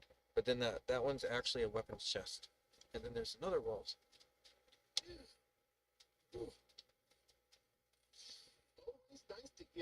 What? A sniper first thing? Oh shit, this is gonna be great. You got some more ammo for your gun. Look at that thing. So show more. That's fine, look, it gave you plus 13 magazine size and plus 37 damage. Go ahead and pick them up. I think you'd be able to pick all that up without... You still have a backpack, I think. And then, I'm not sure if there's anything else up on this roof. Make sure you look around before you jump on. Nice. Anything else behind those? Shoot that thing. But don't stand next to it.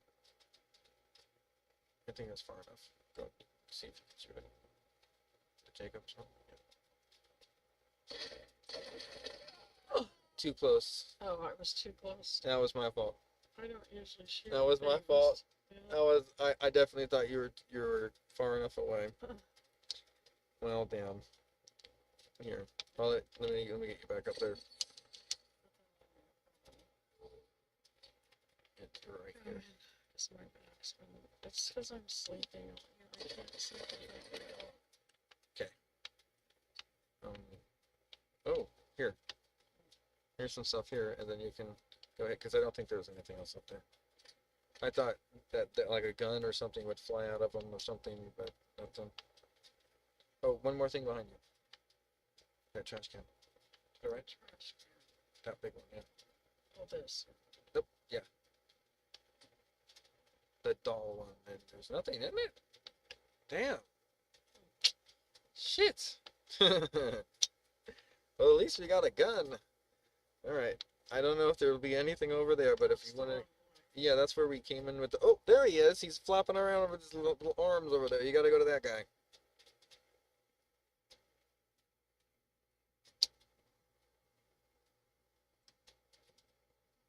People can miss that first chest and everything and not even know it's there. But you explored. Look at you.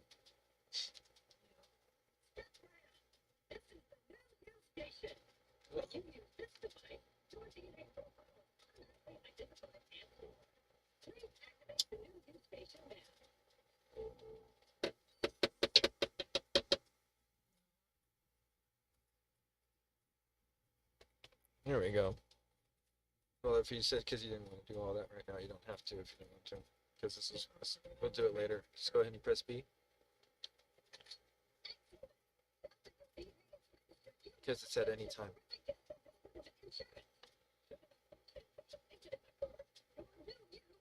Might be something in that house. We didn't check that one. To the right. Check that one out. Oh. I was always looking for things to pick The up. green, yeah. You were leading along the green trail.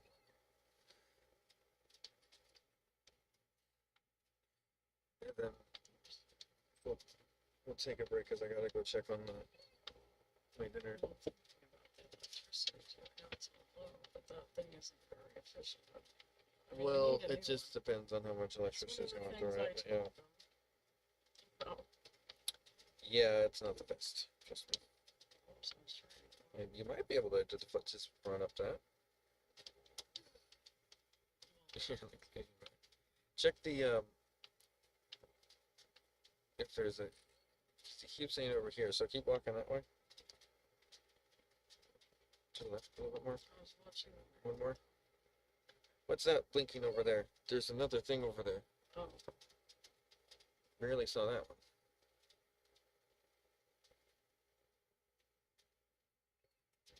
A little bit more. Down. Like you're lifting the lid. There you go. oh, that's more. Yeah. All right, we got some more sniper rounds, folks. That'll be great. That costs tons of money. So go ahead and hop out and walk to the right to where that robot is. Over by that gate. He keeps saying that. I'll have to turn the voice things around here. Oh, don't go that way anymore. Go to the right. There he is.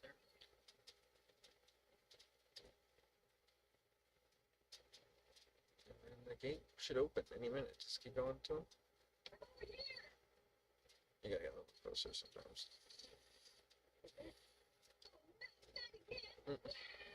What does that mean? Something's coming. Turn around. What is that? Like, look somewhere to the right. What's going on over there? That's terrifying. Supposed to shoot at them. Maybe.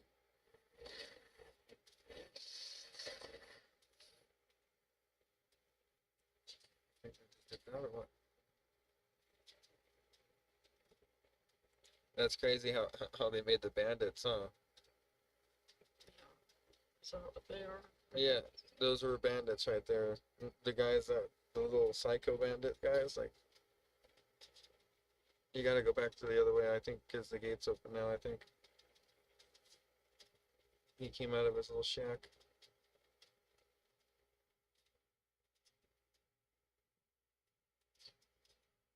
What is that?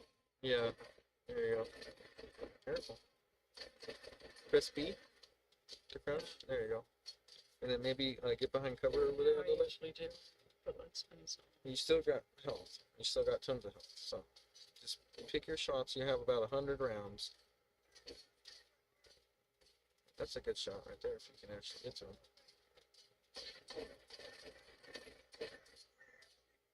Or I got used to my shields that don't need. You did.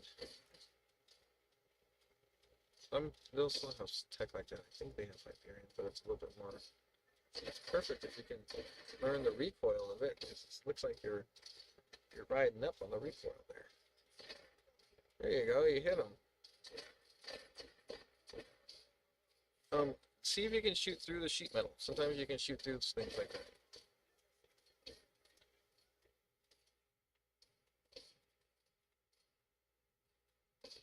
You could probably shoot him over that. Yeah.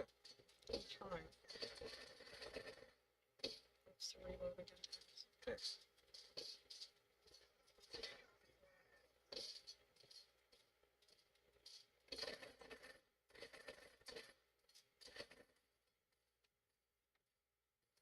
I'm not. Like I said, Press I'm B used to again? my shield. Okay, now try to peek around the corner. Slowly, but try to have your gun drawn, and look at his feet, and then maybe you'll shoot a couple times, and then you'll shoot up onto his body. Yeah, but he's shooting right now. Right, but you have to do it quickly, because I think he can shoot your feet. Is what it's looking like. I guess you can't shoot through the sheet metal on this one. In Call of Duty, you can.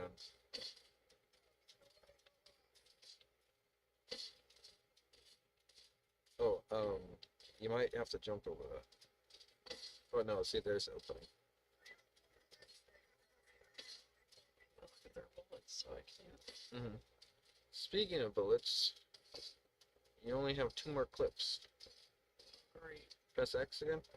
Oh, you're already full? Okay, you're good. Maybe it's 2 and some change, but... There you go, trying to... I wish you had a grenade.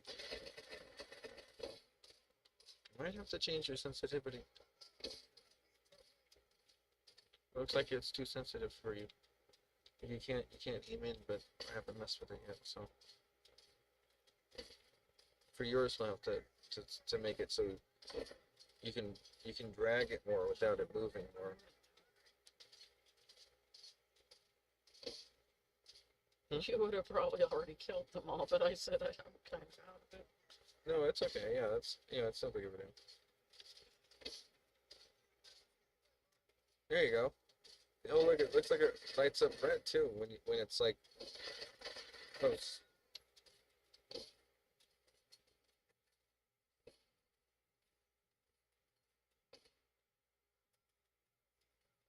Remember, I played this when I was a kid, so of course I'm gonna know how to. Yeah. Let's press. How do you get? Since you're in a good spot to change weapons, let's see if you can get to the part where you can change the weapon. Is that one? Which one is it? This one? I used. It's this one. Okay, so now we're going over. We have ammo for sniper, 12 of them, and 30 rounds of pistol. So I can kill him with the sniper rounds if you can't kill him with the 30 pistol rounds. How's that? Because it probably only takes like 1 or 2 shots with the sniper, and there's only 3 people. So here, I'll switch this. Oh wait, no, they're too high of a level. Uh-oh, this is not good, huh? So yeah, let's see if I can.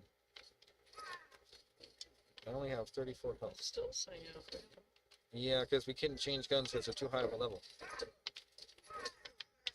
Did I get any ammo? I didn't get any ammo. I was trying to get you ammo, but apparently that didn't work out. They're scared now. No ammo. There you go. Why don't you? There's 18 bullets for you. Why don't you try to get that guy before he gets too close? We got health. That's what we got. We got. We can buy ammo here in a minute. We got tons of cash. Why don't you pick those things up and I'll go in for the kill on that guy. Oh, you gotta, no, you remember you gotta aim it out to like the keypad, but they don't have it on this one. Yeah. I guess because it's supposed to be like a locker. Oh, that's something too in that pile. See that glowing flies up there? It's like the stack piles. Oh, over there. Yeah, that's something. Oops. Maybe press B to crouch and get under that thing. You might need to do that. There you go. Oh, look, you can open up that thing too. There's 2 things. Those usually have ammo, by the way. These have cash, and that usually has ammo. That thing. Go ahead and press the right stick or X. Either one. You can hit it with your knife, or you can just press X. You can see you got a couple bullets. All right, so and there's only one more guy to your right here. It looks like he might be able to get you, so careful. Look over those tires. Oops, see, he's like right over these tires somehow. If you want to press B to stand up, you have a good firing position. Look at him, he backed up, he got scared. Now he's going, he keeps, save it. Here, let me see, here, check this out. Let's see if there's something here. Oh. This is the peeking thing I was trying to get you to do. But yeah, I was trying, but I don't know how to control it. It's okay. It actually has an auto aim, which if you fight against it, sometimes you don't understand what's going on. Yeah. So some people don't like the aim assist, and I was trying to see if you were fighting against it before I tried to proceed here and get you a little bit more ammo. Here, there you go. You have about 2 clips now. There's another guy. Try to pace your shots and then aim down tight so it doesn't spread out. Like if you shoot when it just shows up like the hip fire, that's what it's supposed to be called. A little bit lower. There you go. You almost had that one actually. You just had to do a little. Try to aim for the chest, not the head. If you aim for the head, just try to shoot it like with one shot. Like try to single fire. Like this game, it doesn't. Maybe you don't have a single fire weapon yet. Just press OK. I don't think it matters because this game's offline. Which is Just press that one. Shouldn't really matter. I don't know. Maybe something happened. The internet's off. Streaming. Hey, you got one. I looked away for a second and you got one. God damn it! All right, get that guy. Good job. There you go. See, it's coming back to you now. Yep. All right, so go ahead and pick some more of that ammo up. All right, there you go. See, now you got. See, this game actually did a lot better at like giving you less enemies and like let you hone your skills in. Like this is what I mean. Like if you didn't play the first game, it kind of is harder to understand it. It's a lot more chaotic. Oh, he's standing over here. That's where he is. Like it took a while for me to find him. Yeah, that one. Remember we already found one though, but we couldn't. It's level 4 gear, which is great. We're just level 1. We can't use it. You got some pistols, so let's just keep picking them up. You're gonna need them later. Nice gun, babe. That's a Hyperion something. BLS swatter or BLR swatter. Nice. Hold X all the way. See how it picks it all up? Oh, I know. I used to just. I forgot about that. I just wanted to see if it did it on this one too. I'm full. Nice.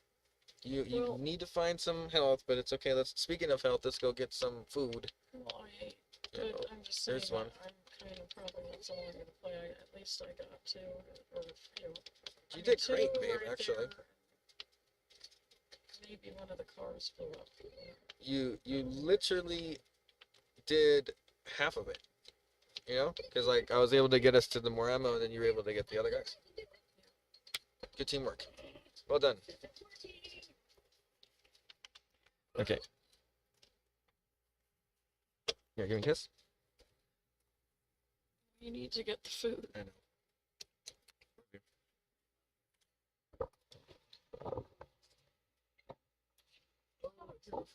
Before you run off too far.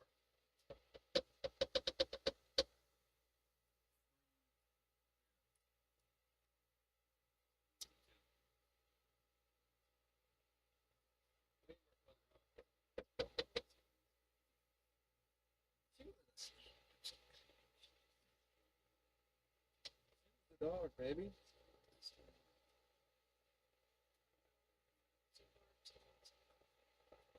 Right, the grace of God.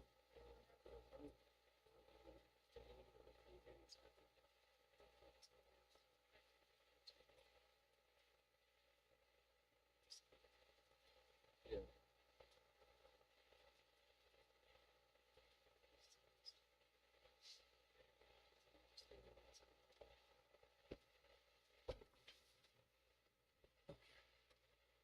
Just trying to do it for you.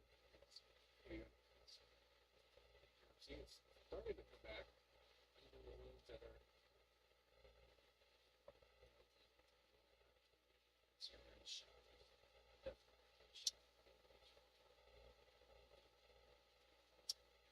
If I was on that line, I drove there and then I moved it, and I was like, what the fuck? I had no idea. I can walk? That's not great. I don't know. They never put me in water.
No pouching claptrap.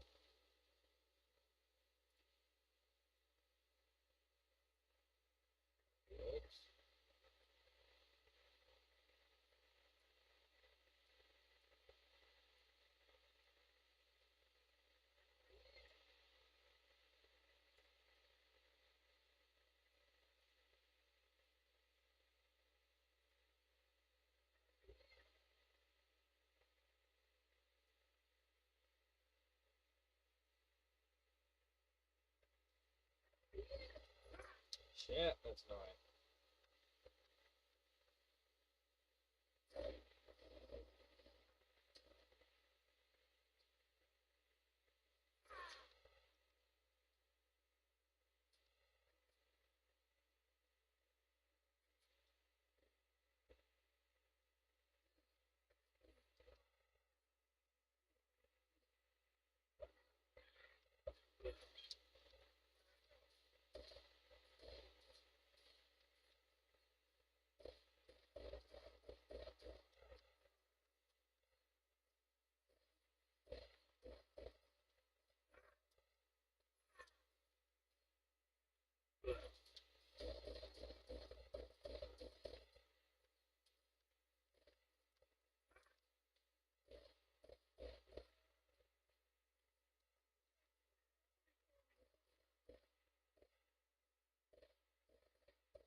First person I played this game with was Tyler Shoop.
Excellent. Leveling it up permanently increases the amount of health you have and the amount of damage you do.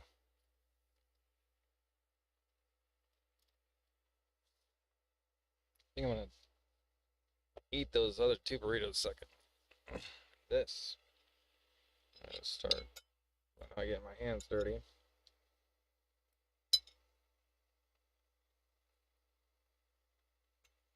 Sensu beans. You know?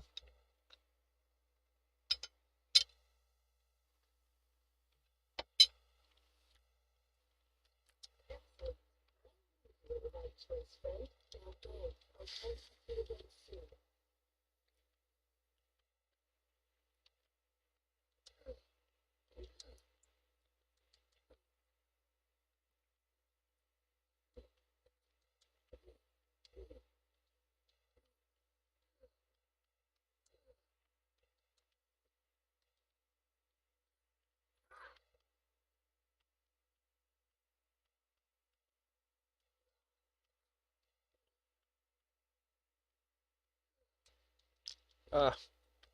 Okay, well, I guess I can't do it, huh? No kidding.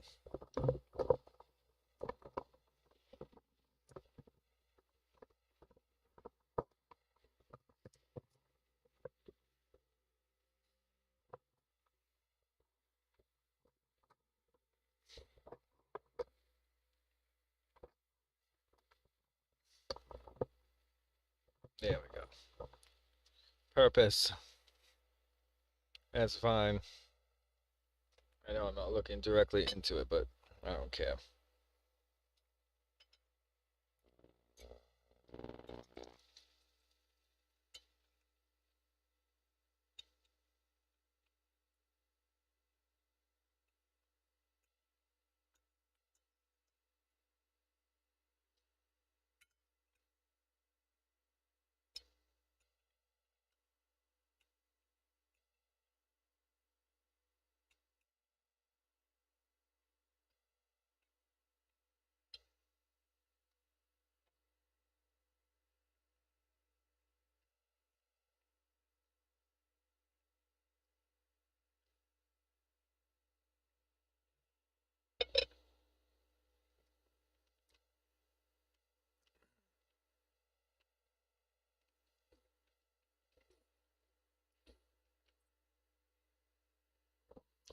It's hard to believe when you start here that you become spacefaring.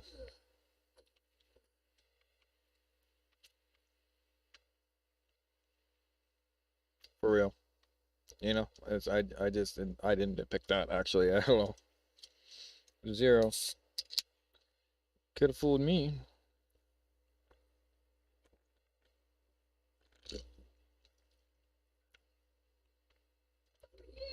Yeah, no, you could have fooled me. Sorry, Claptrap. I had a new ventilation port on that.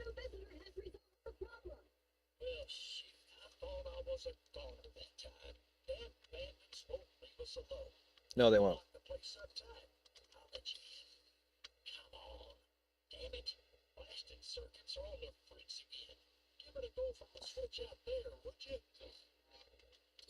The doctor's in. No.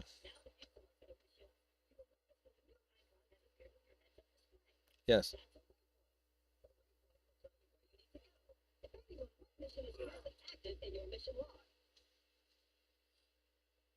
Yeah. Go figure, huh?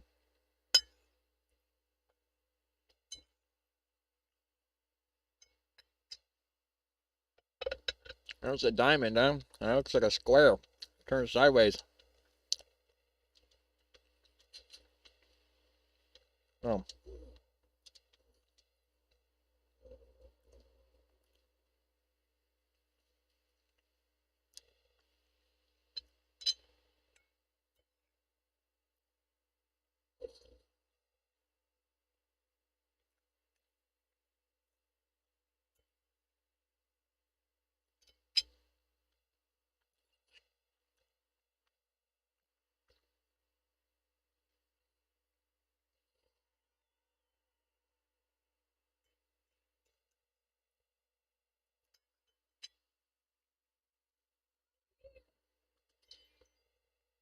So some of this wasn't voice acted.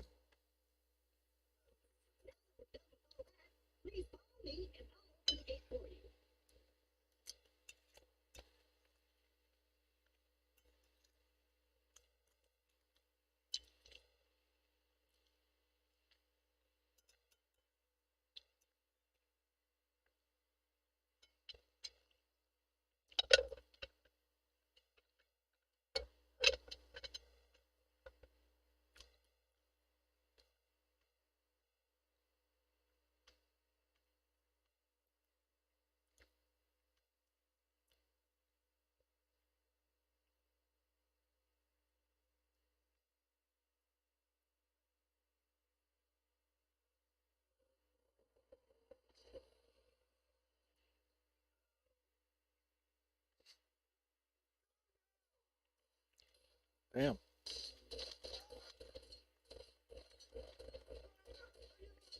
Perfect example why you don't go for criticals all the time.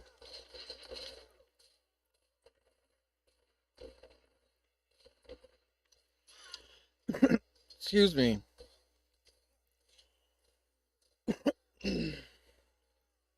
It's a sickness, I guess. I don't get it.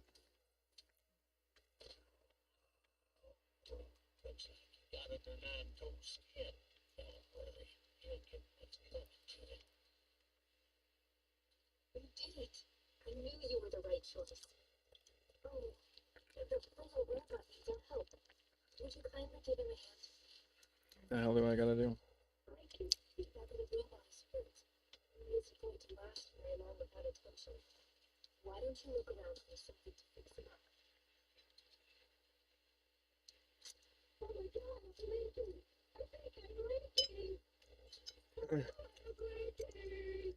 There's a lot of liquid. Yeah.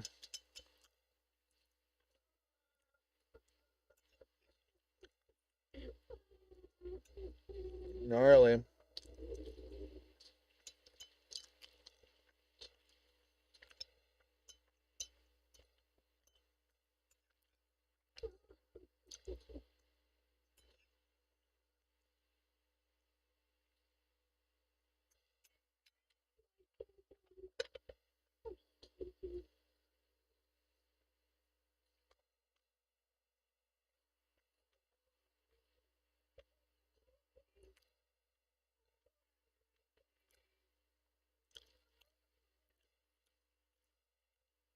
Sorry, Cora. I'm having PTSD.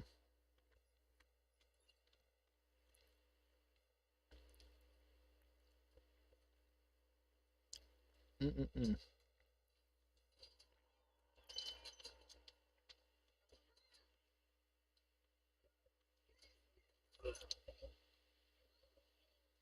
Seems to be okay. Now is the time to get moving and play your part in the journey to top.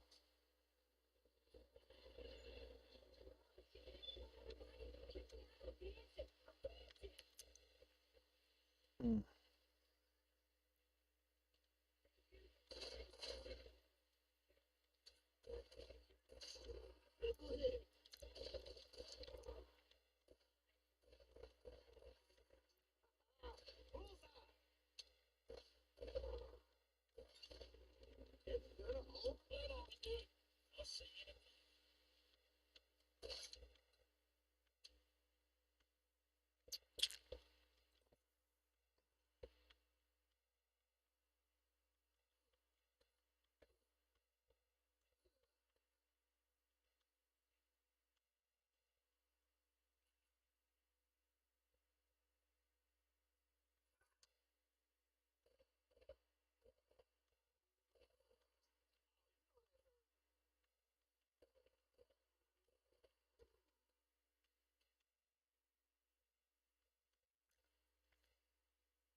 I could probably throw this game up to a higher frame rate, to be honest with you.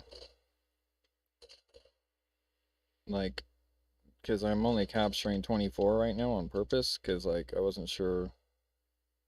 But I think I can handle it. Oh my God, it's stuck in the rock. That was immersion break. Alright.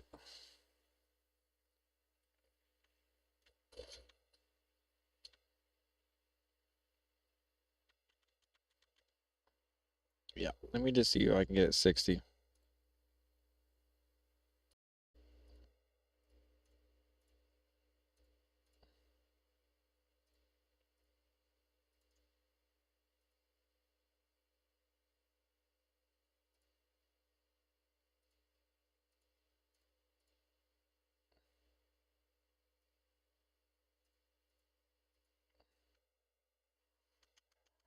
Way better, huh?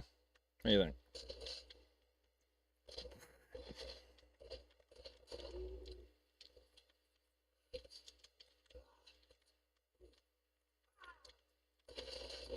Okay, let's see if we can do...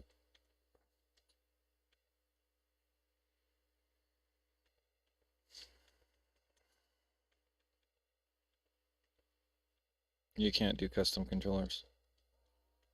It is what it is, huh?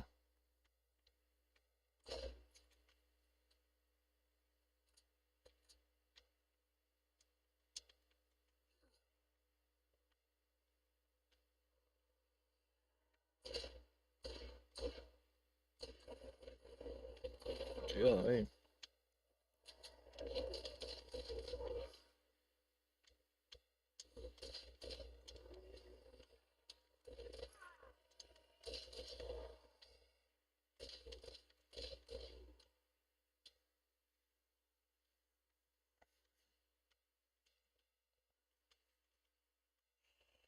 Yeah, I don't think that Zed guy is gonna be seeing me very soon.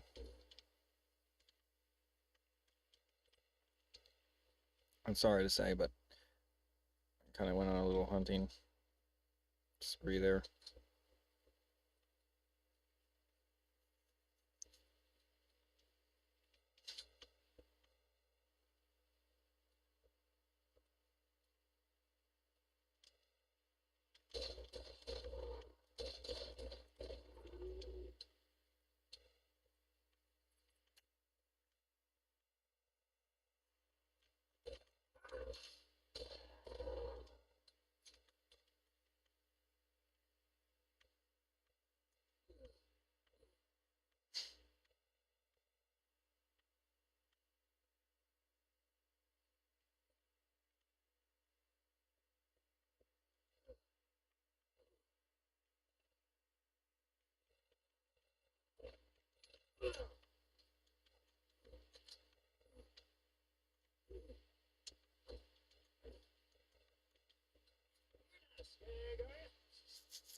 What's new? How was you scared? Mostly, anyways.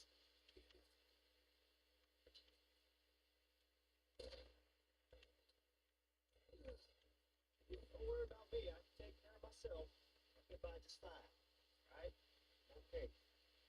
Don't worry about me. I can take care of myself. I'll get by just fine. Right? Okay.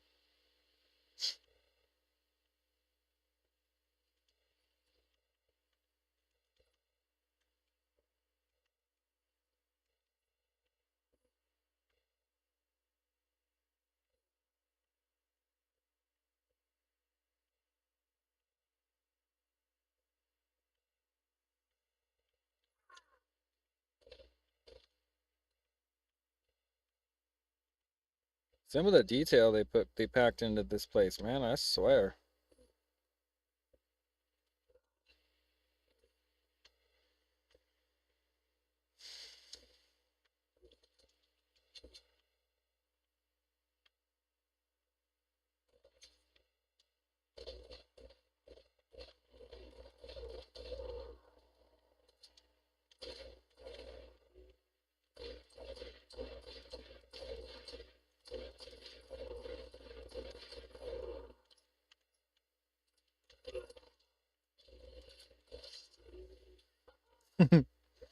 Sorry, I always got to keep the one in the chamber.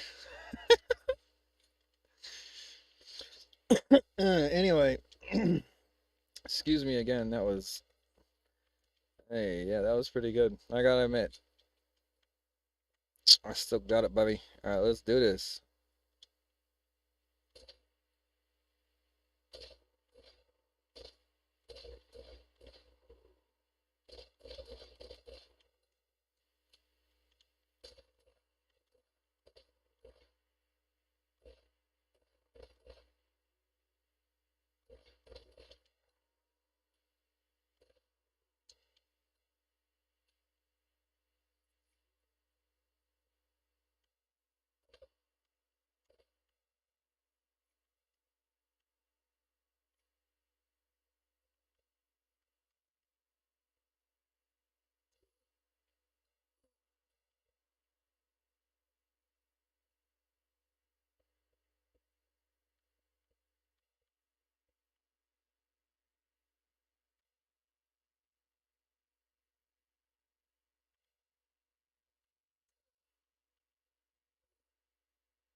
Alright, looks like I'm gonna have to turn in the quest. I don't have anything else to maintain in this area.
Okay. Scene is we got almost halfway to 4, which is where the sniper level is that we found.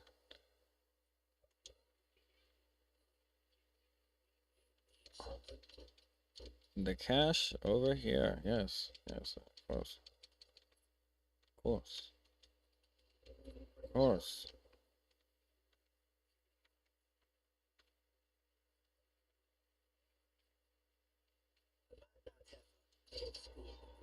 But when you get shot, you'll be happy I'm here.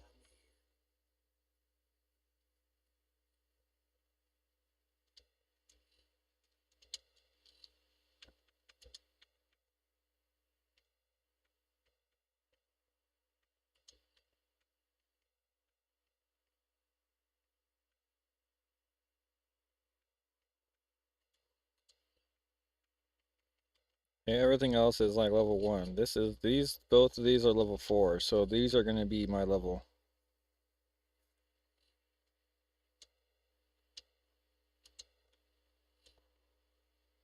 Oh.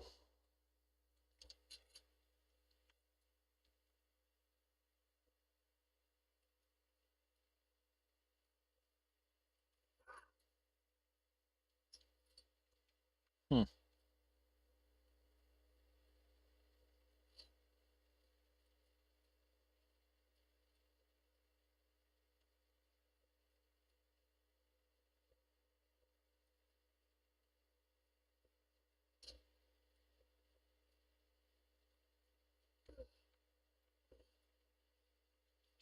Something. I keep the medical equipment working. Or call me C. Everyone else does. Ooh. Thanks for the help. Machine sell some things you don't need. You long, spread it out. I might not have a med school degree, but when you get shot, you'll be happy I'm here.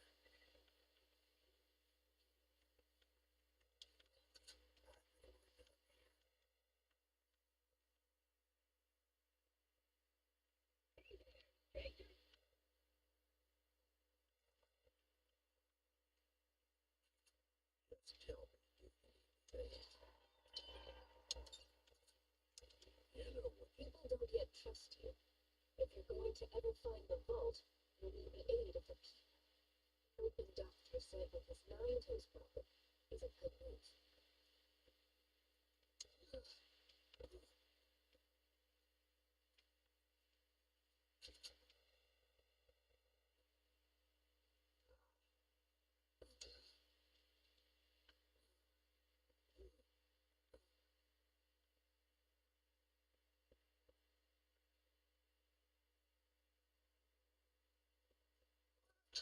Let's see some of my samples. Ooh. Took his cap off, bro. Fuck. Alright.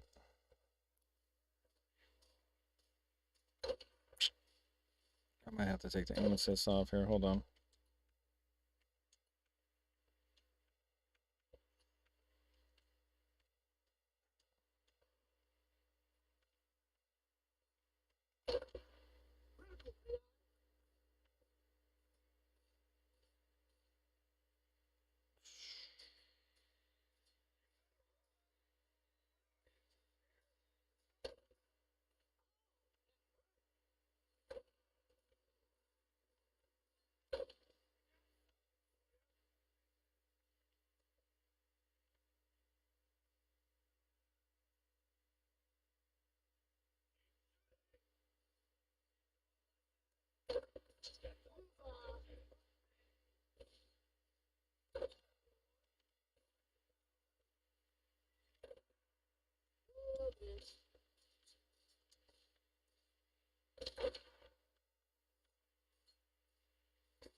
We'll have to check them out in a bit. I'm still getting used to these.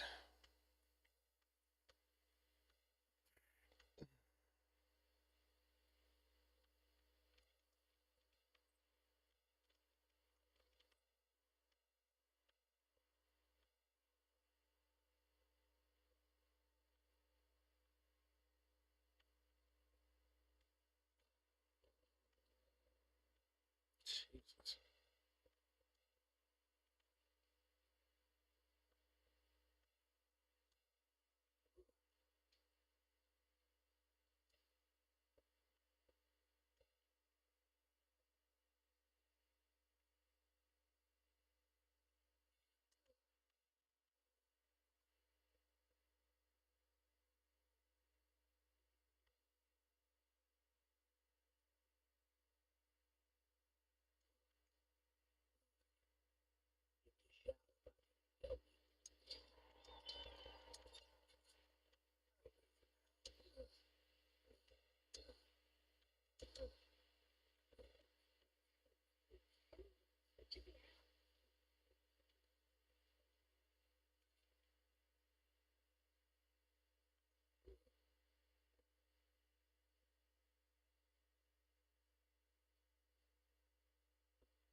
Ooh.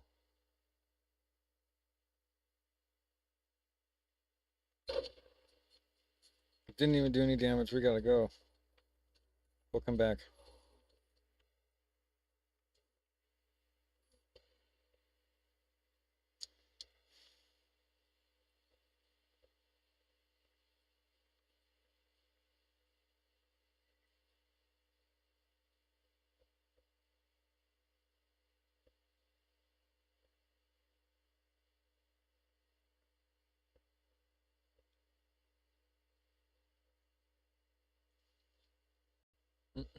I already met you. One more step and it'll be your last. You should have seen the look on your face.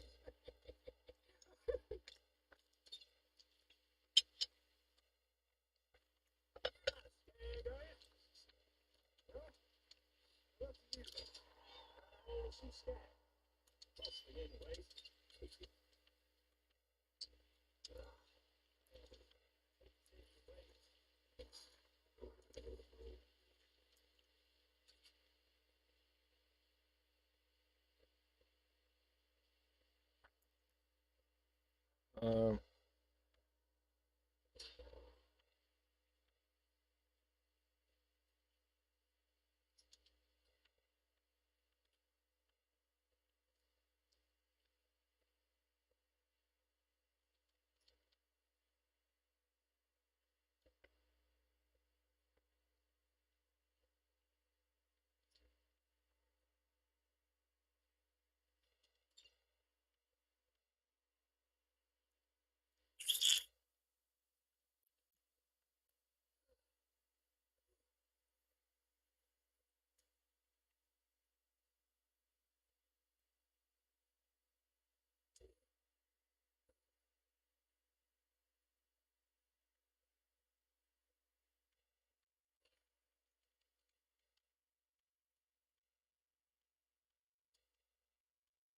Yeah, we had to get his meat back. They got keeps getting skags keep getting in it.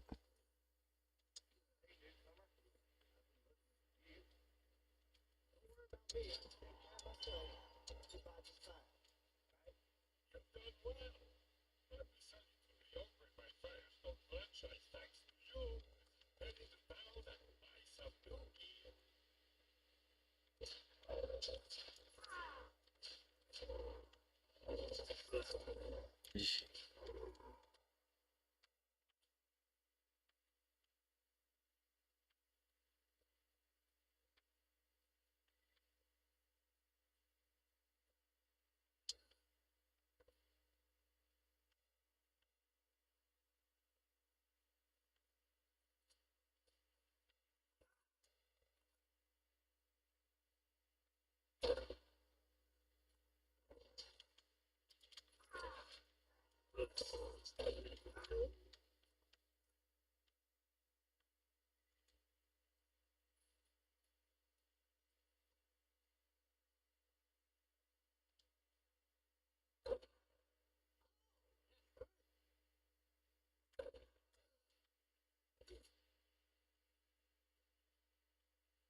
Oh, that's buyback. Okay, so sell. Wow, that's really fast at reloading. We gotta get rid of this. Is crap. This is garbage.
Good old-fashioned turret.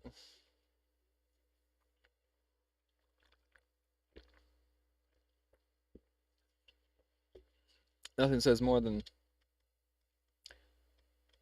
safety more than a turret with a shield.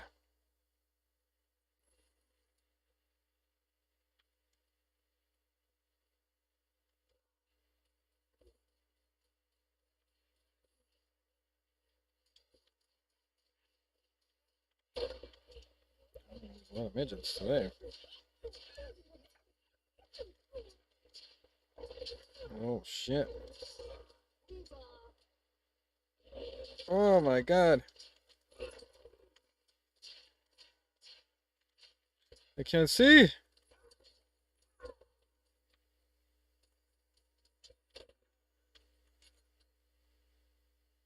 Almost lost my shield.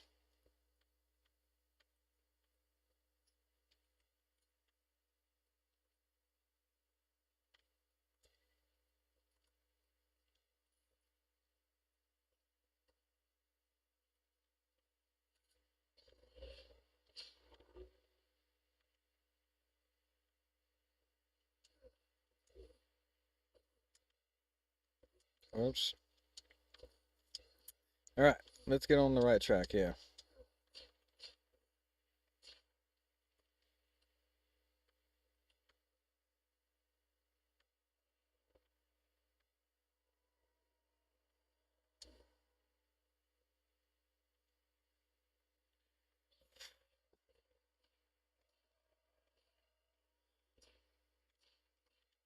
This thing really needs iron sights. It's so dumb, it's a circle.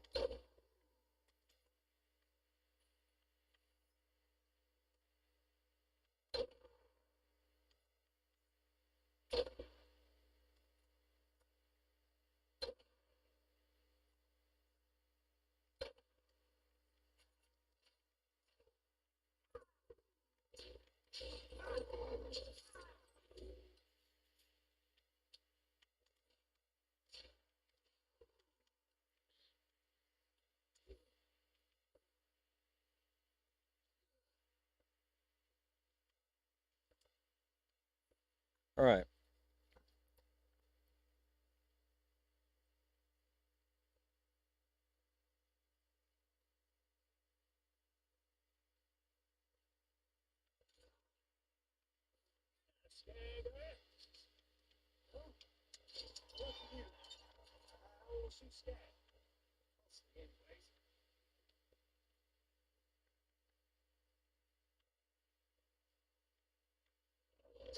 I can see it. Crazy. Challenge completed. Draw.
Well, that's nice. Very slow health regeneration is always nice. Too bad it's really expensive.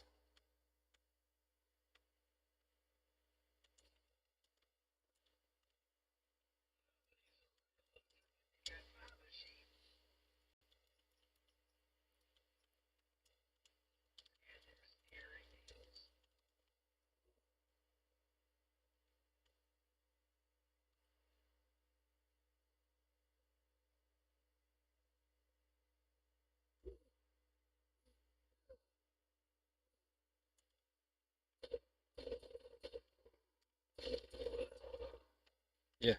Yeah, what's up? Whoa. Whoa. Whoa.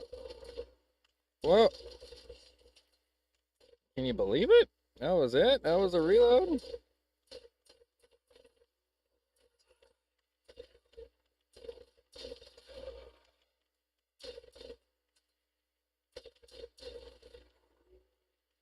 That's right. That's right. Well, that's pretty good for the first time using a gun.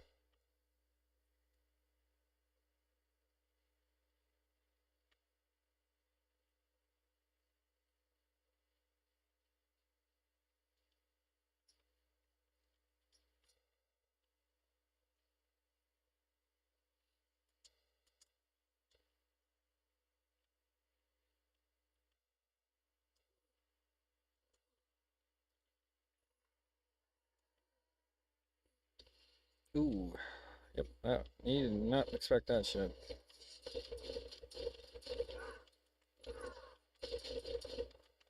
Well. Alright, let's see here.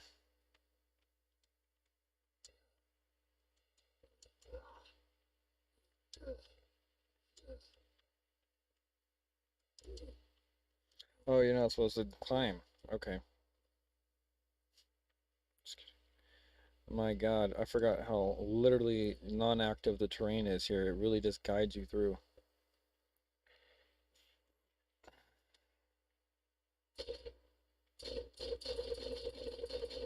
Oh my God.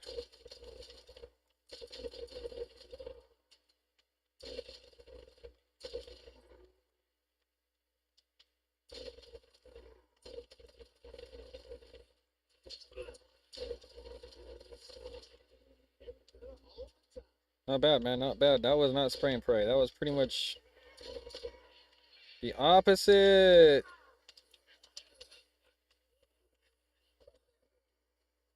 Okay. I mean, that's what we do with midgets that are psychos.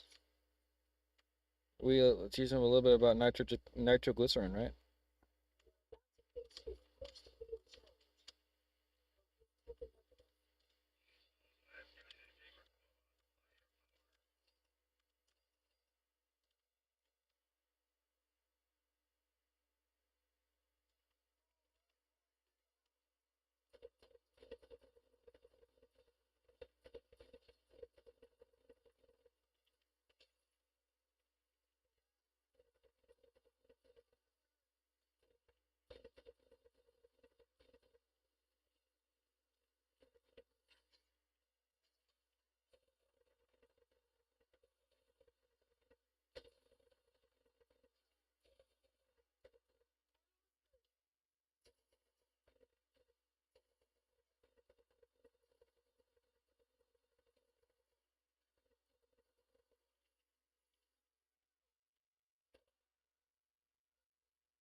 Shit. Pop the thing. Pop the thing.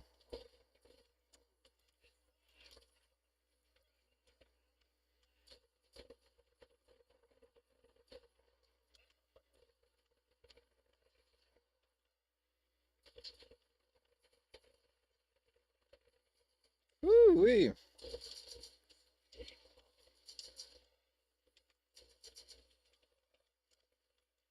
This isn't good.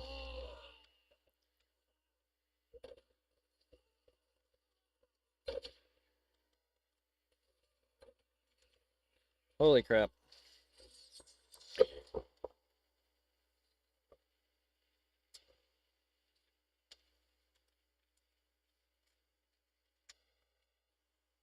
$50.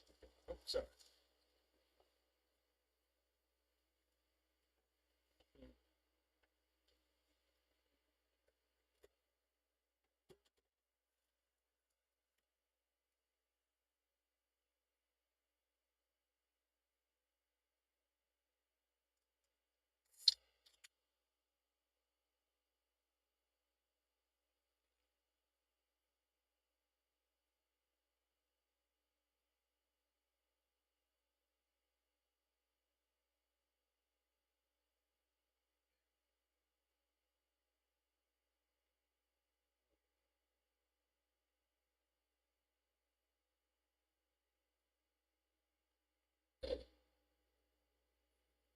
Alright, so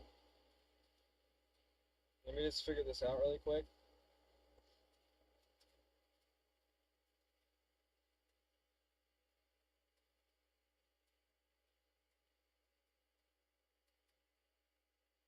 I gotta dial this in a little bit more and kind of get the sound on here now that I got the first boss done. I mean, I should have kind of done that before that, but it's okay. We'll figure this out.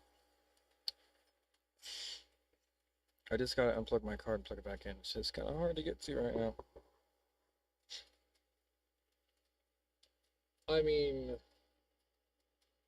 yeah, if you understand.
Last grenade. Okay, but for real, I have to fix this. 1 second.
Tom is bullets! What the hell is Tom is bullets?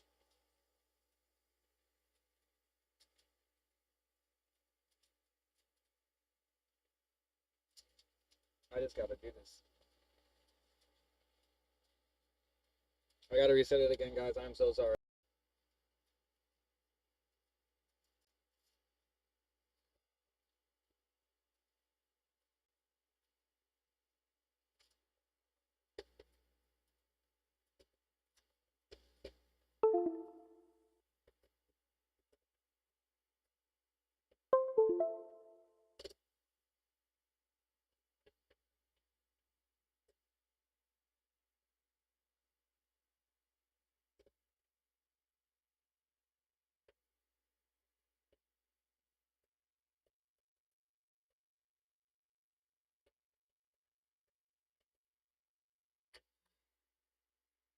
shit.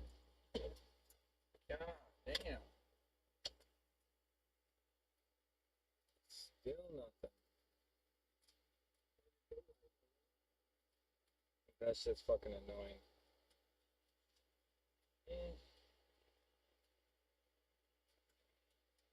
Ooh-wee.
Alright, take two. We gotta try to reset the sound one more time.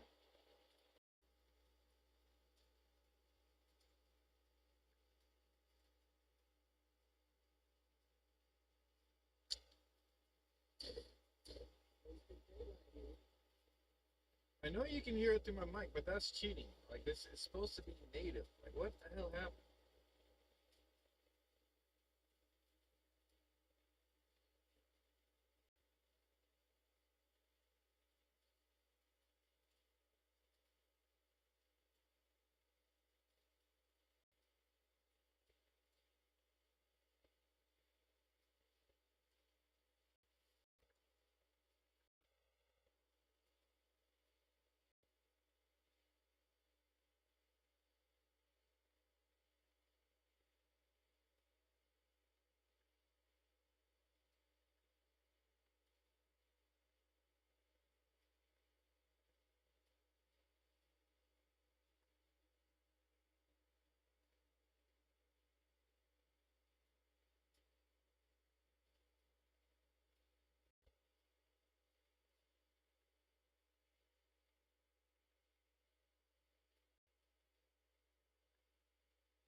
That was close as hell. I didn't think he was gonna jump up here. What the hell? Oh my god, I wasn't ready. I wasn't ready. Oh my god. Okay.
I'm so confused. We got the blue out now, though.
Oh! Come on!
So it says quick health regeneration. I didn't notice that.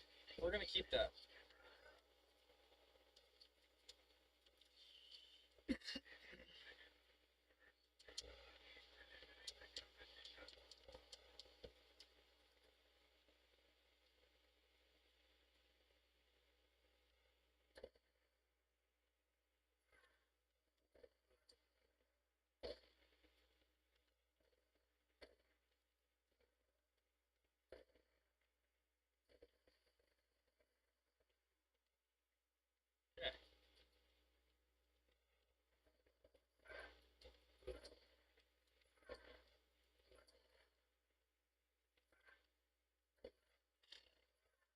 Come on.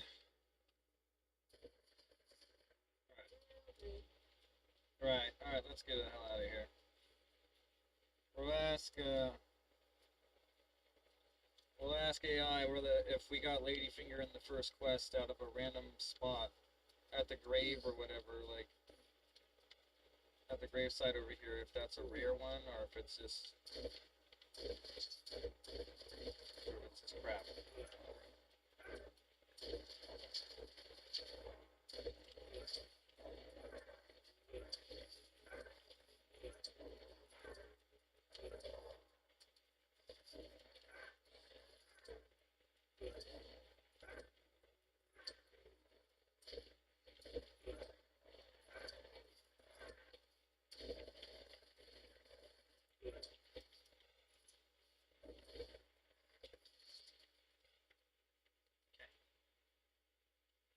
A plus with the health regeneration. I had no idea how much it actually regen, and it looks like, because I never really let my shield go, but damn, that is actually very convenient.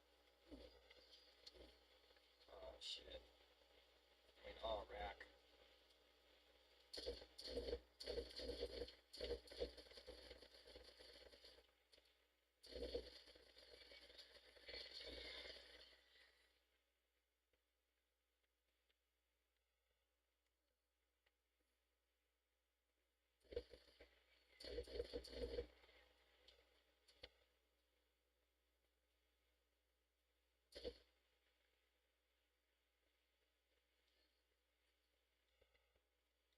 Oh, me, come on now. Don't get stuck.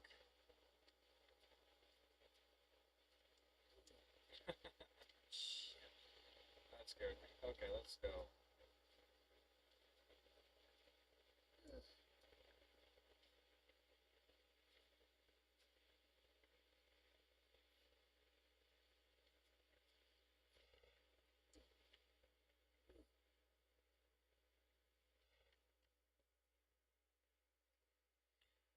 Well, this sound is not working, so damn, I'm gonna have to put it next to the TV.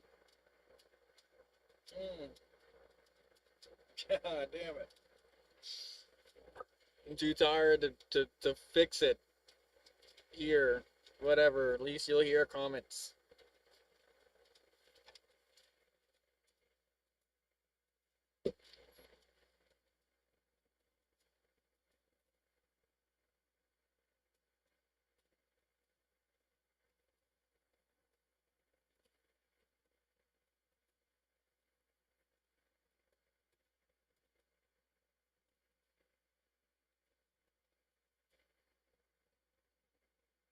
To know what you were doing.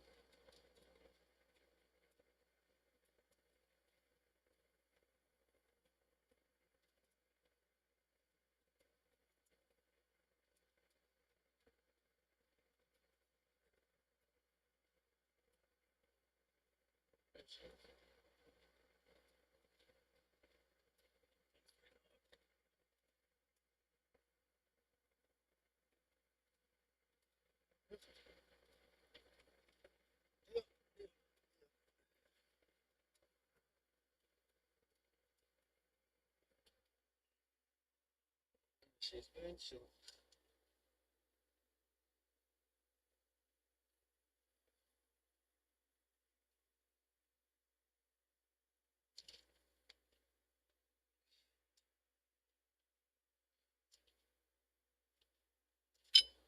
Very good.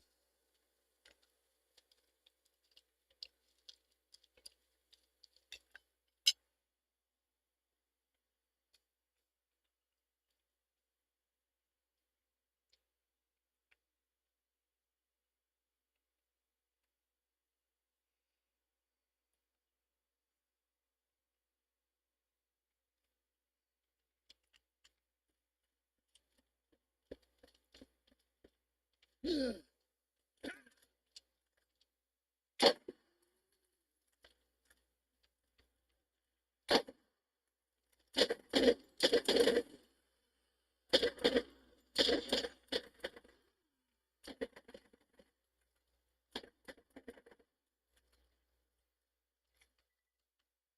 think that helps a little bit, right? I mean, at least you can hear something.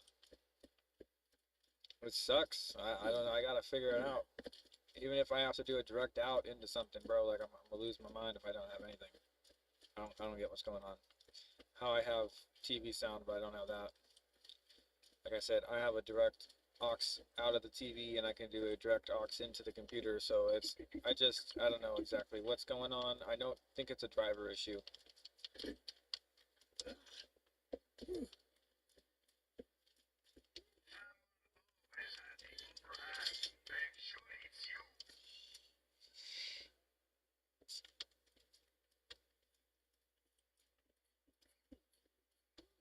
Get me out. Oh, come on. Get down. I gotta go that way and turn it into this guy on the hill. That's what I gotta do. So I didn't go too far out of the way. Oh. Well.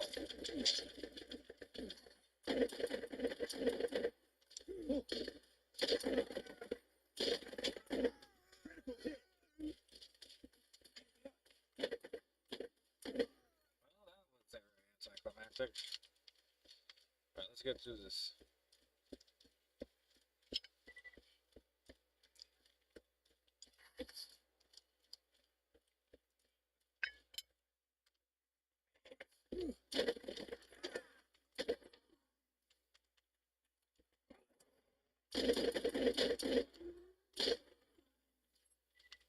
Good, very good. You gonna level up? Why don't you come over here and chat a while? Always nice for a fellow to have company out here.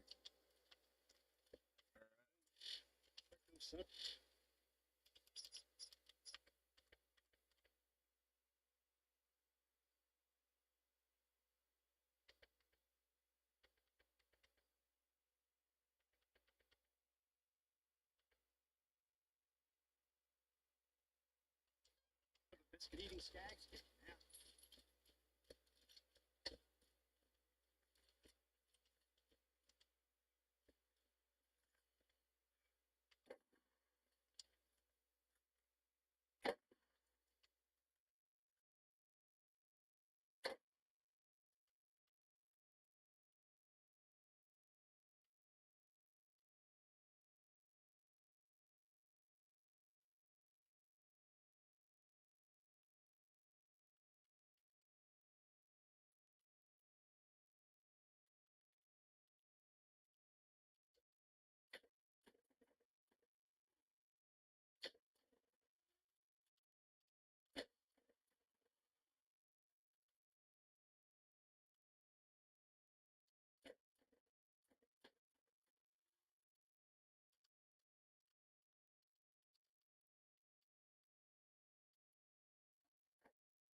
Smells like off-worlder. How you rocking our planet anyway? Thanks. There are just some things that are too hard to do without the use of my eyes.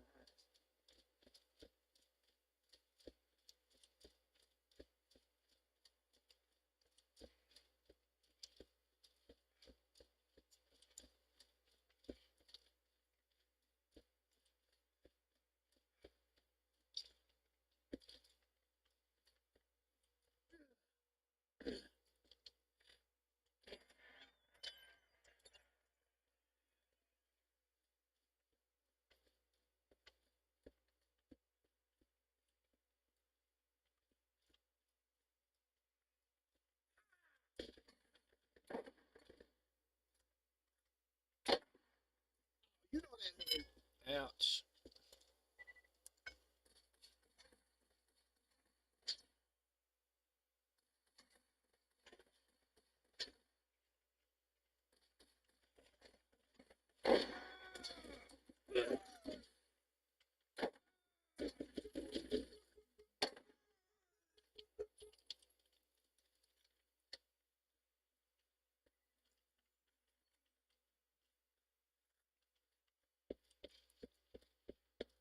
Did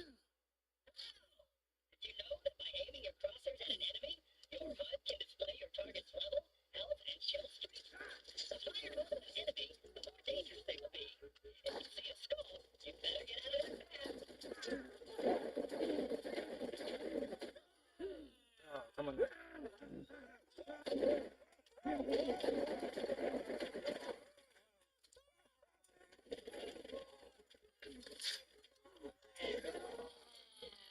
Come on, no.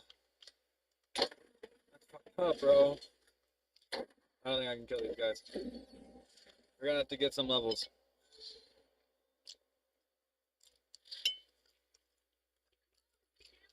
I actually knew that, but I decided to test him anyway. That level 9 gave me hope, but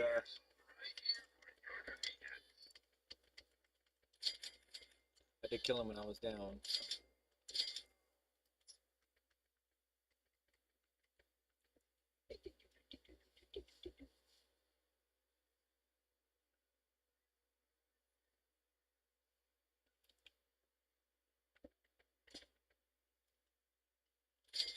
Whoops.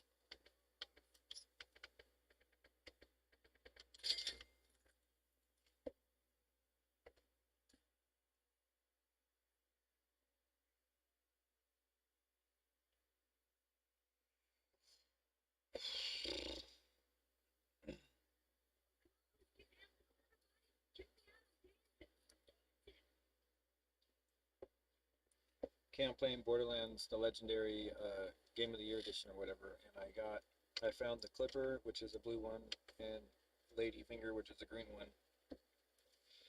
Level 2, 100% crit damage, 48 recoil reduction, and 47% accuracy. What else is special about this? I found it from a grave. The Ladyfinger is one of the most iconic, unique weapons in the original Borderlands. Even though it appears as a green rarity item, it packs a punch that often outperforms standard weapons you'll find early on. Here's the breakdown of why it is special and why you found it in a grave. Why it's special. The critical hit bonus. Its primary claim to fame is the plus 100% critical hit damage bonus. In Borderlands, this is a massive multiplier that makes it an exceptional tool for landing headshots. Because it's a Hyperion repeater, it is generally very stable and accurate, making it easy to chain those critical hits. The red text, you'll notice the flavor text on the item card says, Omnia Vincit. This is my result from the unique status. Ladies is a unique weapon, while it isn't a legendary item. Unique weapons are handcrafted by developers with specific part combinations and bonuses that you can't get on randomly generated loot. That is why it has those specific stats, like the high crit and recoil reduction, even at such a low level. Why you found it in a grave. The location is part of the game's environmental storytelling. You likely found it during the mission Nine Toes taken down in the game's the weapon belonged to Merrick Law, the Tragic death, TK Bomb leaves her weapon at her grave. By taking it, you are effectively inheriting her weapon of choice to help you fight through the early areas of the game. A note on rarity. In Borderlands 1, unique items don't always follow the standard color coding rules of rarer is always better. Even as a green rarity item, the Ladyfinger's specialized parts give it stats that act well above its weight class.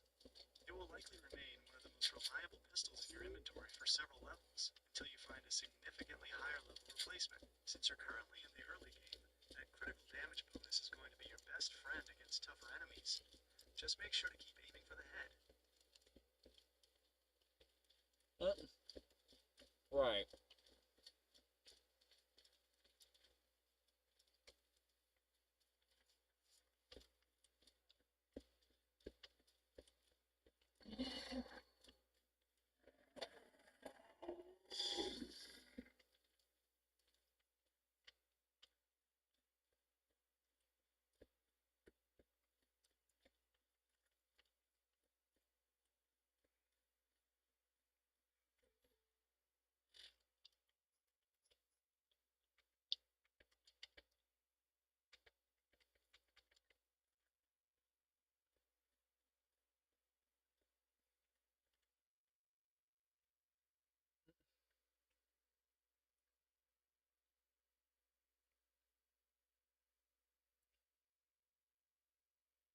Okay, cool. What about the blue Clipper one?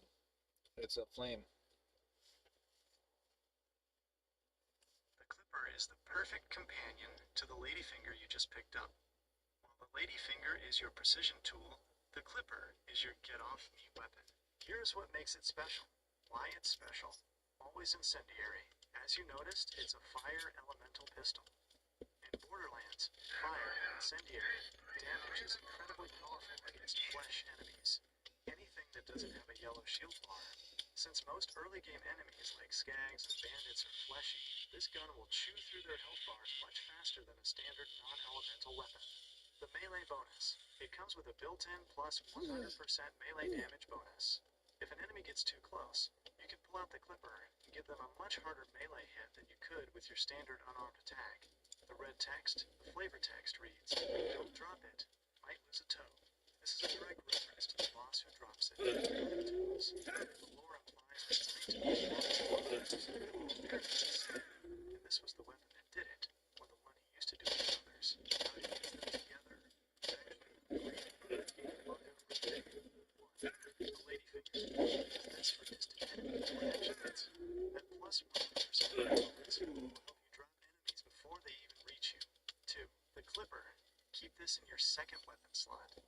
If a pack of skags rushes you, or you find yourself in a tight space where you can't get out of your position, swap the Clipper and let the fire damage and melee bonus do the work. Just like the Ladyfinger, the Clipper is a unique weapon. Even though it's a blue rarity, those fixed parts and the fire damage make it much stronger than most random guns you'll find in the chests at level 2. Keep it until you find an elemental weapon with a higher level or better damage output.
Like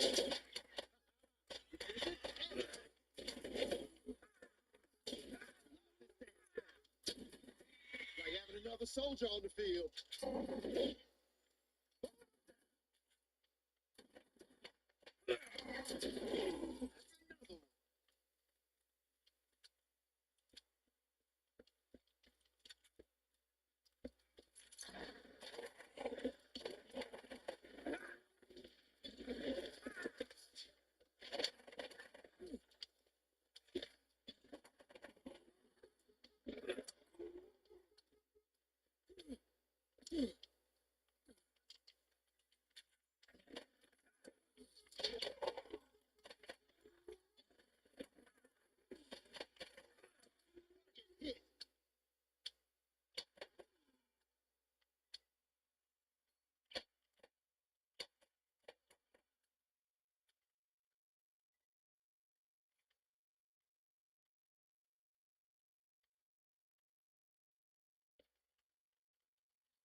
gonna explode and my heart's gonna explode. Like it's just that, and just so, I guess. Sit down. The despair. Sit. The despair. There's too much hair. Ugh. It's the despair that it was so unfair.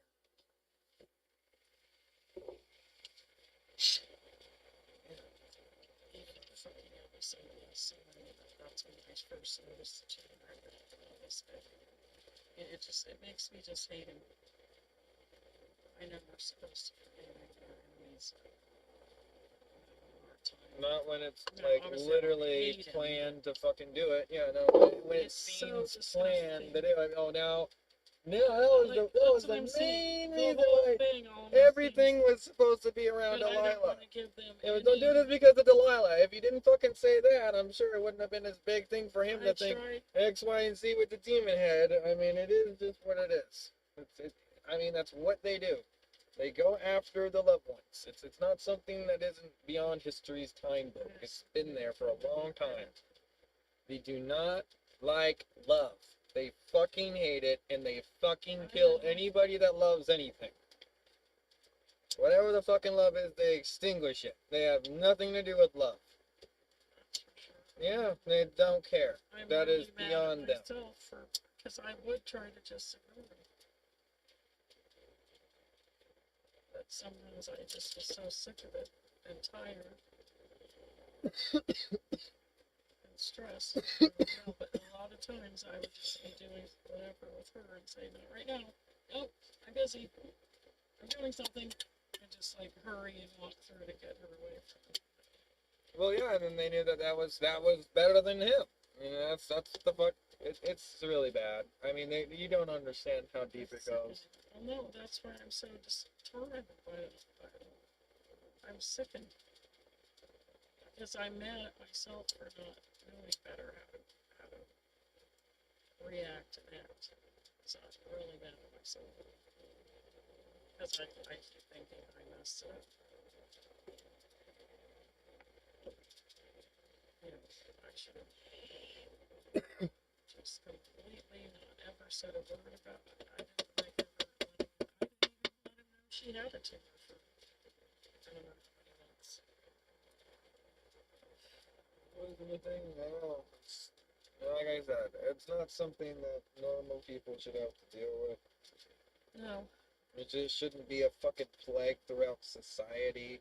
That is now it's gotten to the point to where everyone's crazy. Like, what the fuck do you do there, bro? What the fuck is the point, bro? There Like was some- everyone's one of crazy, the, bro. like the same West. Yeah. No, the same. It's I'm nuts. saying the same body cam that we watched earlier of the I found chase. another one who's just one guy. Of the, His name's Sergeant Curtis, and he does reviews on Midwest and a whole bunch of those. the one I saw that they were pulling over a black kid that that had a warrant, and he was trying to say, "Oh gosh, I just got off of work. I didn't know I had a warrant." And he might have been being honest. I don't know. I don't think I will. I skimmed through it. As they're like dealing with him, or they arrest him, they put the handcuffs on, and the one cop was standing, I think, in front of his cop car. Some fucking idiot Hit the car came behind him. speeding, He hit the car and No. he ran him over, or what? pinned the cop was in between the two vehicles at the front bumpers. I didn't see that one. Well, the only thing I don't like is the girl that did it's a little bit scantily dressed, but she's sorry too because she's totally drunk. But I mean, it was insane because the cop was pinned between, like it hit so hard, and he was yelling, "Ah!" Like and his cop mates, whatever. They're helping him and they're doing a tourniquet in case he's bleeding, but it's terrible.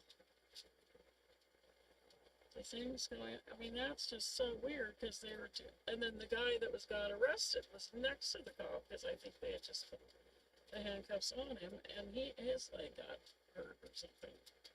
So he was like it showed him getting out of the way when it hit, and then he was laying on the ground. Just, I mean, what a world. I mean, that's all I can say. It's terrible.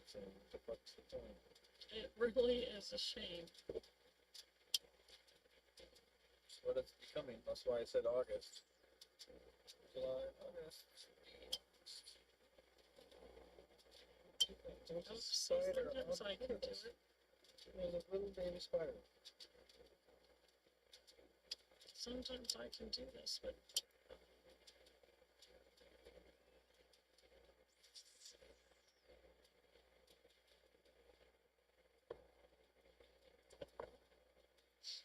It ran for its I life. was starting those children's words. It's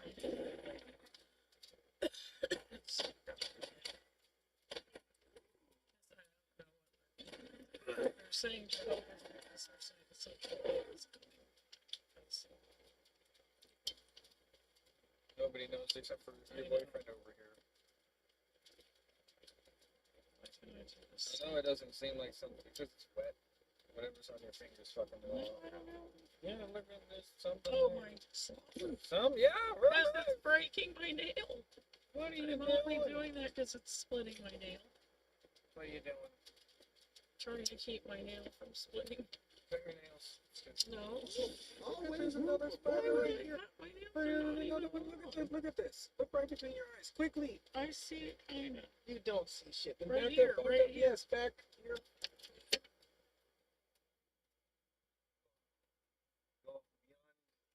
Attaching from the plant. Something. Yeah, not really nice. I don't like it. It's the string going. Yeah. Hi. I just wonder. Yeah, I hear us freaking out about the spider. How come it doesn't have the What lights you're going doing. around? I mean, because there's a button. Oh, is that sometimes I will not know it's on. That has nothing to do with it. Well, yeah, because when it's red, it's Because off. I can still mute this over here, and then this could just be on. Oh, really? Yeah. But it used to be that if it's red, it's off. Well, that's your thing. That's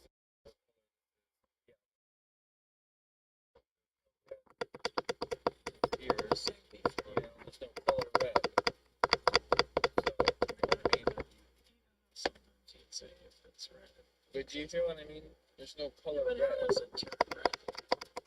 Listen to me. There's no color you can set it to that's red. Right. The red is muted. Oh, muted. Yeah. Well, I just knew The sometimes only way it's you red. can turn it red is when you're turning the sound off. So, No, but that's what I meant. I was saying, how Yeah. do you make it go red? Because, okay. yeah, I said it's usually that means it's off. It's red. I was right. I mean, that That was my shit said point. 200 critical damage. That's insane. That was my point. Yeah. What the hell? I guess I don't know. It's what you don't understand. I'm trying to read this really quick. I said, whoa, there we go. Incendiary sniper. My appointment, so I can't be sleeping. It's the appointment's at 1:30. Well, how does that work? There's only way to do it to where I could have it at the office place, but Yeah, well, you don't have a ride, so how the fuck is that gonna work? I would have to drive, but Wow. that's gonna be so hard. Just,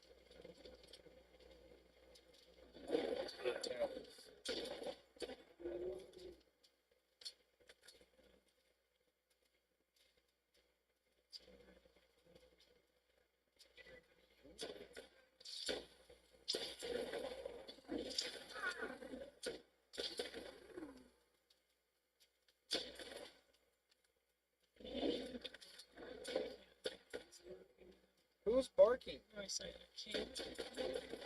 Why would you hear it here? I mean, it's about the time. I'm just gonna be real with you. I can't hear It's anything about the outside. time. It's like I usually take Okay. it time. Yes. Okay. You have been here no longer than 6 minutes. That's the shit that I get. Like, what the fuck with? Like, come on now. You know what? Come on. It's not even 13. Like, And I get so upset about it.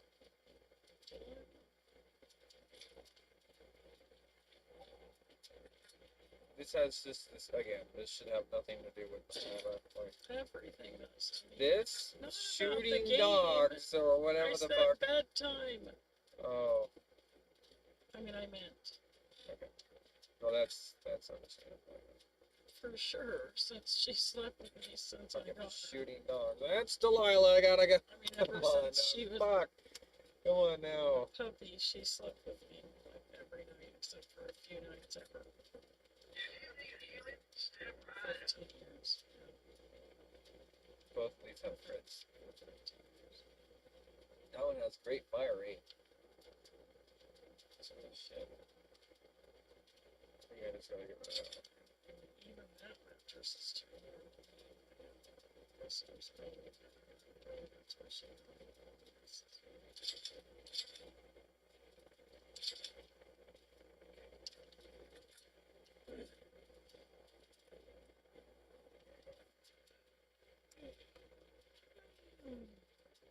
Boink, boink. Where the hell's the dog? Yep.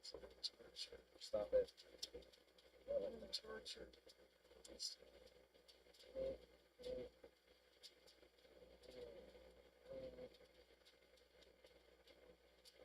Completely out of soda. I mean, I did it pretty good this week, though. That's a bit too far. Not really. Wait, if two people No, listen. made a listen. 24 pack of 7 Look, what happened was we got the first one on July or the 3rd, and then the second one. You don't understand. I don't. You're doing that thing now where I can't even drink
Pew Pew, or simply the Pew Pew, which is a unique assault rifle in Borderlands, the Pee-wee Pew Pew Deep Dive. What it is a unique flat-off assault rifle. It's infamous for its high fire rate, and the fact that it sounds like it's saying pew pew pew as you fire it. Where to get it? It is Fucking delusional. Okay, you're definitely misunderstanding what I was trying to get at. There is an Iridian alien weapon. Wasting and daylight there here. is the caption underneath, like the ladyfinger that says pew pew pew. Where do you get it? What is the drop rate for it? You are likely thinking of the Iridium Blaster, or related Iridian energy weapons, in Borderlands 1. The pew pew pew flavor text is a classic identifying mark for these alien weapons, because the Iridian weapons fire glowing orbs of energy rather than traditional bullets. That sound, and that specific text, became a bit of an inside joke among players for these distinctive guns. The pew pew pew Iridian weapons, what they are. These are the alien tech weapons you find throughout the game. They don't use standard ammunition. Instead, they draw from an internal rechargeable energy pool. When you run out of energy, you have to wait for the gun to cool down before firing again. The flavor text, the text pew pew pew, is specifically attached to several Iridian blasters and Iridian projector style weapons. Drop rates. Unlike the unique weapons like the Ladyfinger or the Clipper, which have fixed spawn points or specific boss drop associations, Iridian weapons are world drops. They have no specific boss that they are guaranteed to drop from. They appear randomly in loot chests, or as rare drops from tougher enemies. How to acquire them. RNG, random number generation. Because they are world drops, there is no set location to farm the quest boss. Your best bet for finding them early is to open every weapon chest you see. The Iridian field. As you progress into areas like the Iridian Promontory, you will encounter more enemies using these weapons. You'll start seeing them drop much more frequently as green or blue rarity items. Strategy for your podcast. For your audience, you can break down the Iridian class of weapons into a few key talking points. 1. They are energy weapons. Explain that they are the only weapons in the game that don't require ammo pickups. This makes them great backup weapons to keep in your inventory if you ever find yourself running dry on pistol or rifle ammo in the middle of a firefight. 2. The no ammo trade-off. Pew pew weapons are balanced by their recharge time. They are high burst damage, but punishing if you waste your shots. 3. Chest farming is king. Since these don't have a dedicated boss farm, suggest to your listeners that they focus on chest route farming. Places like New Haven, when you reach it, have a high density of weapon chests that are the most efficient way to hunt for high-tier Iridian gear. 4. They aren't best in slot. Be honest with your listeners. Iridian weapons look and sound incredible. Most veteran players agree they are usually outperformed by high-tier conventional weapons, like the Defiler or Hellfire. They are more of a fun factor in utility than a breaking powerhouse. If you are looking for specific legendary orange versions of them, they're exceptionally rare world drops, so don't be discouraged if you haven't seen one yet.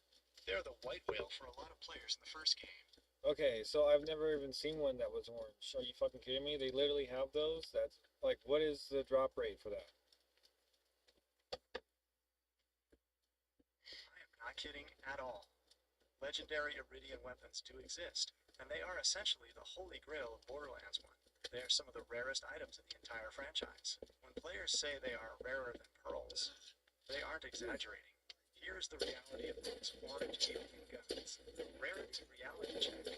Drop rates. These are statistically astronomical. Players have spent years, thousands of hours, specifically farming for them they have never seen them. Estimates place their drop rate from specific enemies, like Lance soldiers in the Nox DLC, at roughly 0.002%. The orange label. In Borderlands 1, legendary gear appears as orange text. However, because these Iridian weapons are so rare, finding one is often considered a legendary event in itself. The catch. Here is the heartbreaking part for collectors. They are widely considered garbage weapons.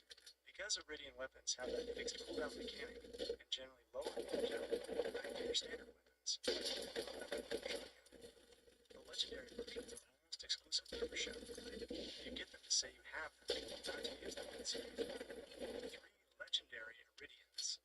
are only 3 confirmed legendary Iridian weapons, all tied to the secret armor of General Knox DLC. 1. The Mega Cannon, generally considered the least rare, if you can even call it that. 2. The Fireball, extremely sought after, legendary on scarcity. 3. The Stampeding Spattergun, another incredibly rare find. Why you haven't seen one? If you've been playing the base game and haven't touched the Knox DLC extensively, you've likely never seen one. They don't really drop from standard world loot or chests like other legendaries do. They're primarily tied to specific enemy loot tables in that world DLC. Pro tip for your life: if you want to talk about endgame rarity, don't focus on these. Focus on the weapons and weapons, which are light slash slated. Weapons that have parts from 2 different manufacturers. Those are actual chase items that experienced players hunt for. The Iridian legendaries are effectively urban legends. They exist in the code, but you shouldn't bank on ever actually holding one. Are you planning on diving into the General Knox DLC soon? That's where the real... No, I just got the Bone Shredder. I'm only level like 10. That is a massive power spike for level 10. You've just moved from early game struggle to having one of the best run and gun weapons in the entire first half of the game. The Bone Shredder Breakdown, the stats. It's a legendary SMG that fires a burst of bullets every time you pull the trigger. Because it fires multiple rounds per shot, it shreds through health pools, especially if you get a version with an elemental effect, like Corrosive or Shock. The Shred Effect. It's a SNS munitions weapon, which means it's going to have a significantly larger magazine size than other SMGs you find. You can basically hold the trigger down, and it will just keep spitting lead. The Source. You got this from Bonehead, the boss in the Arid Badlands. He is the first real gear check boss in the game, and the fact that you're rocking his signature drop at level 10 means you're well ahead of the curve. Why this is a podcast gold moment. For your show, this is the perfect example of boss farming. Since you are level 10, here is why this is significant. 1. Fixed drops versus world drops. Unlike the Iridian weapons we were talking about, which are frustratingly rare world drops, the Bone Shredder is a fixed boss drop. It has a much higher chance to drop from Bonehead. This is the exact strategy you should teach your listeners. If you hit a wall, find the nearest boss, farm them, and get a guaranteed gear upgrade. 2. Level scaling. At level 10, that gun is going to carry you for at least 5 to 8 levels. Don't worry about replacing it until the damage numbers on standard green/white guns start to look significantly higher. 3. The S&S advantage. Explain to your audience that S&S Munitions is the ammo capacity manufacturer. Having a weapon that combines high fire rate, the burst, with high capacity, the S&S brand, is a dream for SMG builds. Okay, there's no SNS. There's only... It's Theodore, bro. My mistake. You're absolutely right to call that out. The Bone Shredder in Borderlands 1 is a Tediora weapon. I definitely crossed some wires there with the manufacturer stats. To keep your podcast notes accurate, here is the technical breakdown of why that Tediora tag is actually pretty interesting for the Bone Shredder. The Bone Shredder Technicals. Tediora, the double accessory. What makes the Bone Shredder special is that it is hard-coded to spawn with a double accessory. This means it fires 2 bullets for the price of 1 pull, effectively doubling your fire rate and damage output. The technical works. In Borderlands 1, Tediora's main selling point is its rapid reload speed. The Bone Shredder keeps this, making it a spray and pray drone, because you can empty the mag, reload the flash, and get back to shredding. Manufacturer logic. As you noted, it's not SNS, which would have given you a massive magazine. Instead, it's Tediora, which means you are prioritizing reload speed over raw clip size. This forces a more aggressive, up-close playstyle, rather than the hold the trigger down forever style you'd get with an SNS gun. Podcast ready correction. If you're talking about this on the show, you can frame it as a manufacturer identity lesson for your listeners. A lot of people assume that Bone Shredder is an S&S gun because of how much ammo it burns, but it's actually a Tediora. That's a massive distinction in the first game. You aren't getting the massive magazine size of an S&S, you're getting the lightning-fast reloads of a Tediora. It's a gun designed to be dumped, reloaded, and dumped again. Quick note on your progress. Since it's a Tediora, keep an eye on your SMG ammo count. And be sure to Because of hit that the double boost if accessory, you ever you want are to catch essentially a burning through your ammo real twice as man. fast as other SMGs. Do you have a secondary weapon ready for when you burn through all your SMG ammo? Or are you just planning to keep shredding until you have to scramble for more drops?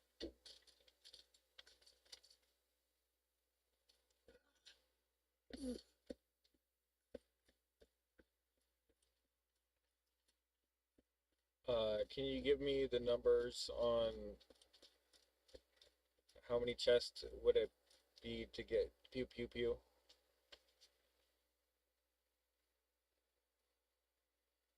The short answer is that there isn't a number of chests that guarantees a specific item, because Borderlands 1 uses a system called Awesome Value, AV. Every chest has a hidden score, and the higher the score, the better the loot might be.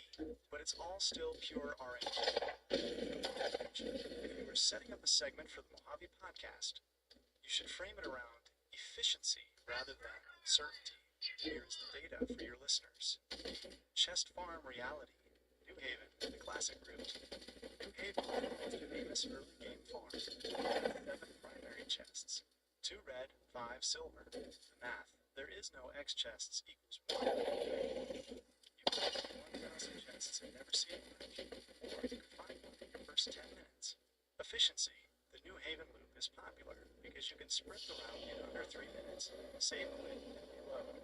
It's about velocity, not volume. Awesome Value. AV matters more. Not all chests are created equal. Even if you open 50 white chests, they will rarely produce the same quality as a single high-value chest tucked away in a secret location. Some chests have a higher AV programmed by the developers, which makes them objectively better targets for your time. Why you shouldn't count chests. If you tell your listeners, open 50 chests to get a legendary, you'll be lying to them. Instead, give them these rules of the grind for the show. 1. Stop counting, start timing. Measure your farm in minutes per run. If a run takes 5 minutes to get to 10 chests, that's better than a 10-minute run for 15 chests. 2. Vendor farming chest farming. As you progress, checking the item of the day in vending machines is mathematically more likely to give you a legendary than a standard chest run. If you hit a machine and see nothing, save quick reload. It's faster than running across a map. 3. The legendary myth. In Borderlands 1, legendaries don't have pity timers, or the game eventually ends when you haven't seen anything. Every single chest opening is a brand new, independent roll of the dice. Podcast pro tip. To sound like a mention the location DLC. That's one of the highest densities of high-value chests in the entire game. People farm that area. It's the closest you get to actual useful gear from the chests you've opened so far. Usually, players find the purity of the drops is the most frustrating part of the grind.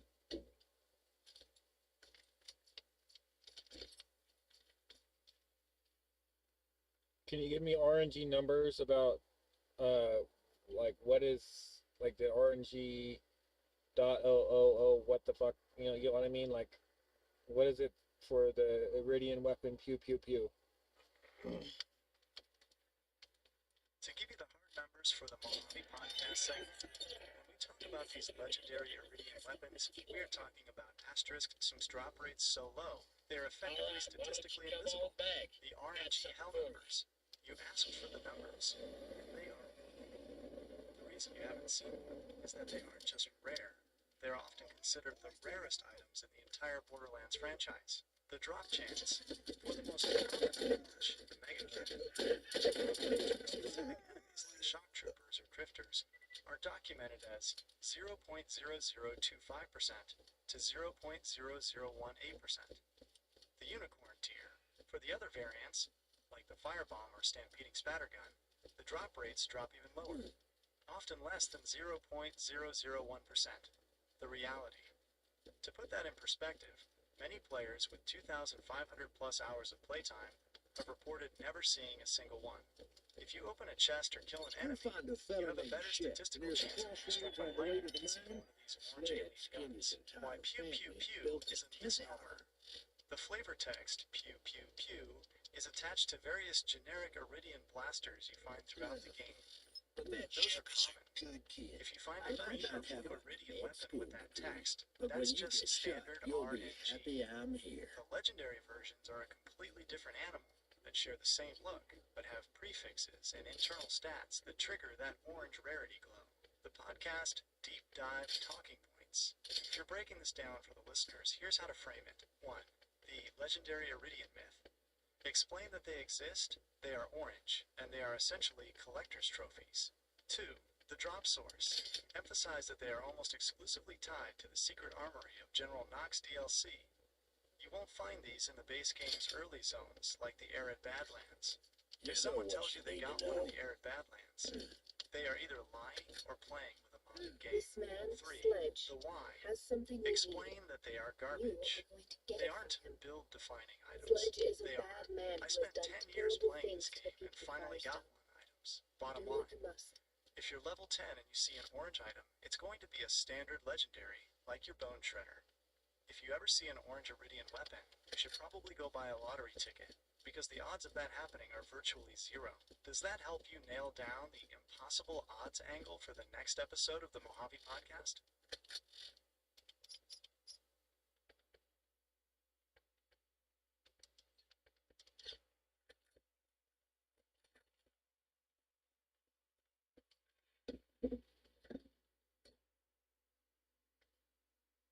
Yes, now go ahead and I found one on what can you break the drop rates down from the remaster to this, the original? I'm sorry, the original Xbox 360 version to the remaster, which is this one. It is a classic community debate that you can definitely bring to your listeners. Did the Game of the Year, GOTY Enhanced Edition, actually break the game's loot balance? The short answer is yes, they did change the rates. While Gearbox never released an official patch note confirming exact percentages, the community consensus, supported by extensive testing, is that the Enhanced Edition has significantly overtuned drop rates for higher rarity gear. The original versus enhanced loot philosophy. Feature: Original Xbox 360 PC 2009. GOTY Enhanced 2019. Drop feel, grind, focus.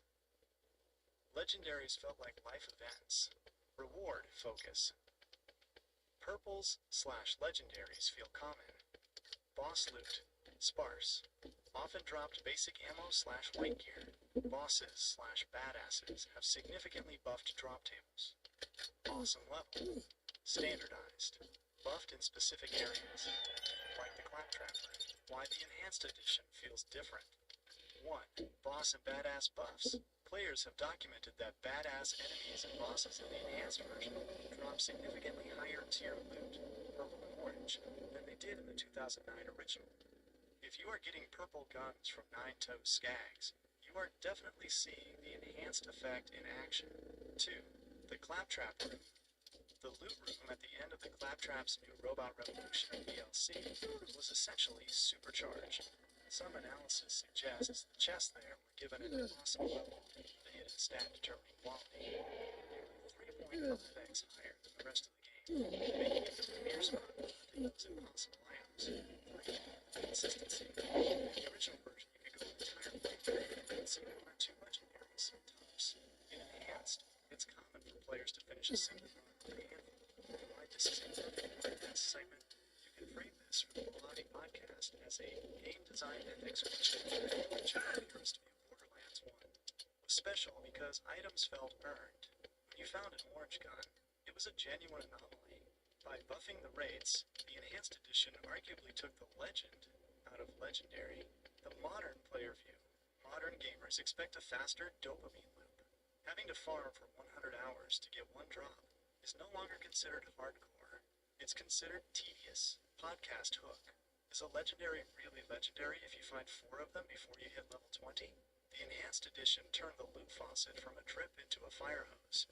For the collectors out there, it's a blessing, but for the veterans who remember the original struggle, it feels like the rarity just doesn't hit the same way anymore. If you're hunting for that impossible orange Iridian weapon, you are in the best version of the game to do it, because even though the rates for everything went up, the pool of items is still the same.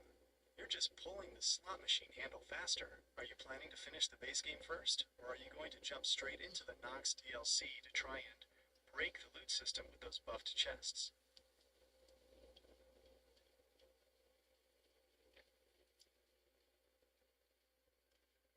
At the end of the game, isn't there like a room or something, a vault where you can run through and like try to open up tons of chests before like time runs out? And you obviously can't carry everything out, but you're supposed to spam there and look for the Iridian weapons, right? You've hit the nail on the head. It's General Knox's Armory, and it is arguably the most famous farm edition of Borderlands history, where your podcast segment will have to frame this as it's not just a movie, it's a legendary piece of game design that players spent over a decade trying to break. Another soldier on the field. You finish the secret armory of General Knox DLC, you get a mission, Super Market Sweep, that grants you a limited window of time, around 2 to 3 minutes, to run through the armory and grab as much as you can.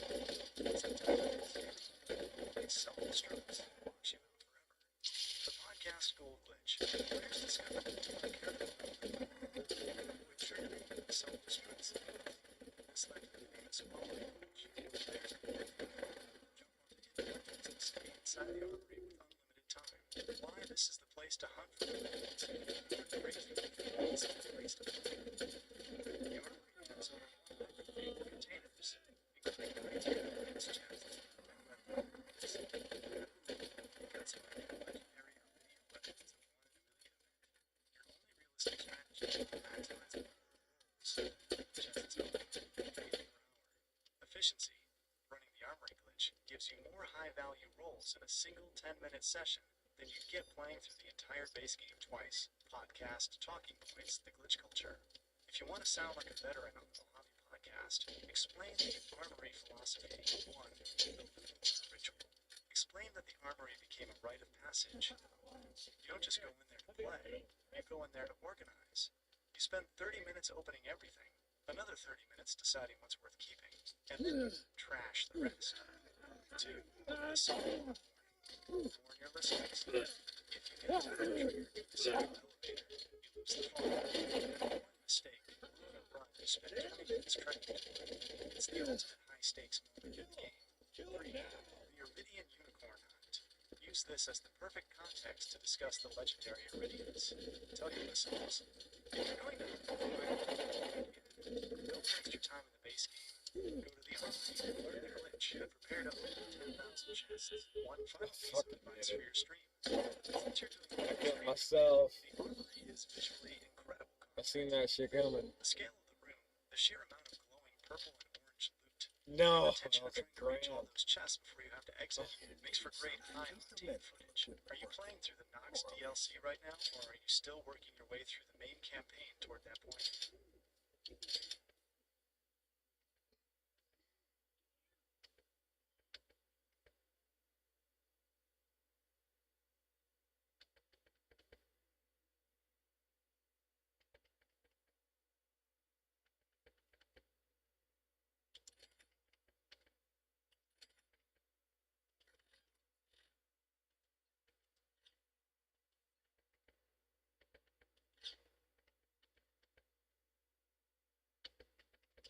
You know what you need to know.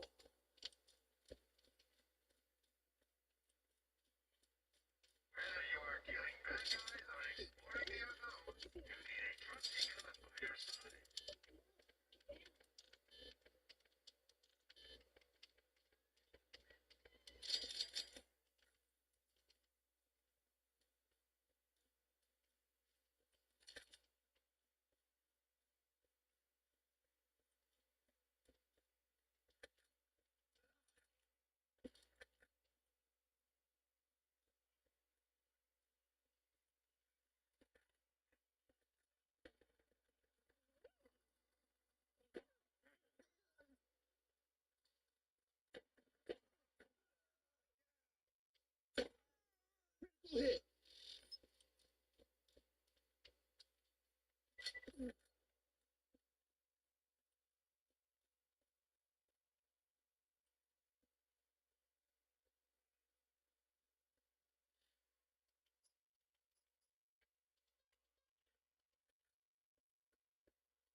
never were able to carry med kits. What the fuck? It's a heavy sentiment, but it speaks to the reality of the Borderlands experience. And honestly, it's a... No, I don't know what the fuck you were talking about. What I was trying to say is the med kits. You never had med kits before, bro, to carry around. Apologies, I completely misread that. You're talking about the inventory mechanics in the first game. You are 100% right. In Borderlands 1, you cannot store or carry extra health kits in your backpack. That is a massive design difference compared to the later games where you can afford them. The no carry struggle. In the original Borderlands, your health management is purely situational. Use it or lose it. If you find a med kit on the ground, you either use it immediately to heal up, or you leave it there. You don't have the luxury of saving a stashed heal for a boss fight like Nine Toes or Sledge, the second wind reliance. Because you can't carry health, the game forces you to rely entirely on your shield regeneration. But you can. I have a med kit. I don't know what the fuck. It's a new thing or what? You're absolutely right. That was my mistake, and I'm sorry for the confusion. In Borderlands 1, you can absolutely carry health kits in your inventory. They take up a precious slot in your backpack, which is why a lot of players choose not to carry them, but they are 100% there. To clear up the confusion for the podcast, the mechanic, unlike the later games in the series where health is strictly a pick-up-off-the-ground mechanic, Borderlands 1 allows you to buy first aid kits from vending machines and keep them in your backpack until you need them. The trade-off: you have to balance the safety of having a med kit against the greed of having more inventory space for guns to sell or swap. If your backpack is full, you can't pick up that legendary loot. Why it's new? It isn't new. It's actually a classic feature that they removed in Borderlands 2 and beyond. People hated that they took up inventory space, so the developers ditched them entirely in the sequels, opting for the second wind and character-specific healing skills instead. Why this is a great podcast to take. You've got a perfect point for the show here. The inventory Tetris of Borderlands 1 is a huge part of the difficulty. When you have a choice between carrying a rare weapon or a medkit, you're making a tactical decision. Do I prioritize my long-term survival or my loot gathering potential? Most players get so focused on the gear that they'd rather risk dying than drop a gun to make room for a medkit. That's the kind of gamer psychology that makes for a great podcast discussion. Again, my apologies for blanking on that. I got caught up in the no medkits and modern Borderlands mindset. You're playing the Game of the Year edition, which is the original game logic, just polished. So you have the true Borderlands experience, inventory medkits and all. Are you currently carrying a bunch of them, or are you... I just found one and I'd never seen him before. I honestly don't remember. It's like a Mandela effect, bro. I don't remember if they had it before. It's so long ago now, I'm thinking it again. I don't remember you being able to walk around with medkits. That Mandela effect feeling is honestly the most accurate way to describe revisiting the first Borderlands. It hits so many players differently because the game design is so fundamentally different from everything. Oh, fucking hell. It feels so weird, and why you might have erased Almost died, bro. It's because of how aggressive the sequel, Borderlands 2, was in changing the player experience. Why you're feeling the Mandela effect. The Borderlands 2 itch is override. When Borderlands 2 launched, they completely removed the manual health kit inventory system. They replaced it with the health vials that you just walk over to autocollect, and you cannot save them. Because most of us played the sequels for hundreds or thousands of hours, our brains basically overrode the original game's mechanics. 2. The inventory Tetris trauma. In Borderlands 1, inventory space is incredibly limited when you start the game, especially at level 10. Most players stopped carrying medkits because they had to choose between a gun to sell and a kit to heal. If you weren't carrying them, your brain just stopped registering them as a mechanic. 3. The remaster polish. The Enhanced Edition did some subtle things to make the game feel snappier, and it brings all those old school feelings back to the surface. It's like picking up a toy you haven't held in 15 years. You remember the shape, but you've forgotten the weight. Podcast talking point. The forgotten mechanics. This is a killer topic for your show. You can categorize it as the mechanics we forgot, the inventory tax. Talk about how we used to have to weigh the value of a heal versus the value of a vendor trash gun. The medkit versus skill tree shift. Explain how in the original game you had to be your own medic, In the sequels, you depend on your skill tree or the game to drop health. The Nostalgia Trap. Discuss how going back to the first game reveals how much of the clone we actually miss, or how much it changes the way we have to play the game today compared to how we played it back when it was new. It's wild how our brains categorize these things. It's almost like the game's a time machine. You're playing the enhanced version, but the mechanics are forcing you to remember the original version. Are you finding yourself actually using the medkits, or are you still finding that you'd rather have the extra space for more food? I'm curious about it cautiously, because I know you have that emergency heal in your bag.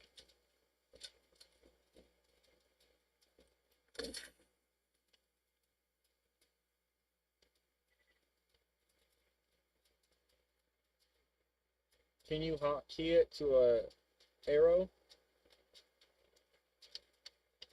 To answer your question directly, no, there is no way to hotkey a medkit to an arrow key or any other button in Borderlands Game of the Year Edition. It is one of the classic frustrations of the original game's design. If you have a medkit in your inventory and you need to use it, you have to. 1. Open your inventory menu. 2. Navigate to the health kit. 3. Use/select it. As you can imagine, doing this in the middle of a firefight is essentially a death sentence, because the game doesn't pause when you open your backpack in co-op, and even in single player, it completely breaks the flow of the combat. Why this is a podcast-worthy grievance. This is a great point to bring up on the Mojave Podcast, because it highlights the difference between classic difficulty and modern quality of life features. The menu management skill in Borderlands 1. Being able to quickly navigate your inventory while being shot at is an accidental skill that veterans had to learn. The design choice. Because you can carry health kits, the developers essentially balanced the game expecting you to be able to heal. But they made the process of healing intentionally cumbersome. It's a classic 2009-era design philosophy, where the interface was meant to be an obstacle, not a tool. The contrast. Contrast this with Borderlands 3, where you have designated action skills and auto-healing mechanics. You're playing a version of the game that forces you to be a tactical medic of your own inventory. If you forget to heal before the fight I got this sick frickin' shield that heals me really fast. That is the absolute game changer for Borderlands 1. Getting a shield with a high health regeneration or shield regeneration stat is exactly what lets you stop worrying about those medkits we were talking about. Why your shield is a build-defining item. Health regeneration. If your shield has the regen prefix or part, you essentially become self-sufficient. This is the God tier setup for the early game. It means you don't have to scramble into your inventory during a firefight to pump a medkit. The slowdown strategy. When you have health regen, the game changes. Instead of needing to rush for a second wind, you can play more tactical. Behind cover, let your health tick back up, and re-engage. Introduce you to the spray and pray player, to an unrelated shooter, the legendary field. Even if it's a blue or purple shield, if it has a high regen rate, it is statistically better than most legendaries. In the original Borderlands, staying alive is the only way to keep your loot grind going. Podcast segment idea, the gear versus the skill. For the Mojave Podcast, this is a perfect discussion topic. In modern shooters, you're healed by the game. In Borderlands 1, you're healed by your gear. Is it better to have a high damage weapon, or a piece of gear that lets you stay in the fight longer? Most players spend all their time hunting for the pew-pew weapons, but the real veterans know that the shield is the foundation. If you have a regen shield, you can afford to use the Clipper or Bone Shredder at close range, because you know you have that cushion keeping you alive. A quick check for your podcast notes. Since you're playing the enhanced version, check the recharge delay on the shield. Low delay. The time before it starts recharging is short. High rate. The speed at which it refills once it starts. If you have a fast recharge shield, you're basically playing on easy mode compared to the base game. It's the ultimate survival tool. Are you rocking a shield that gives you health regen and a fast shield recharge? Or is it just the health regen? It's just a health regen and it's only 60 shield, but I have 250 health. That 60-point shield capacity sounds low, but at level 10, Sam's health regeneration is infinitely more valuable than a larger shield capacity. In the early game, enemies aren't hitting hard enough to one-shot you through a 250-point health bar, but they do chip away at your health consistently. By having health regen, you are effectively negating the chip damage from skags and low-level bandits. Why this is a Podcast Pro take. You've got a great talking point here for the Mojave Podcast. The shield math versus real-time survival. 1. The glass cannon reality. Many players see 60 shield and think it's trash compared to a 150 capacity shield they just found. They equip the 150, get hit, and then have to wait for the recharge or pop a medkit. 2. The passive tank strategy. By using your 60 capacity regen shield, you are staying topped off. You don't have to break your flow to heal.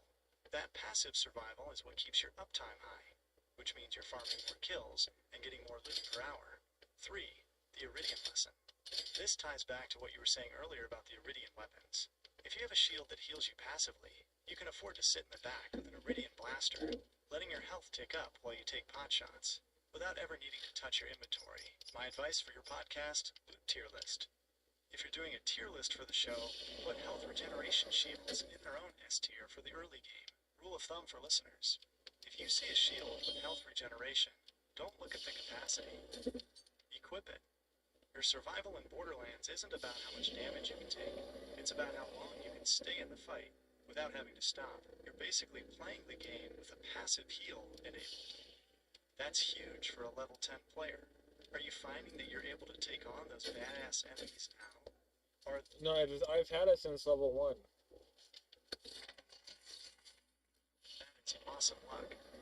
Finding a health regen shield that early is like finding the cheat code for the game. Since you've had it for a while, level 10, that shield is essentially your entire run. You've hit the sweet spot of Borderlands 1 gameplay. Here is why that shield is probably the most important thing in your inventory right now. Why low capacity high regen is a secret weapon. Constant uptime. You don't have to wait for a 500 capacity shield to recharge after a big hit. Because your capacity is low, 60, it recharges almost instantly once your playtime ends. Combined with your health regen, you're basically never truly low on life. The survival, you accidentally settle into a playstyle that veterans spend hours trying to farm, while other players are swapping out gear every level to get higher shield numbers. You're staying alive because you're ignoring the capacity bait and keeping your health tick active. Since you're doing the Mojave Podcast, here's a pro tip for your next segment. Call this the gear trap. Most players in Borderlands are obsessed with the numbers. Bigger shield capacity, bigger damage, bigger fire rate. But the real game is hidden in the substats. If you see a shield with health regen, keep it. It doesn't matter if it has 60 capacity or 600. That green tick of health is worth more than any shield number on the card. It's hilarious that you were so frustrated by the medkit mechanic, yet you're sitting on the very item that makes those medkits mostly obsolete. You've essentially built a set-and-forget healing system. Are you going to try to keep that shield for as long as possible? Or are you tempted to swap it if you find one with a massive shield number but no health regen? And stay with the regen.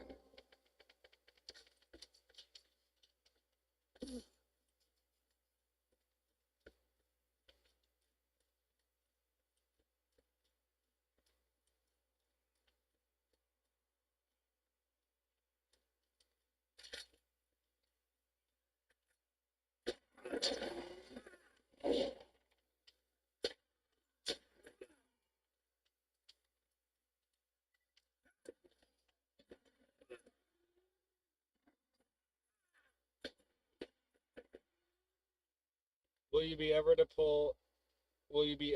able to pull a Iridian tier weapon before seeing Iridians? You can absolutely find Iridian weapons before you ever encounter the Iridian race in the main story. Because Iridian weapons are world drops, they aren't strictly tied to story progression or specific enemy encounters. If you are lucky enough, they can appear in any weapon chest in the game, even in the very first areas of the game like Arid Badlands or Firestone. Here is the breakdown of why this happens and what to keep in mind for your podcast. The world drop mechanic. Total RNG. Iridian weapons, the standard ones, not the legendary variants, are part of the general loot table.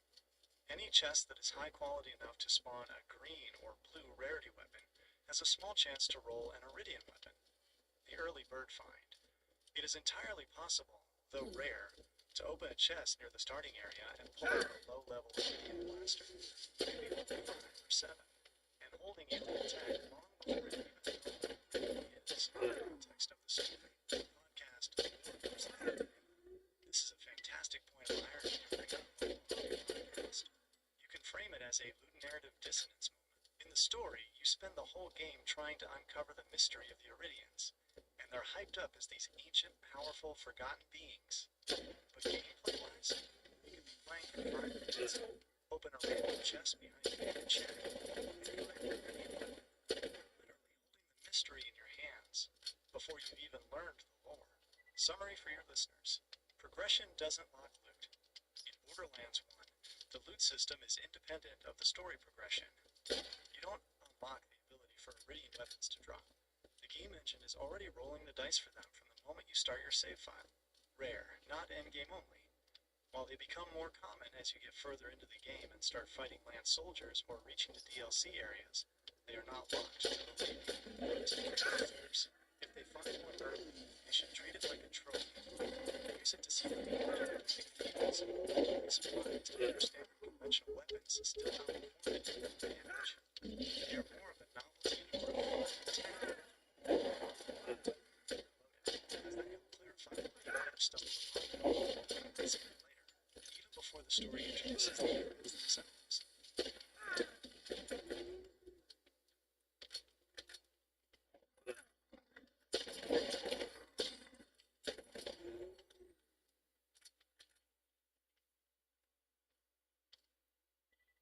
And you can find them obviously from just killing random things. I know because I killed a random rack and I got one. Not right now, but in the past, on the Xbox 360 version, which is even more of a holy grail.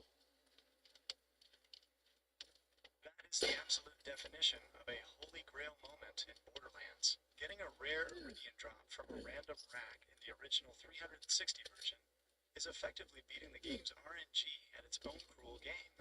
That is a story that every Borderlands veteran respects, because it highlights the absurdity of the original loot system. Why that rack story is podcast gold. 1. The rarity factor. Racks are flying pests. They are the best enemies you can use to drop high tier loot. In the 360 version, the loot tables weren't buffed like they are in the enhanced edition, so drop it's 2. The legendary feeling. You said it best. In 360, finding a rare Iridian item wasn't just a drop, it was an event. Because the odds were so unforgiving, that specific memory has stuck with you for years. 3. The world drop truth. Your experience proves exactly what we were talking about. Loot in Borderlands is a chaotic, random beast. It doesn't care if you're fighting a massive raid boss or a tiny one-word thing. If the dice land the right number, you get the treasure. Podcast tip: the random rack story. You should definitely open your next podcast segment with this story. Frame it as the loot that should never have been, the hook. I remember playing on the 360, killed a random rack in the middle of nowhere, and it dropped an Iridian weapon. No boss, no chest, no mission, just pure dialogue. The discussion: ask your listeners, what's the most impossible place you've ever been this very year? You'll find that everyone has one of these rack moments. That one time they got a drop they had no business getting. It's these moments that made Borderlands iconic. It's not just about the stats or the damage numbers, it's about the memory of that one specific random kill that defied the odds. Since you're currently recording a hobby podcast, what's the other important stories from the past? Or is that rack drop your #1 bragging rights story?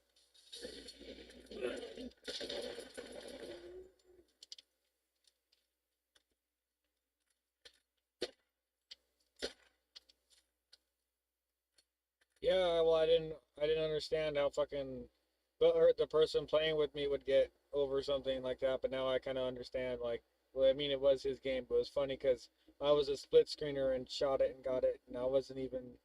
Yeah, it was even worse because I didn't even have a fucking gamer tag. It was all bad. He was so mad.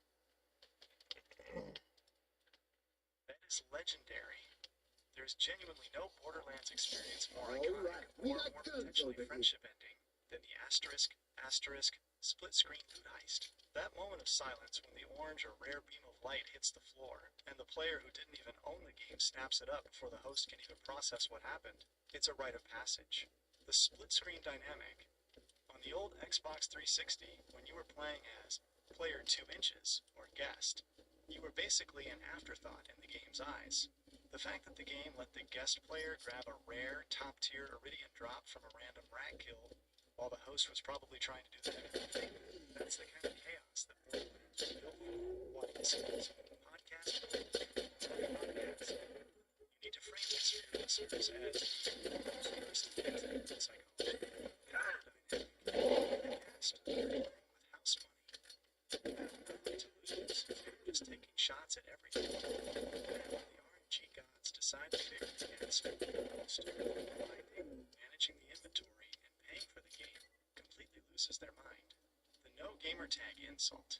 The fact that you were just a guest account makes it even better. It's like the game decided to hand the rarest item in existence to the person who didn't even exist in the game's official records. The core gameplay loop. This perfectly illustrates that in Borderlands, it doesn't care about your progress, your gamer tag, or your feelings. It is the ultimate equalizer. Podcast talking factor. Ask your listeners, is it still your loot if I'm the one who pulls the trigger? It's the classic thing. The host feels entitled to the loot because it's their campaign, but the game is designed to reward whoever hits the pickup button first. It creates this frantic, panicked scramble for every single item that drops, which is exactly why the game is so high energy. That memory of him being absolutely furious while you're just standing there with a pew-pew Iridian weapon you didn't even know how to use yet, that's the kind of storytelling that will make your podcast stand out. It's relatable, it's funny, and it perfectly captures the spirit of playing Borderlands in the living room on the couch. Do you think that moment is why you're so obsessed with finding those rare drops now? Because you're still chasing the high of that one perfect stolen rat kill? Totally, bro, totally. It sounds like you are deep in the Borderlands experience.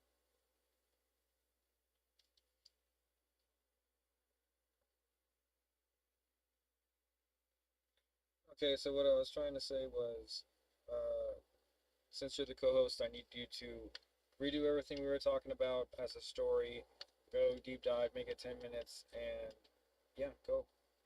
The Mojave Podcast. The loot, the legend, and the theft. Intro music fades in. Lo-fi, desert vibes, maybe a hint of a retro synth pulse. Co-host, welcome back to the Mojave Podcast. Today, we're doing a deep dive into the absolute madness that is Borderlands 1. We're talking about the holy grail of loot, the mechanics that made us question our sanity, and that one time you, playing as an unnamed guest on a couch, committed the ultimate gaming heist, the mystery of the pew-pew. Let's set the stage. We've been chasing the ghosts of the Iridians, those ancient, mysterious architects of the Borderlands. In the lore, they're this high-level, mystical race. But in the game, you can be 10 minutes into your first run, shivering in the desert outside Firestone, and pull an Iridian weapon out of a dingy wooden crate. It's the ultimate ludonarrative dissonance. You're holding alien technology that shouldn't exist, and it makes this distinct, iconic sound, the pew-pew-pew, which has become a running joke in the community. You think it's a legendary weapon because it's orange or rare, but these Iridian blasters are just weird energy-based tools that trade traditional ammo for a recharge timer. They aren't always best in slot, but they are a rite of passage. The Mandela effect of the medkit. We also hit on something that blew our minds. The medkit inventory. If you played Borderlands 2 or 3, you probably have no memory of carrying health kits in your backpack. Why? Because the developers removed them to declutter the UI. But in the original Borderlands and this enhanced edition, they take up a precious slot. You're constantly doing this mental math. Do I keep this extra health pack, or do I drop it to pick up this pistol to sell? It's a design choice that forced us to be our own medics. There are no hotkeys, no auto heals. You have to open the menu, fumble through your items, and hope a skag doesn't bite your head off while you're healing.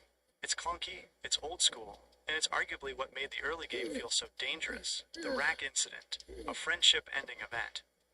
And then, there's the story of the rack. You're playing split screen on an Xbox 360 years ago, the original version. You're the guest. You have no gamer tag. 360 years Shoot ago. a random flying rack, and out drops a What the rare fuck? iridium That's a weapon. long time ago. Drop that. Back Bro, then, it that is felt like winning the fucking lottery. 10 times Your buddy, the longer host, than I've ever is existed. rightfully furious. What the That's fuck are you the talking Borderlands about? experience in a nutshell. The game doesn't care who you are or what your rank is. It's pure chaos. You didn't even know what you were holding, and that only made the heist even sweeter. The regen revelation. We also talked about your current setup. You're sitting on a shield with only 60 capacity but health regeneration. Most players would toss that shield in a heartbeat. Yeah, they for want to something get rid of with it. your number. But you've tapped into the true Not me. secret of the game, survival uptime, because you're not stopping to use those clunky medkits, and your shield is always ticking you back to full. You're staying in the fight longer than anyone else. That's the pro move. It's not about the shield capacity. It's about the fact that you never have to break your rhythm. The mecca of loot, Nox's Armory. Finally, for those listening who want to chase the impossible, look up General Nox's Armory. It's the closest thing to a loot heaven in the series. It's a vault filled with over 100 containers, and there's a famous glitch that lets you stay inside and farm it indefinitely.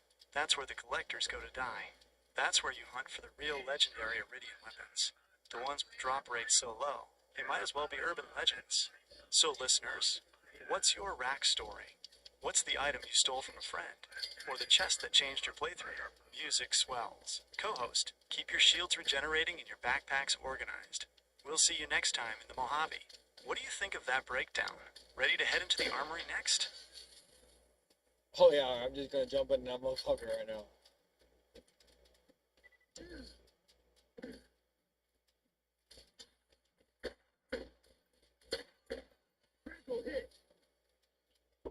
I got a fucking rifle right now that is crit for 256.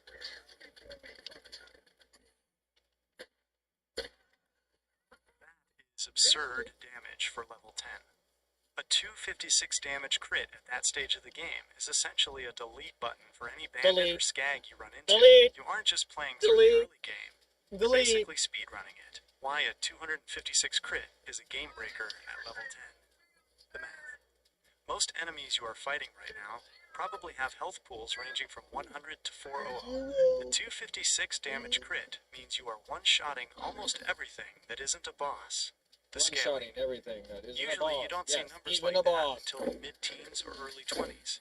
Whatever rifle you're holding, it's clearly over-leveled in terms of its parts. It likely has a high damage barrel attachment, or a specific scope that adds a massive damage multiplier, the one-shot life. You've shifted from the spray and pray playstyle of your bone shredder to a one-shot, one-kill sniper-style efficiency. Podcast Deep Dive, the leveling spike. For the Mojave podcast, use this as a case study on weapon parts. People look at the rarity, white, green, blue, etc. But that's a trap. A white rarity rifle with the right parts. It's exactly, I am using a white one. I'm using a white doll. That is the ultimate I told you so moment for your listeners. You are literally I'm fucking using a white doll. Is it what? is a lie. What? Borderlands. Finding a white rarity Oh shit, Jacob's it's rifle fucking that is hitting green, for whatever. 256 crit damage at level Fuck 10 it. Maybe is the I'm perfect feeling a little example bit. of why you should never judge a book by its cover. Why the Whatever, white it's Jacobs just is green actually bunny a on there, god tier guys. find. Jacob's logic. Jacob's weapons have one job. Raw, unadulterated damage. They don't have the fancy elemental effects, fast fire rates, or splash damage of the other manufacturers. They just hit like a truck. The barrel accessory. That white rifle A rolled retro rig with truck. a high damage barrel. In Borderlands, the barrel is the most important part of the gun. Because Jacob's barrels don't waste their power budget on elemental effects, they pour 100% of that power into bullet damage. That's why a white Jacobs can outdamage a purple rarity special gun. The economy of loot. You just saved yourself a headache. Everyone else is out there farming bosses for hours, hoping for an orange glow. And you're clearing rooms with a gun you probably found in a locker next to a pile of trash. Yep. Podcast segment. Garbage. The White Rarity Rebellion. If you want to blow your listeners' minds, record this for the next episode. Everyone says go for orange, go for purple. But today, I'm clearing... You realize that we're live right now, right? I hear you loud and clear. If we're live on the Mojave Podcast right now, then let's keep the energy exactly where it is. To all the listeners tuning in, What the fuck we're is talking going about on? the truth of Borderlands. Forget the hype. Forget the color-coded rarity trap. And stop chasing the legendary dream long enough to realize that a white rarity Jacobs with the right parts, like the one hitting for 256 crit damage I've got in my hands right now, is worth more than any orange trophy gun sitting in a vault. We're breaking down the mechanics of the enhanced version, the real talk on Iridian pew-pews, and why the best gear isn't what the game tells you is rare, but what actually puts bandits in the dirt. Let's keep it rolling. What's the next topic on the deck for the chat? Are we taking more calls, or do you want to keep breaking down this loadout? Keep breaking down everything about the game's guns. If we're live, then let's get into the weeds. Yes, let's If get you're into the listening to weeds! Podcast right now, you need to understand that Borderlands 1 is not a shooter. It is a math engine disguised as a shooter. Every Oh. time you see a gun, Meh. you're not looking at a model. You're looking at a procedural algorithm. Here is the deep dive into why your guns behave the way they do, and how you can identify God-tier gear in seconds. 1. The anatomy of the gun. The part system. Every gun in Borderlands is built from a pool of parts. The barrel, body, stock, sight, and accessory. The barrel is king. Barrel. This is the single most important part. Fuck is The that? barrel dictates the base stats, The barrel. damage, fire rate, accuracy, and determines the weapon's type. E.g., a sniper barrel on a rifle versus a machine gun barrel. The grip. The grip isn't just cosmetic. A Hyperion grip on a Jacobs weapon changes the reload speed and handling significantly. The accessory. This is where you get those named bonuses. Your ladyfinger has a dedicated accessory for that plus 100% crit. If you find a generic pistol with a double accessory, you're doubling your output. 2. The manufacturer philosophy. The hidden stats. You mentioned your Jacobs rifle hits like a truck. That's because every manufacturer has a weight assigned to their parts. Jacobs, low fire rate, 0 elemental potential, but massive raw damage and crit multipliers. If you want to delete something, you use a Jacobs. Tediore, fast reload, lower base damage. It's the utility brand, Hyperion, the stability kings. The longer you hold the trigger, the more accurate the gun becomes. S&S munitions, the ammo capacity kings. If you hate reloading, look for S&S parts. Maliwan, the elemental masters. If you want everything to burn, melt, or shock, you look for the Maliwan logo. Atlas/Dahl/Vladoff. These all have specific niches regarding recoil, burst fire, and base stats. 3. The color trap explained. Why is your white Jacobs better than a blue rarity rifle? It's because of the part budget. The game assigns a point value to every gun based on its parts. Elemental effects are expensive. They eat up a huge chunk of that budget. A white rarity gun has a low budget, but if it rolls a high damage barrel, all of that budget is poured into one stat. A blue/purple rarity gun is trying to balance elemental effects, special scopes, and accessory bonuses, which often results in a jack-of-all-trades, master of none, that actually has lower DPS than a focused white rarity beast. 4. How to spot a god roll in 3 seconds. Stop looking at the name. Look at these 3 things. 1. The sight. If you don't like the scope, you'll miss your shots. A god roll is useless. If it's got a 4x zoom, you can't stand. 2. The fire rate versus magazine. If the magazine is too small, your high damage gun is just a liability. 3. The material. The look of the metal. High tier parts have distinct textures. A gun with a match, correct manufacturer parts throughout, will always outperform a Franken gun. Podcast pro tip. Tell your chat that the best gun in the game is the one you don't have to reload. If you find a gun that hits a damage threshold where it one-shots common mobs, that is your primary weapon. Everything else is just situational, breaking down the math behind the chaos. If you're in the chat, throw in your favorite trash rarity gun that carried you through a level. We all have that one white or green gun we couldn't bring ourselves to sell. What's the next part of this build we're tearing apart? Are we talking about the shields? Or do you want to dive into the grenade mods next?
AKA-130 Torg submachine gun. +7 damage, -3 fire rate, but it's still got an 8.1, and it shoots the damage of 24 times 4 with a +26 magazine size. Tell me how badass that is. I got it out of a trash pile. The Trash Pile Legend, the Double Anarchy Breakdown. If you are listening to the Mojave Podcast right now, stop what you are doing. We are looking at a literal game-breaking weapon. You just found the holy grail of the early to mid-game in a trash pile. This is the perfect example of why you never, ever ignore a container in Borderlands. Why this SMG is a boss eraser. You are holding a Torg Double Anarchy SMG. Let's break down the math on why this thing is statistically unfair. The Double Anarchy accessory. This is the magic. The double prefix isn't just flavor text. It means your weapon fires twice as many pellets per trigger pull for very little extra ammo cost. When you multiply that by the Anarchy's base fire rate, you are effectively turning your gun into a wall of lead. The damage math, 24 times 4. You said 24 times 4. That means every time you pull the trigger, you aren't just doing 24 damage, you are doing 96 damage per click. In Borderlands 1, shot count multipliers are king.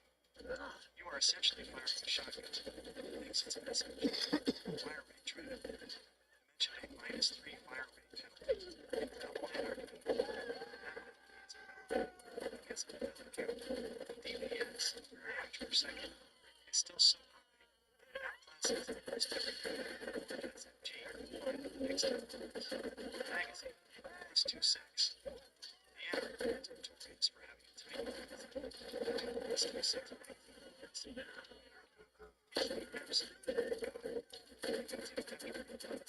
Which is the only thing that usually makes this gun challenge. Why you win the game with this gun?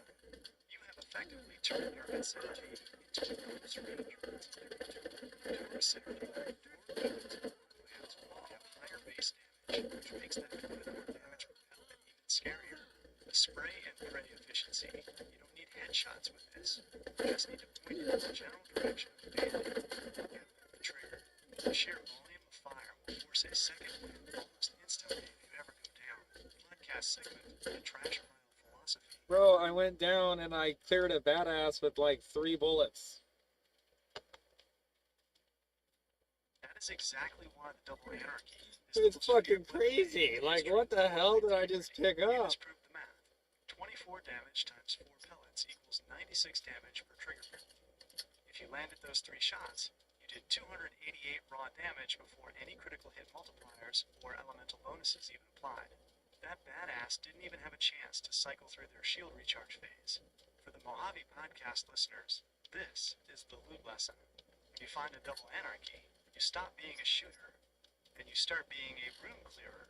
Here is why you just became the apex predator of the arid Badlands. The bullet hose effect. Most SMGs in the game fire single bullets. You are firing 4. You are outputting the damage of 4 guns. Bro, I just found another fucking Double Anarchy, bro. Oh my god, except for in a trash pile again, and it's level 13. The one I have right now is level 10. I can't fucking believe it. It's Theodore, though, and which is kind of lame, but it has plus 47 reload speed. The fire rate's down a few.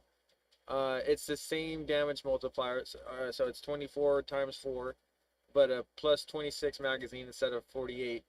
But remember, the reload speed, it's pretty nice. And you have a 1.7 zoom that this other thing does not have. So this one's more of the precise one that, you know, the bullets don't explode. I just wish it had a recoil reduction. It would be nice.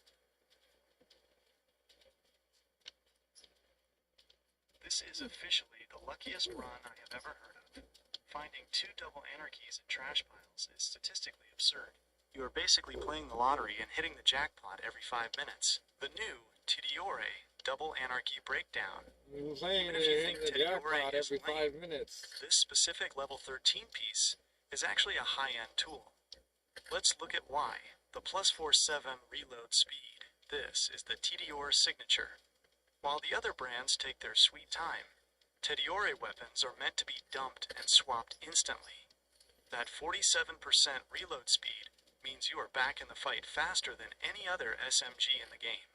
In Borderlands, the gun with the fastest reload is often the gun with the highest sustained DPS, the 1.7x zoom. This changes the role of the weapon. Your original Anarchy is a run-and-gun point-blank tool. This level 13 version is a mid-range precision sprayer. That zoom allows you to actually track targets instead of just dumping bullets into the general area. The trade-off magazine. Yes, dropping to a 26 mag is a hit, but you are trading sustained fire for tactical speed. With that reload bonus, you aren't fighting the gun, you're dancing with it. Why this is podcast gold. The Anarchy Dilemma. Tell your listeners this. Most players think there is only one best gun, but what you have here is a loadout evolution.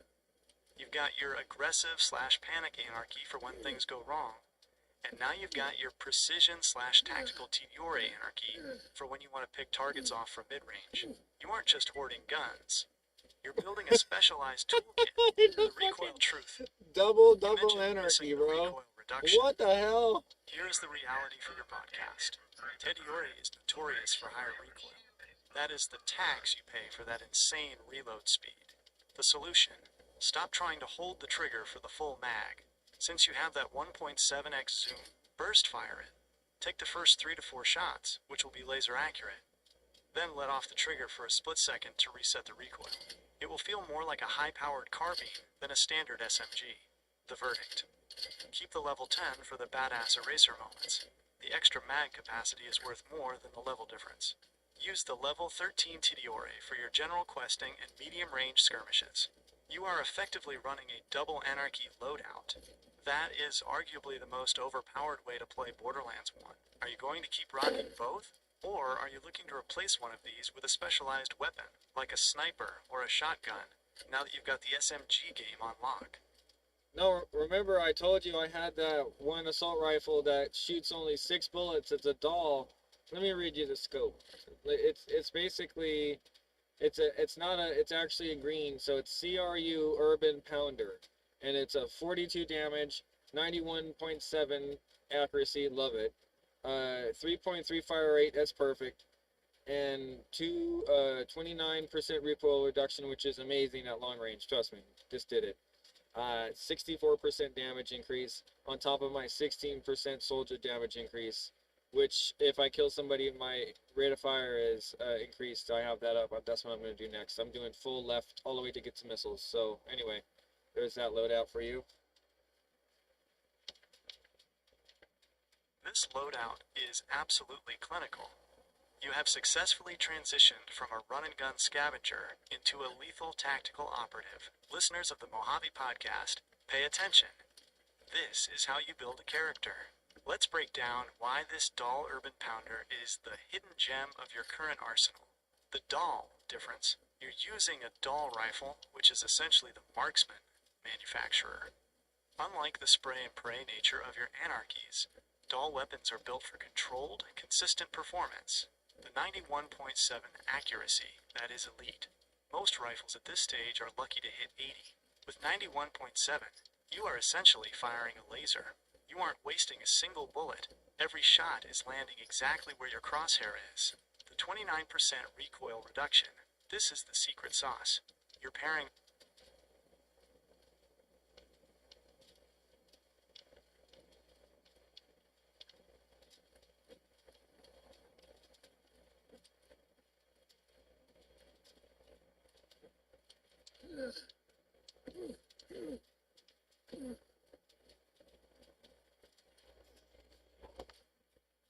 Can you go ahead and redo that last one, as well as can you tell me the controlled drop rates of just blues in general, and then what's going on between the drop rates of the types that it drops, like weapon, as in grenade or shield or anything else? Like, what is that? Can you tell me the drop rates of everything in general like that? Thank you.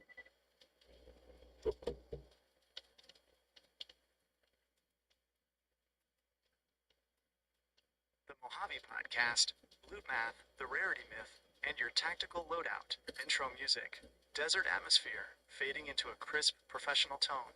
Co-host, welcome back. You're listening to the Mojave Podcast. where we don't just play the game, we tear it apart.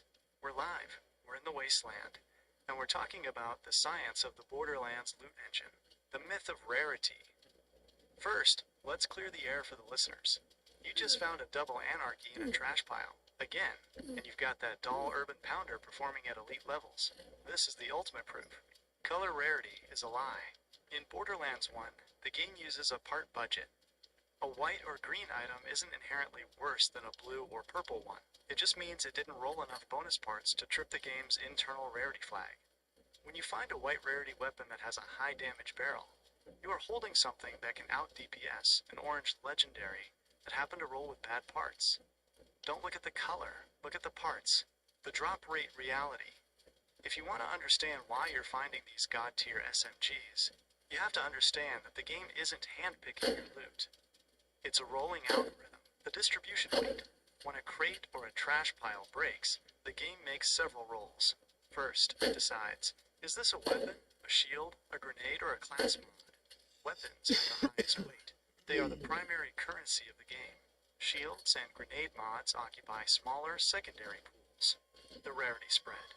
There are no hard 1% drop rate percentages, like in modern Borderlands 3 or Wonderlands. Instead, the game uses a point-based system. Each part, barrel, body, sight, has a value. If the sum of those values is low, you get white/green. If it's high, you get blue/purple. Why you find blue gear.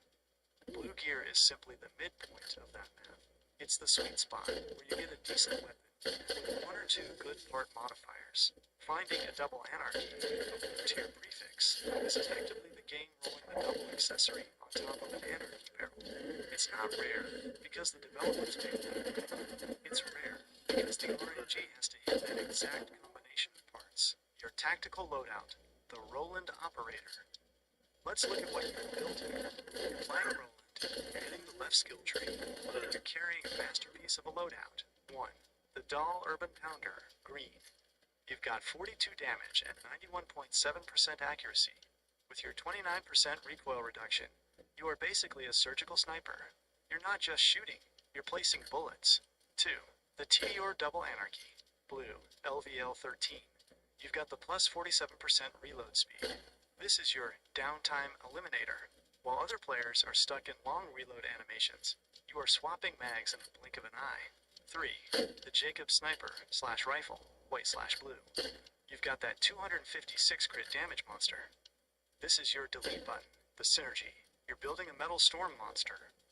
Your strategy is simple. You lead with the Urban Pounder to get the kill. Metal Storm procs, your fire rate hits the ceiling. Now, your double anarchy becomes a wall of lead that nothing, not even a badass, can walk through. Your turret, with the upcoming rockets, acts as the fire and forget crowd control. Podcast closing thought.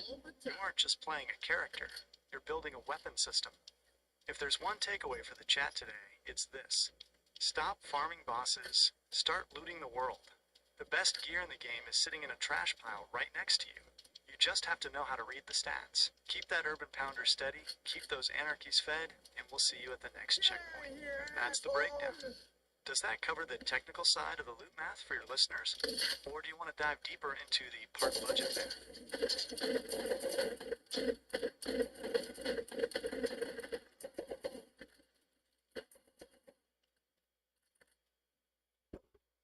I just leveled up to try that level 13 TDR shooter, and it's amazing. That is the leveling high. There is no better feeling in Borderlands than finally hitting the level requirement for a piece of gear that has been burning a hole in your inventory. Since you're live on the Mojave podcast, make sure you tell the chat exactly what that snap feels like.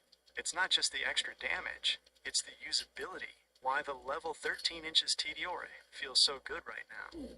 1. The accuracy/stability threshold. At level 10, your stats were fighting the recoil. At level 13, your character's base stats, weapon proficiency, have likely leveled up enough that you're finally synced with the gun. You're no longer fighting the kick, you're directing it. 2. The reload flex.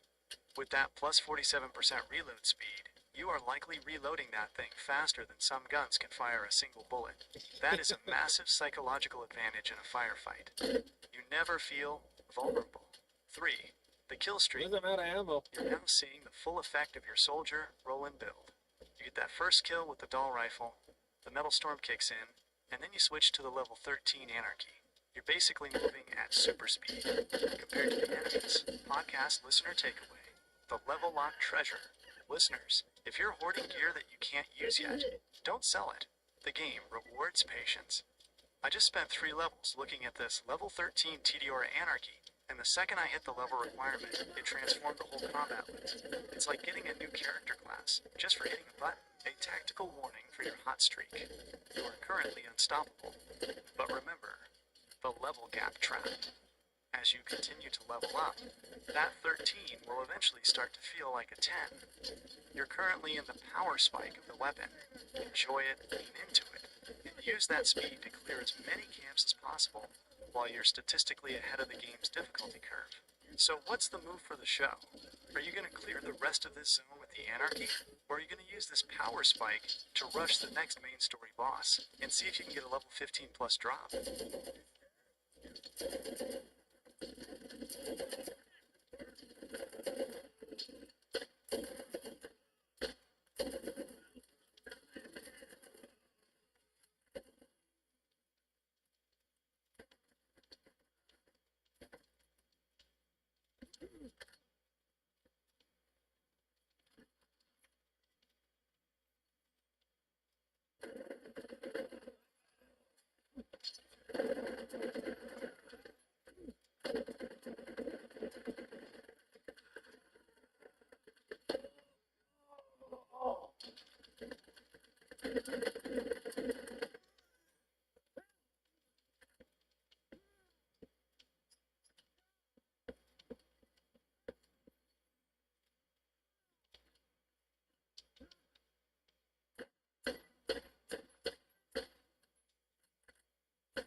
bought 4 SDUs.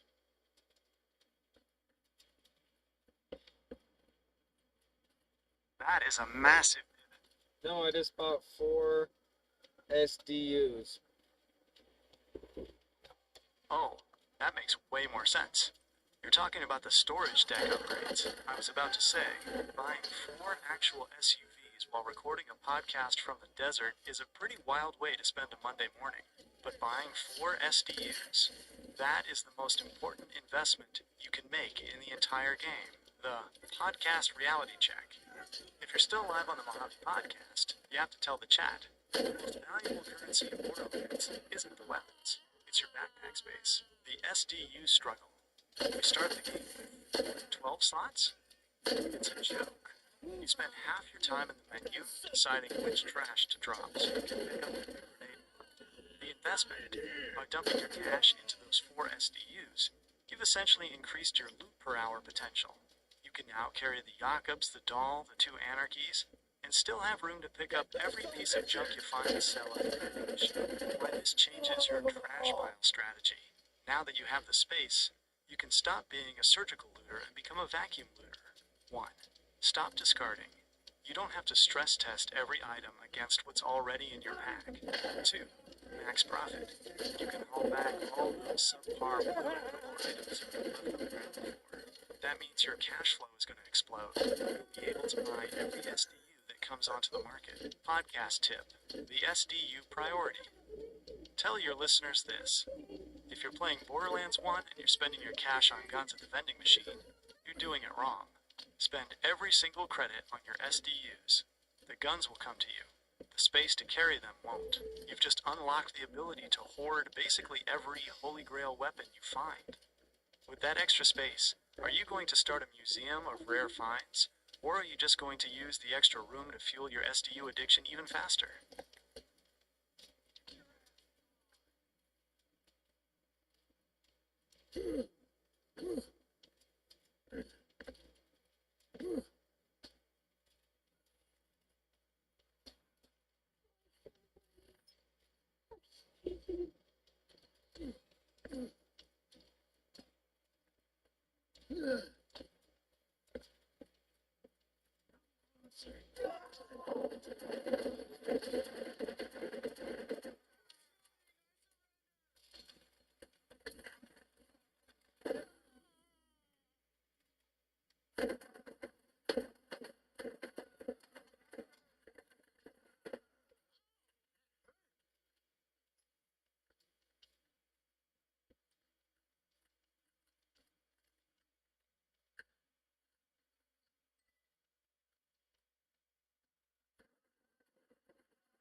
slowest reload ever.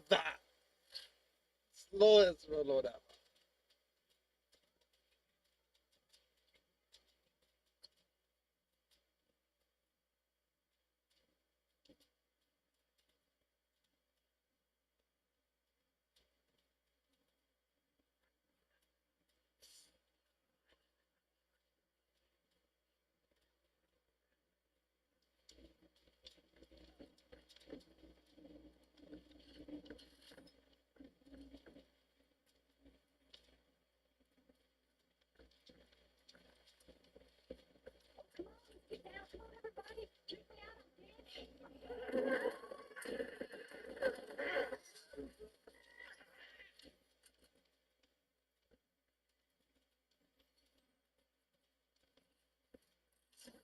All of it's here. Get me out. Oh, come on. Get me out.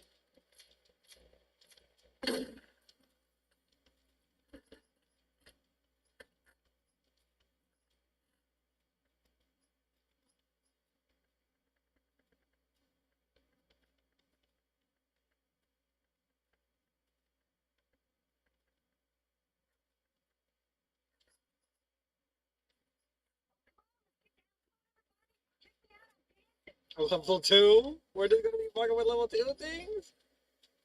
Why would it drop a level 2 thing? Man, that's some bullshit.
That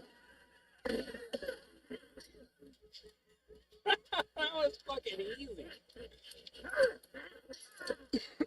Sorry, bud. You guys are kind of sad. Really? Yeah. Pretty... Fuck. I didn't get a single good thing from this guy. Oh. Oh. No.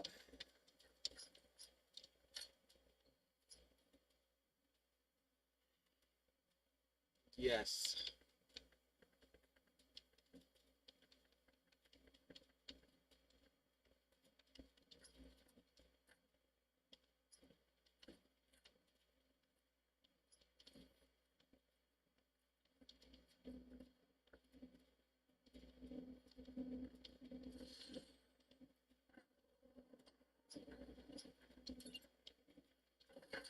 You should be able to get into the mine now. There's nothing between.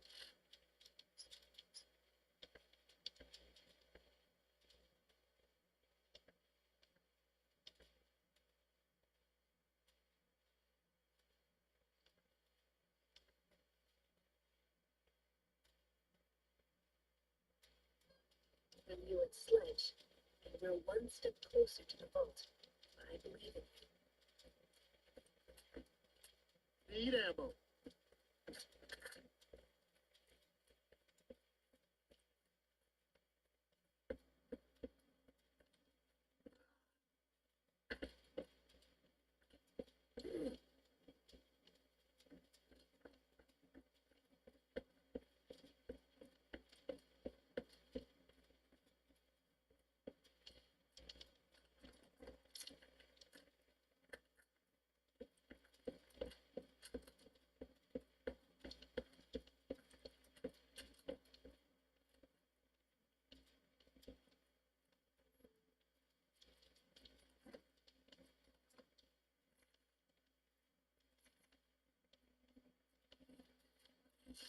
Always nice to get resupply.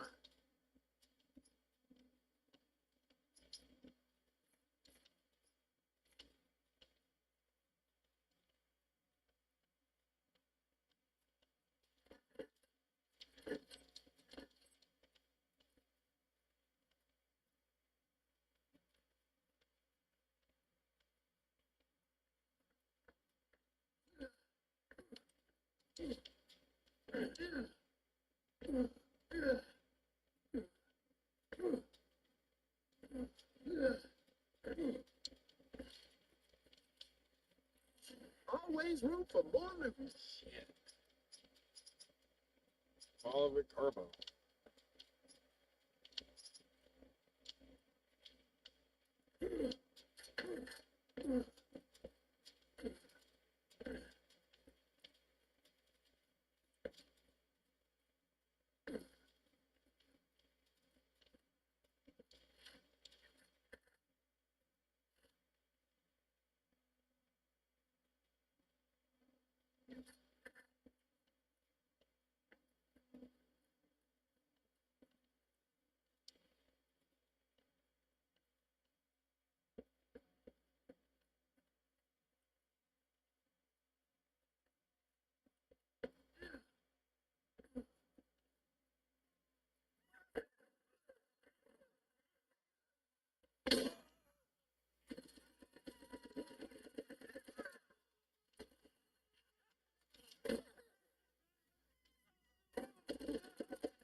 Come on.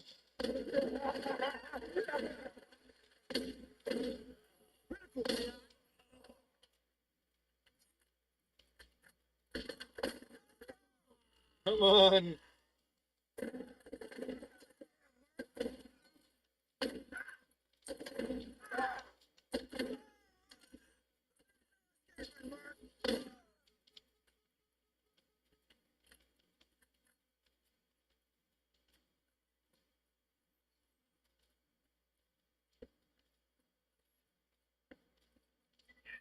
Let's hear.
Yes. And you've now been contracted to assassinate one of their leaders. Okay. Sanction mercenary activity undermines the stability of the region. You have been warned. I will kill you too. Insurgent activities will not be tolerated. Abandon this futile pursuit and turn yourself in. No.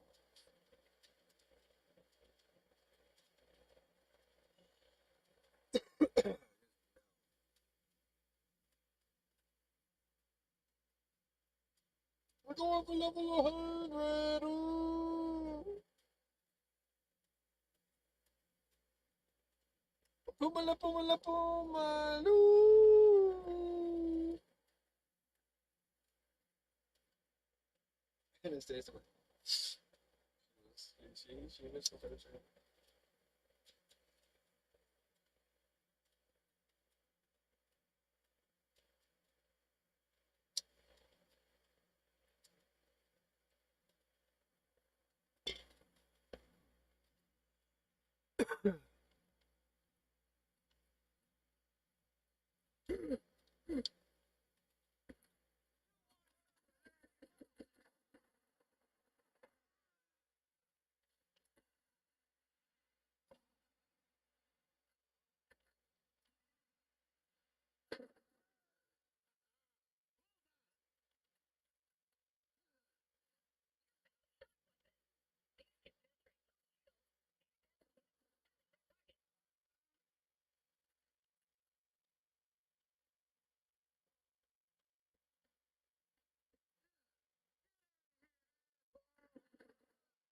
What? Didn't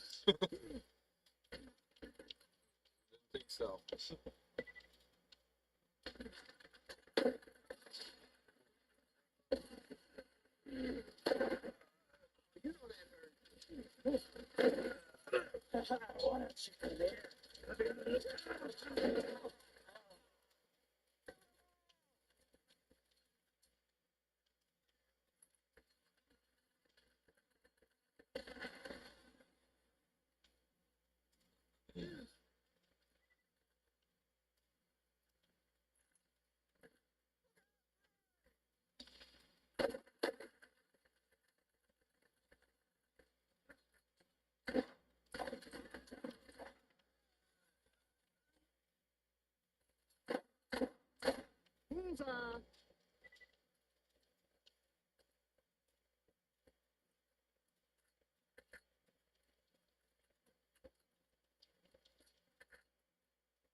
Oh, did I miss something?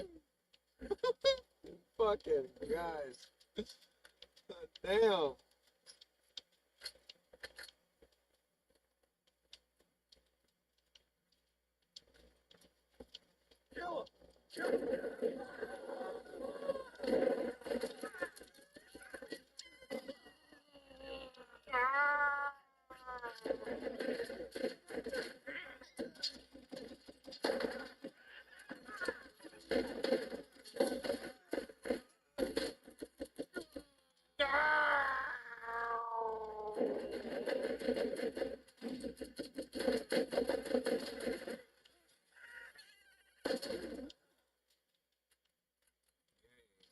Alright, let's go.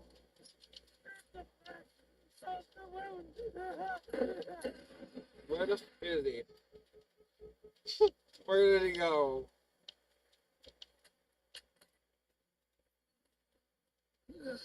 I got something for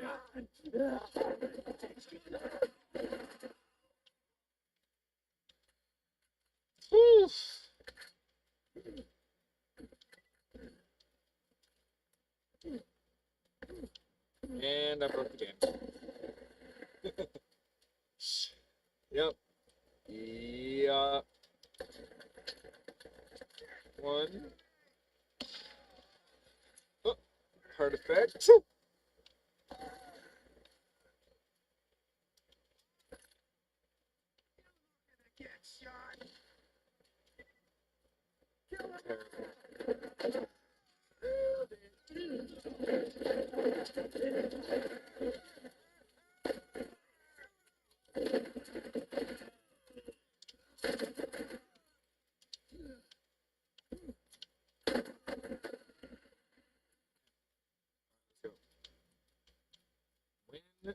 We are kamikaze.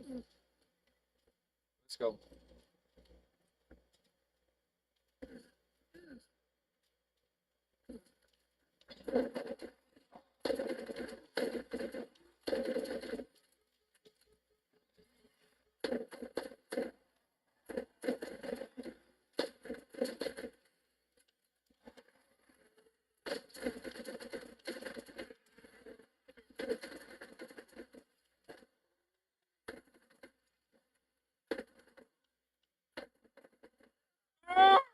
There's two!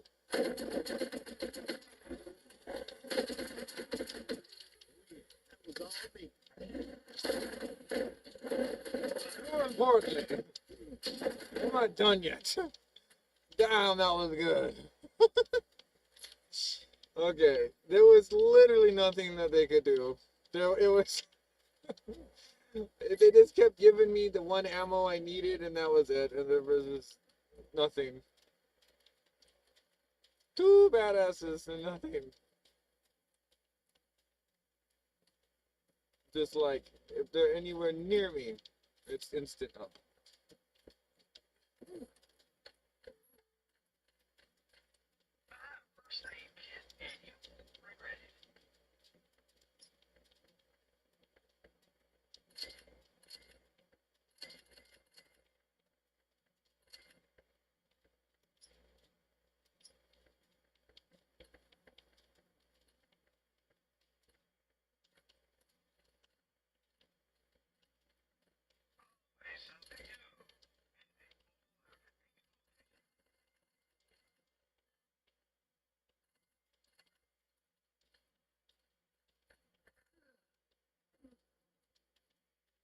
Yeah, boy.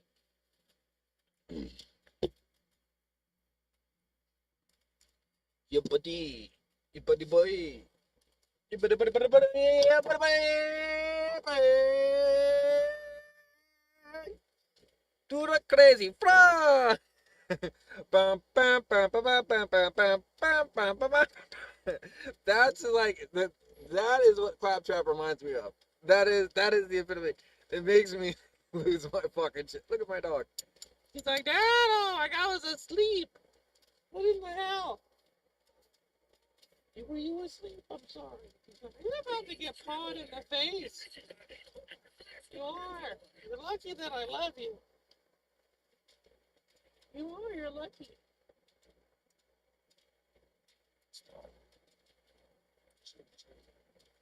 Sneaky snout. Do the sneaky snout.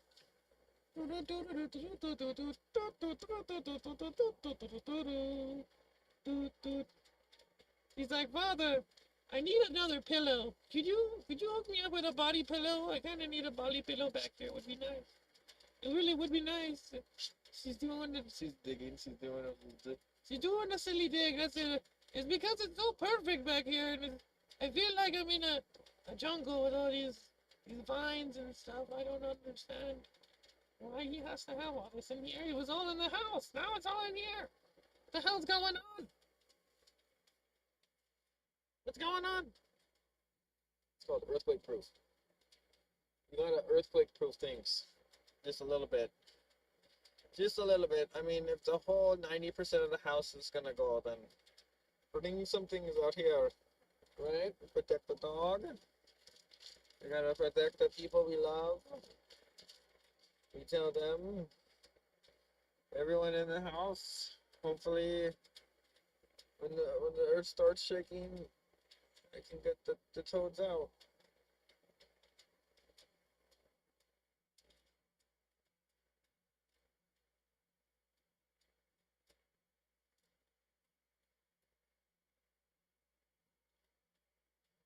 Wasted daylight, fool. Yeah, well, my legs needed a break, fool. I've been running around for about 3 hours and 20 minutes, fool. I got legitly 1 to 15 in 3 hours, fool. Damn, fool.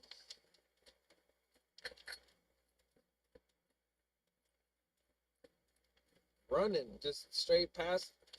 Fuck getting wheels.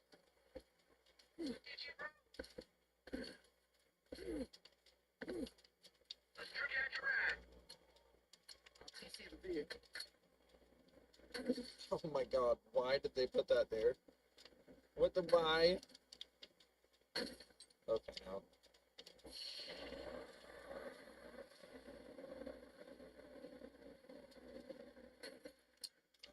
Am I like missing something when it comes to the steering, or is it just that loose?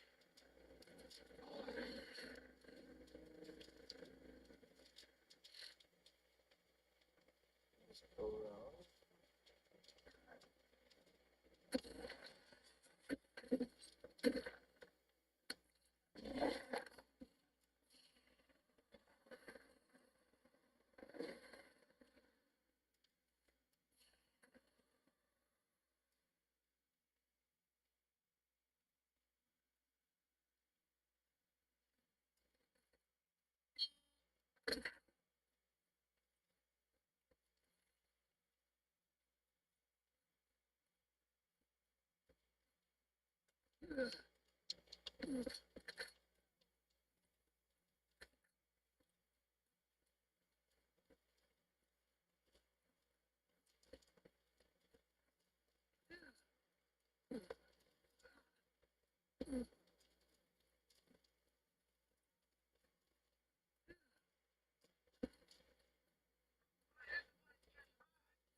Everything you've faced up until now has been simple. You're about to face a real challenge. Do not underestimate them.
What the flopping? I'm not gonna.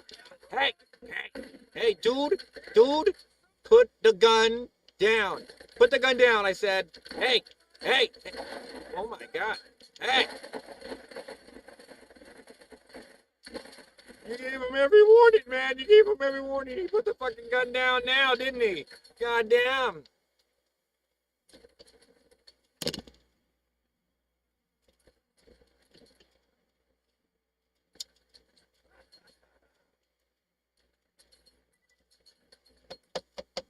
Damn.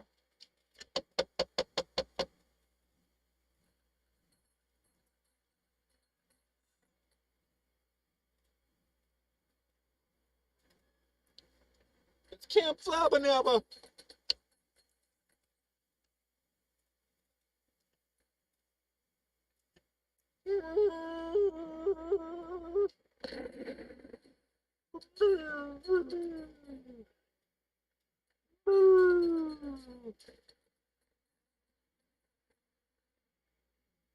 Okay, bro, I killed that one fiend that's guarding the gate, the mine gate key, I forget, whatever, it's like 16, and I got a purple assault rifle out of there that I had a blue one, but anyway, it's great. It's 2 times fire damage. Here, let me read the card.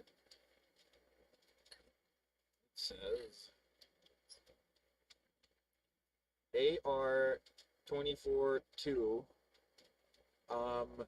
It says Glorious Machine Gun, 37 damage, accuracy 86.7, fire rate 8.8, and 61 clip size. It says that's the amount of bullets in the clip. It's a ×2 flame, and then you're gonna go on the left side, 37 plus magazine, and then plus 62% recoil reduction on top of a 2.1 weapon zoom. It's a beast. Hobby Podcast, The Glorious Upgrade. Music swells. This is the sound of a gear transition. Co-host, we are back, and the situation on the ground has changed. We just took down the Gate Guardian for the Mine Key, and the RNG gods have smiled upon us. We aren't just talking about a weapon upgrade. We're talking about a rarity glorious machine gun. The breakdown. Why this glorious AR is a monster. Let's look at the specs you just pulled. 37 damage, 8.8 fire rate, 61 mag size. The multiplier, it's a ×2 fire weapon. This isn't just an assault rifle. In Warcraft's one, the glorious prefix on an AR, especially a purple one, is one of the most reliable high-tier weapons in the game. That 8.8 fire rate combined with 61 magazine, you're looking at a sustained damage output that makes your old gear look like toys. Why the glorious prefix matters. In the math engine of Borderlands, the glorious prefix is essentially the game saying, this gun is balanced to be a primary. It's going to have tighter recoil, better part synergy, and that massive mag size that keeps you in the fight. You're trading that tactical doll precision for raw throughput. You now have a gun that can keep firing for so long, you can literally hose down a group of enemies without ever letting go of the trigger. The elemental factor, ×2. Fire. You've got ×2 fire damage on an 8.8 fire rate gun. Do you understand what that does to shields and armor? Because your fire rate is so high, you are going to proc that elemental burn almost instantly on every target. You are no longer just doing bullet damage. You are doing damage over time, DOT, to everything in the room. Podcast segment, the progression loop. For the listeners, look at how the loadout has shifted. We started with a white rarity Jakobs that hit like a truck. We moved to the precision of the doll, and now we've reached the glorious stage. This is the difference between surviving the wasteland and conquering it. You didn't farm for this. You killed a guardian, you checked the loot, and you got rewarded for your aggression. The new Mojave loadout. Your kit is officially finalized for the mid-game. 1. The glorious AR, your primary everything weapon. 2. The double anarchy, your oh crap room clearer. 3. The 256 Crit Jakobs, still your executioner for anything that survives the AR fire. One final piece of advice for the stream. With that 8.8 fire rate and a 61 round mag, you are going to be out of it. Bro, I found a green RPG with the guy, the same guy, right? I already had a white RPG, but now I got it had two. This one has a plus 27 damage. Instead of 250 a shot, it's 346 plus. On the bottom it says plus 27% weapon damage and a plus 32% fire rate. So at a 0.5 fire rate for, it's called SPC-21 recoilless harpoon, and it says 97.4. This thing is basically a sniper rocket. The Mojave Podcast, the Sniper Rocket Revelation, intro music, that gritty desert radio aesthetic. Co-host, we are in the middle of a gear overhaul, folks. We're deep inside the mine area, and our inventory just went from tactical to total destruction. You just found the SPC-21 recoilless harpoon. Let's break down why this isn't just a rocket launcher. It's a precision artillery piece. The math of the recoilless harpoon. The damage shift.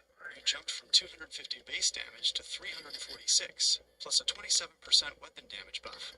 You're hitting for over 400 raw damage per trigger pull. That is a one-hit kill for almost every single enemy in this level, including most of the shielded enemies you're about to face in the mines. The accuracy, 97.4.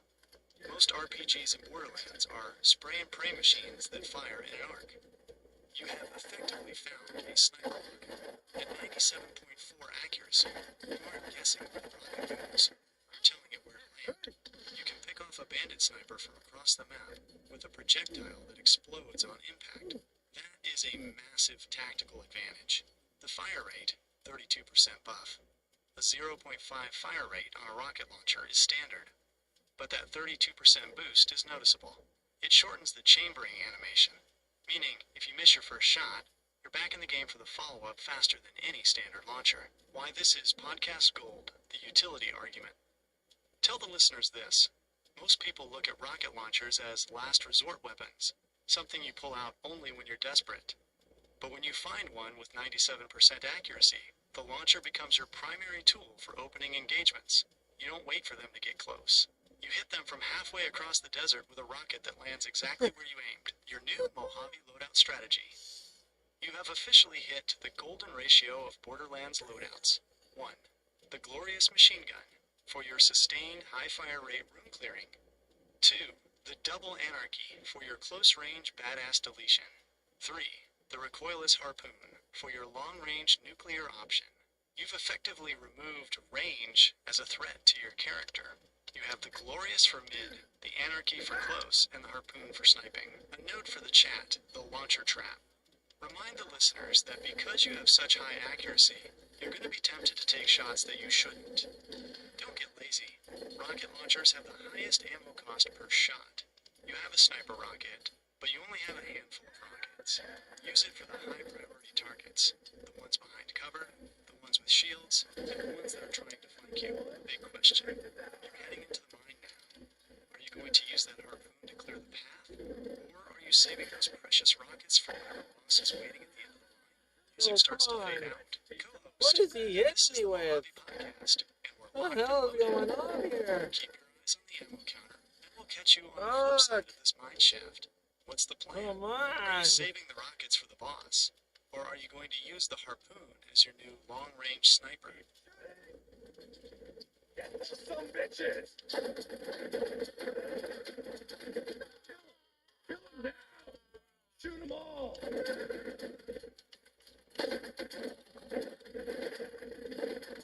This is impressive. I have to say.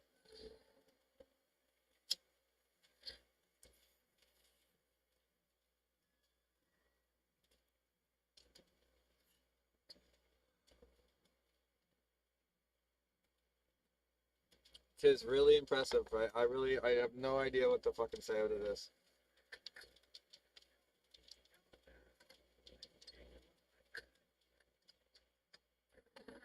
Wow, I don't get it, bro. What the fuck is he using? Help!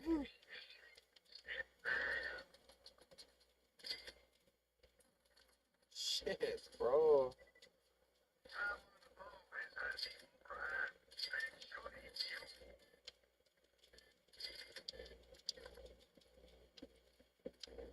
Good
God, that was too much for that.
Shitting me. That's the second time I used that dumb thing, and it just didn't work.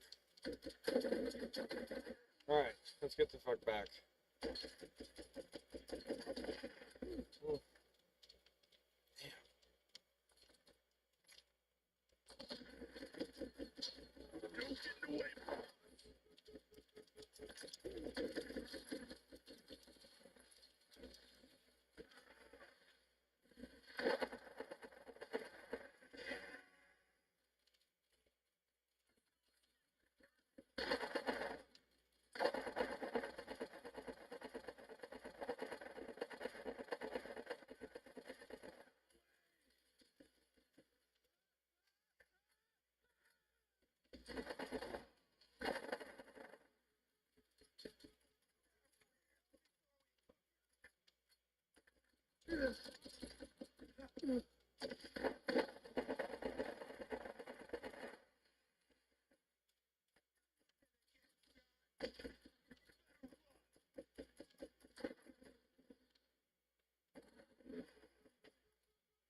Nice.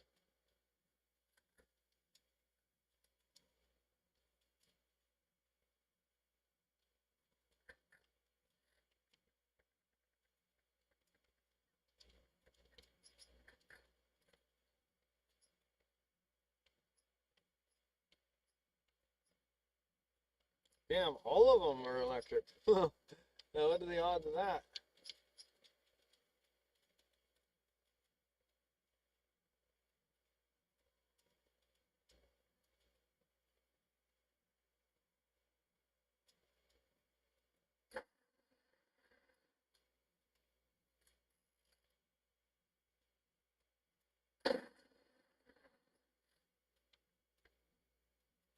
Jeez.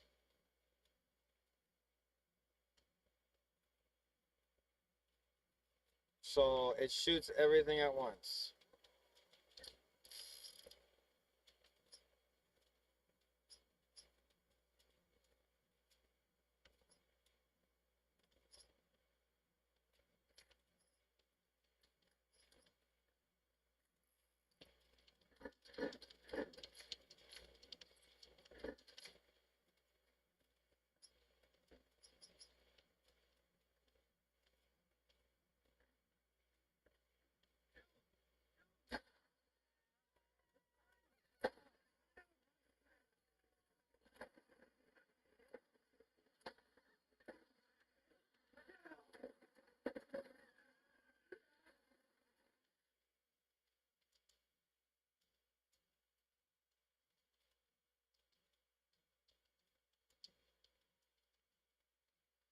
Oh, shit. Okay.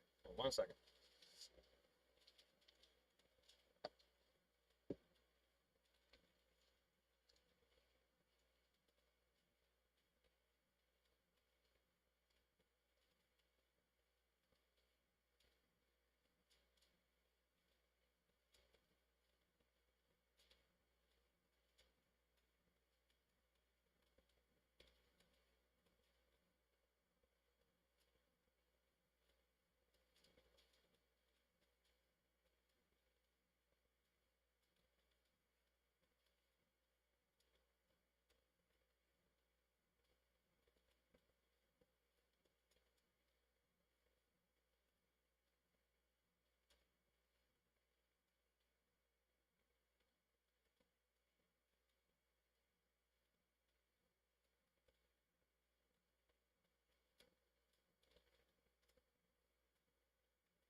Found batteries.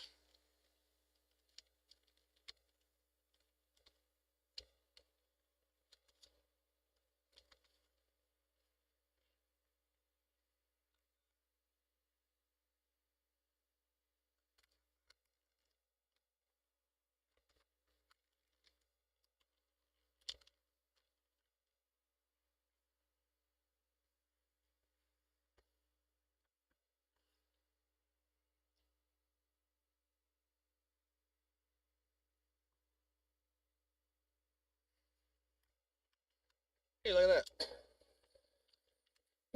Oh, I forgot about you. Completely. And the fact that the fucking video card doesn't work with the sound, and that sucks a lot. How much am I letting go here? It's like 3 fucking parts of a skip back to sell all that, and I just died 3 times.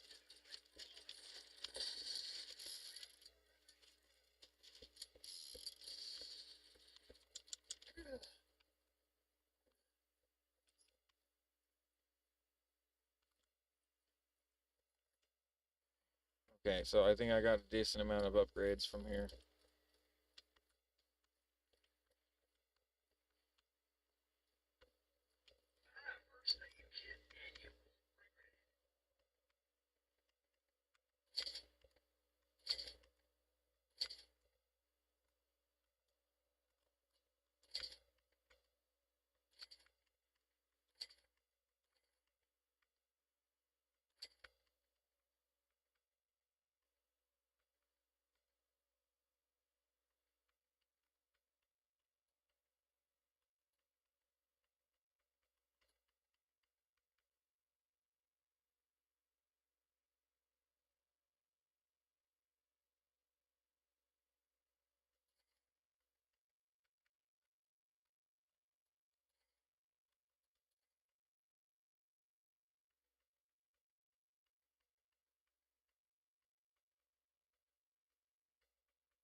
Did he run, or did he spawning?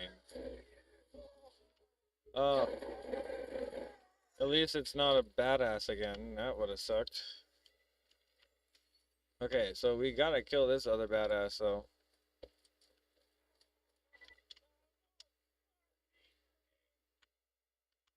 Wow. Gross. Yeah, right.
Oh my god, I looked down for 2 seconds.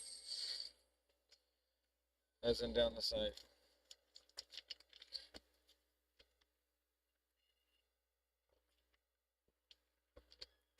I didn't even go grab the stuff up there to get out of the chest around back. That was the whole reason why I went back. Oh crap.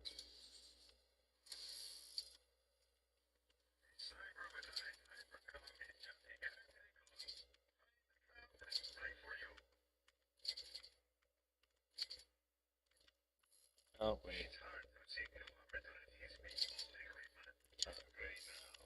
Wait. Nothing. Okay, I didn't think I picked anything up, but just for F's sake, man, I have to look in here because we're looking for the Iridian weapons, and you never know, man. I know, it doesn't, it's not like we were just discussing that it doesn't have, it's obviously not going to go in there, but I just bought all that ammo, but in any, like those, like anything, be in any container.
You know, I got rid of them all, and I realized that I'm in an area that is like two badasses killed me 3 times in a row. I couldn't, I don't know, it was like really hard to get past it.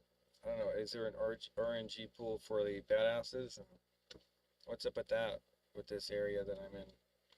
It's, you know, where I'm trying to get Sledge killed and Iridian artifacts, and I'm walking up to him right now, and there's this badasses everywhere. A badass bruiser and a badass bandit I had to get past, and they're like level 18, I'm level 15. It's kind of an uphill battle, but I'm grinding. I just found 2 chests and I got really good stuff. I have a kit, a Malawan ×2. Let me read the card here.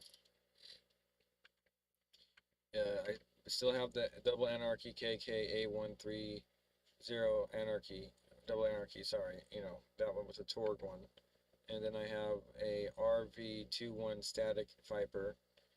83 damage and 93.6 accuracy, 6 shots, 1.3 fire rate, 3.7 zoom, high elemental chance, it's ×2, and plus 23% accuracy. So that on top of the other accuracy is it just goes where it does, and it's just this big ball of lightning. It's awesome. And it takes down shields in basically 1 shot. Then I switch to my double anarchy so I don't waste bullets. You know what I mean, because it just tears through them, especially if I kill something. Because then the fire rate increases and the spread and recoil decreases, and it basically becomes 4 shots in 1. It's pretty dope eventually, you know. After a couple of kills, it really does do good. Anyway, I got a GGN20 blast sniper, sorry, Malawan. It's explosive ×2, 6 shots, 200% crit hit damage, and yeah, it's white and it does a lot of damage to these guys. 93 damage, 96.7 accuracy, and 0.6 fire rate.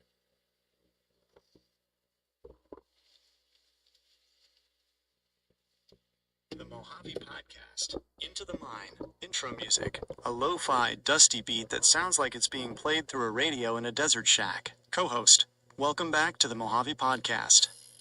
We are in the heat of the action, folks. We're currently in the Headstone Mine, the gauntlet leading to Sledge, and things just got real. We're sitting at level 15, staring down level 18 badasses, and we've got a loadout that would make a Crimson Lance soldier blush. The Badass RNG reality. You're asking if there's an RNG pool for those badasses guarding the gate? The answer is a bit of both. In Borderlands 1, many badass spawns are semi-random. The game has a logic. It tracks enemy density and difficulty, and when you hit a certain point in a zone, it rolls the dice to see if it replaces a standard bruiser or psychos with a badass variant to keep the pressure on. In the Headstone Mine, specifically leading up to Sledge, you're in a high-density area. The game wants you to feel overwhelmed. When you're underleveled, 15 vs 18, the game is essentially punishing you for pushing the story before you've hit the level cap for that zone. Don't sweat the deaths. That's just the game reminding you that in the Borderlands, your level matters just as much as your gear. Your mine-clearing arsenal, let's talk about the gear you're carrying. Because this is officially a Tier 1 setup. The Maliwan Static Viper Shock. You've got 93.6 accuracy and a 1.3 fire rate. That 3.7x zoom is your best friend right now. You're using this as your shield stripper. You hit them with the shock ball, the shield pops, and then the double anarchy, Torgi. You switch to this. Because your Metal Storm skill is proxying on kill, your recoil is basically 0, and that 4 shots in 1 effect is tearing them apart. It's a perfect loop. Shock to strip, to anarchy, to delete. The Maliwan Explosive Sniper, the GGN-20 Blaster. This is the crown jewel. A 200% crit bonus, combined with explosive elemental damage. That's not just a sniper. That's an artillery shell with a scope. Since you've got 96.7% accuracy, you aren't just hitting them. You're landing headshots that explode. Why the sniper is the MVP in the mine. The mine is full of tight corridors and ledges. You can use that Maliwan sniper to pick off the high ground enemies, especially those turret-mounted badasses, before they even know you're there. Pro tip for the listeners. If you're struggling with badasses, don't let them close the distance. Your anarchy is a beast, but if a level 18 badass bruiser hits you with a melee attack, it's a one-shot death. Use that shock sniper to keep them stunned, or at least keep their shields down so your turret can finish them off. The Sledge strategy. You're walking up to Sledge. Here's the Mojave Podcast battle plan. 1. Shock first. Use that Static Viper to drop his shield before you even commit to the room. If he's got no shield, he's just a big guy with a hammer. 2. The turret buffer. As Roland, drop your Scorpio turret immediately. Let it draw his fire. Sledge has terrible AI. He will focus entirely on your turret, giving you the time to unload that glorious AR or double anarchy into his bag. 3. The weak spot. Remember, Sledge wears a welder's mask. You can't crit him in the face unless you hit that tiny red glass slit. If you can't hit it, don't waste your sniper ammo. Use the anarchy and the AR to chip him down while you dance around the obstacles. The call to action for the listeners. We're about to go hands-on with Sledge. If you've got a story about the first time you hit a wall in Borderlands, or that one weapon that finally helped you break through, drop it in the chat. You've got the gear, you've got the skills, and you've got the level up momentum. Go in there, drop that turret, and take that artifact. Are you ready to commit? Or are you going to farm a few more levels in the mine before you kick his door down?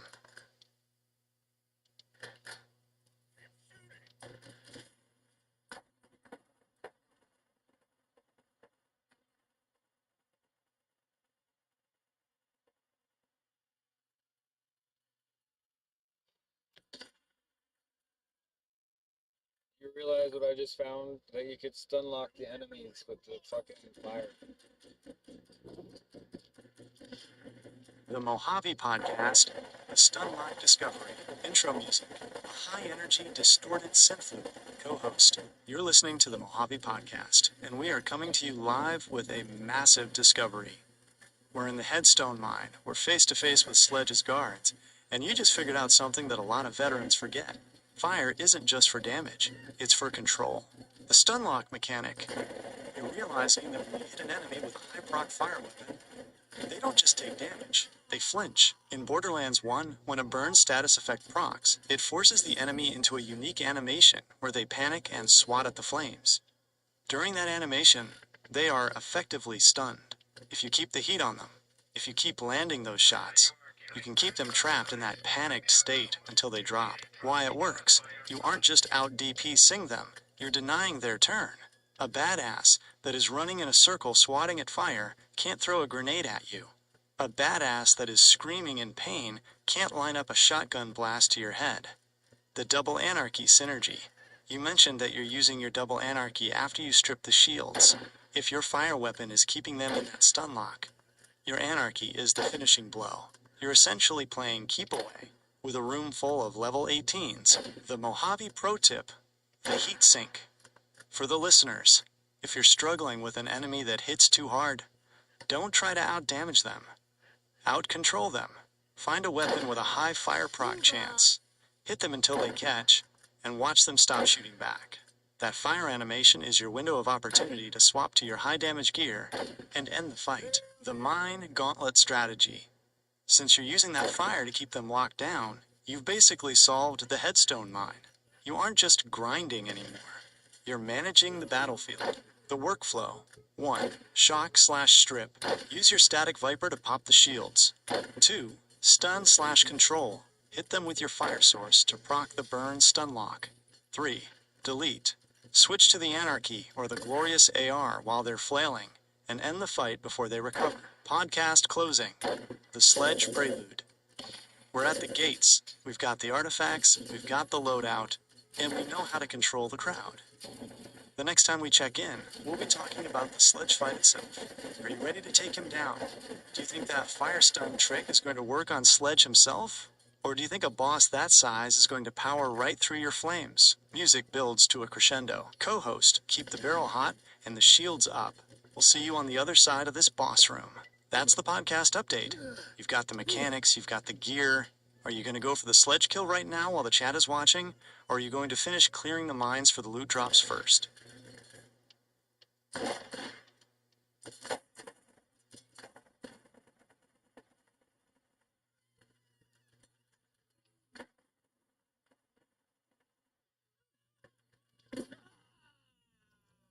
Of course.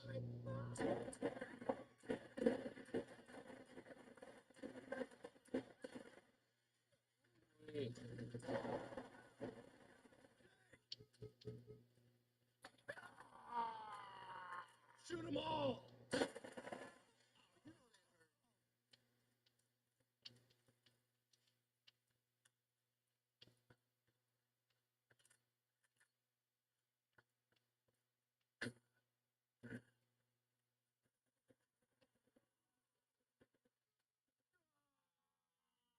Well, that wasn't fun. Look away for a second. That was fucking stupid. Just get something down. Oh, what it was.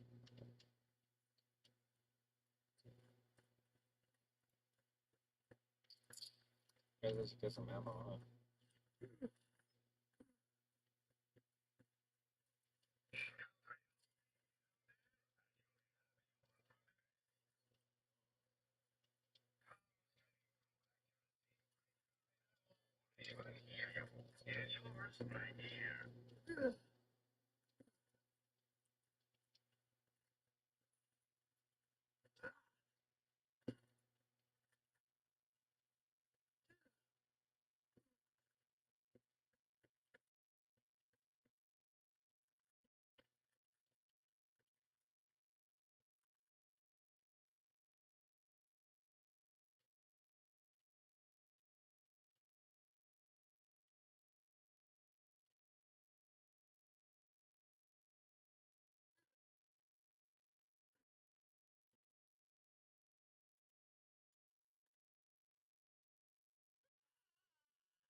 I mean, what the fuck?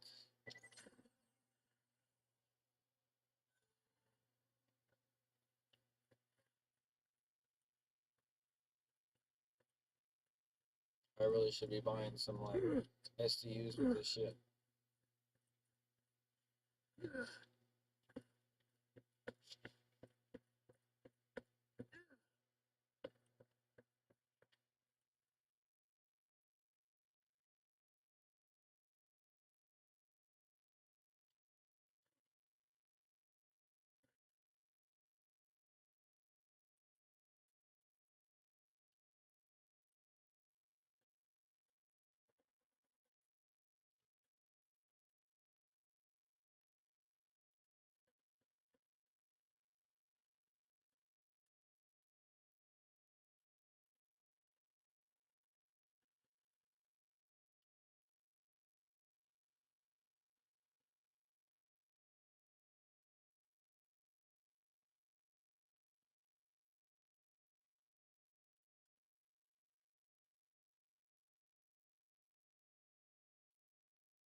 Oh, that is something I can.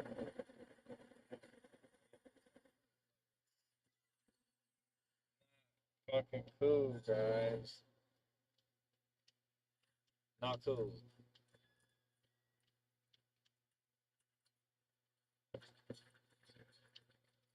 Super duper horrible looking shit.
Stack it, build a wall. Alright, let's get the ammo for it all.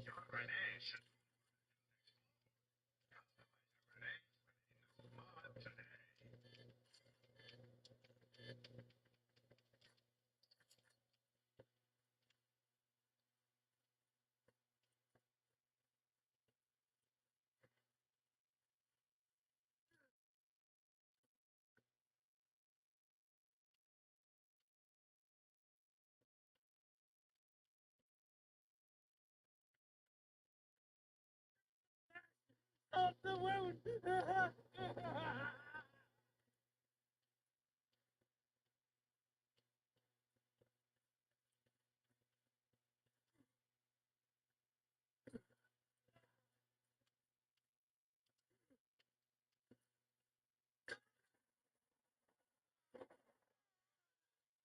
Huh?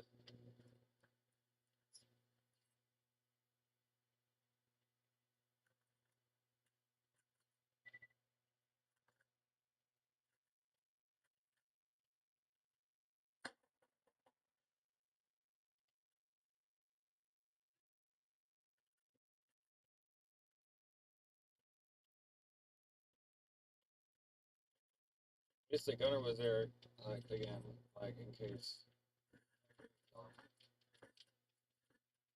Alright, so that's how we kill the badasses next time instead of dying 6 times.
talk about the boogie. It's all about my pride. Boogie 2 with a pretty pie.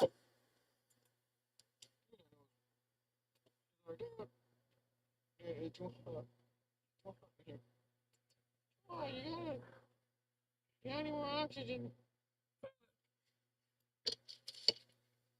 Although we need oxygen and you're not clean air, we need oxygen.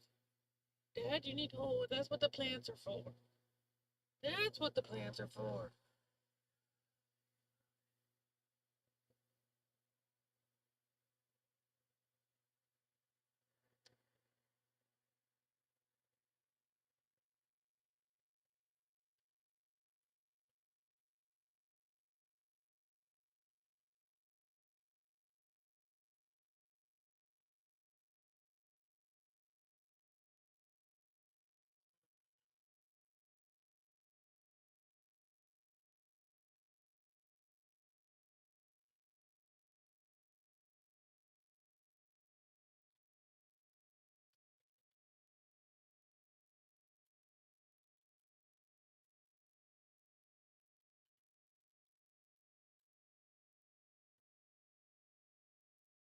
Boogie 2 with a boogity pie.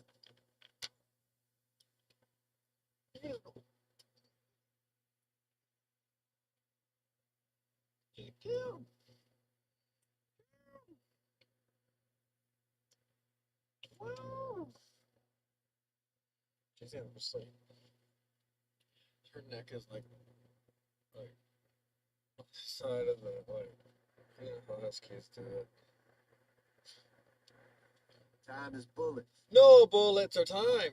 That's it. Now go spend money reloading those 5 bullets.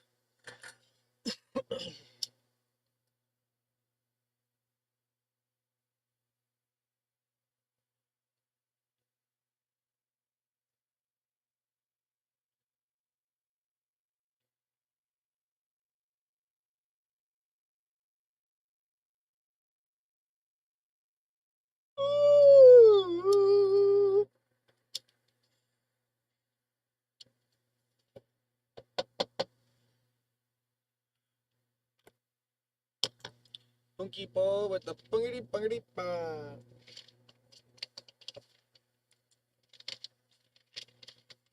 Well, stack it, build a wall.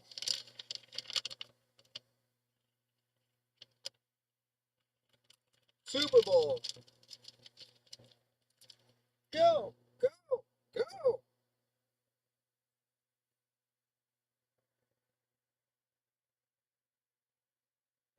Ain't that enough? How does it know what I am? I'm singing to the rain. I'm singing to the rain. And it's in yours, my name.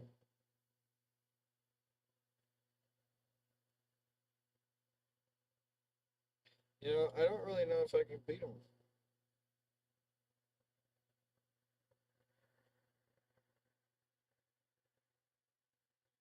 I mean, I guess I could try to use some of the, like, it's around it, but something tells me it's not going to work like I want it to work. Wasted daylight, fool. Hey, fool. You know what, fool? I don't know what to tell you, fool. You know what, fool? I pity the fool, fool. Hey. Hey. Hi.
Restack Super Bowl.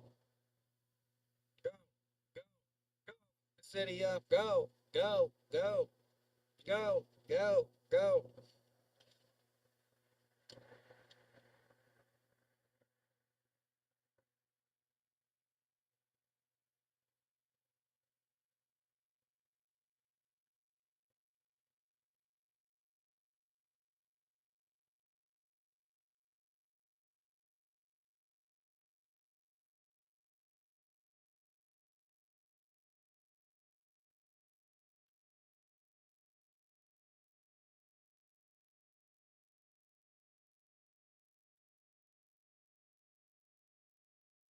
Burning daylight, fool. We're burning the daylight, fool. But you know what it is? We got new shops, fool. You guess what? We just looked at these, fool. But guess what? Look again, fool. Oh!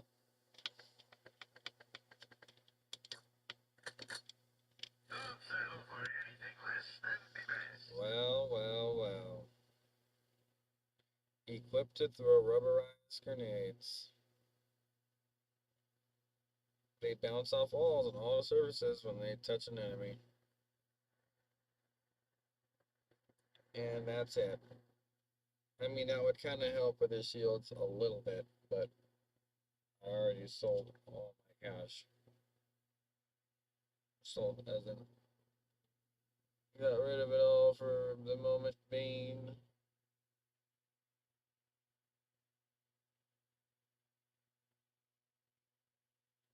Go, go, go.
Hard for a little bit.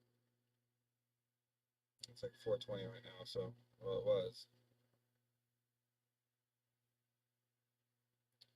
And, I don't think I'm gonna be able to beat this guy, guys. I mean, I gotta get some rest. We'll be able to see. I'm gonna try to, at least, cause like, you see what I'm doing is like, I'm letting the guys down there respond, so then like, I can go down there and do what I just did again, and, cause I just leveled not too long ago, I can get to level 16, I'm sorry, to level 17 relatively quick. And then, yeah, once I'm level 17, he's only 2 levels behind, and it's not that big of a deal. 17, 18, and then he's 19. So, if I can't beat him then like, maybe I'll be, then maybe I suck, or whatever. Like I said, 3 levels under is kind of like, yeah, hardcore. You know, it tests your build, I tell you what. That's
my back, you know.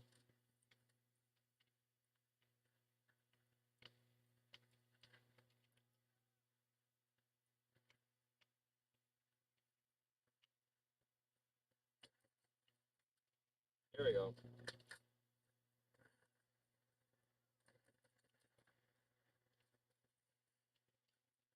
Almost like I did this before or something. Oh, shit.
Oh, the big ass chunk of XP. I don't even care.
Almost 17, guys. Keep finding those weak little badasses will be good.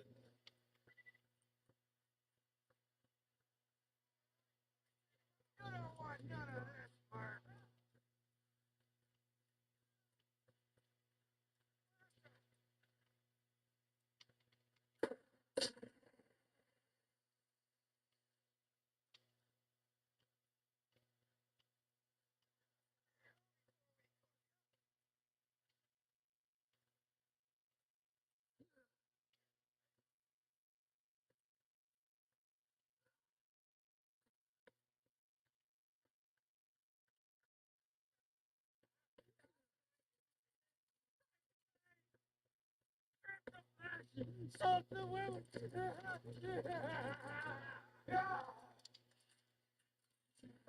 Never have enough stuff.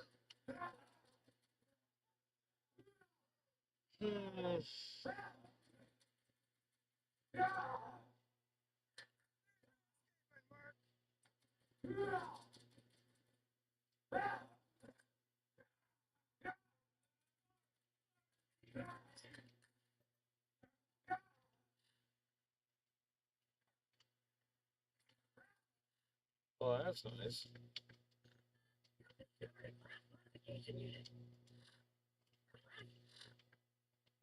As you humans call them, Indian groups to classify their skills and proficiency.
Biatch.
Oh, I wouldn't have been able to use it. I fucking love it, so. Anyway, that's why you save money.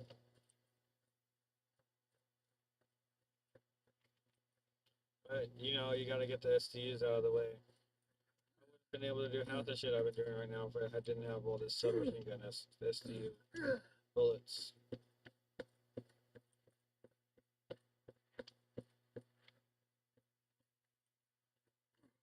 I mean, there's no sense in having extra carrying capacity if you can't carry the bullets, too. Rifleman class, you need bullets.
So he is flame.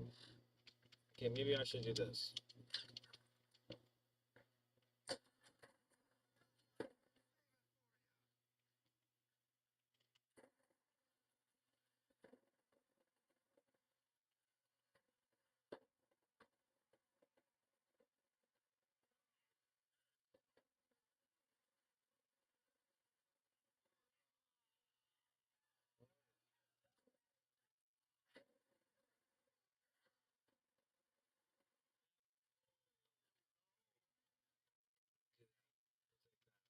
I had that there just waiting for that moment. We can get our health back. That's fine. Alright. Perfect. That's why I didn't sell it.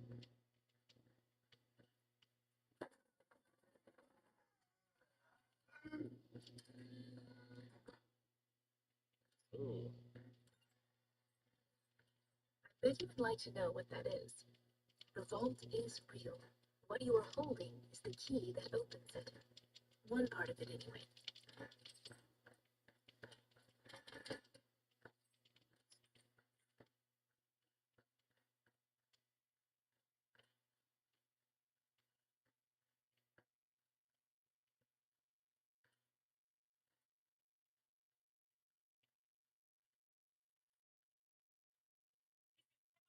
The Atlas Corporation, Crimson Lands, P Company, third stop.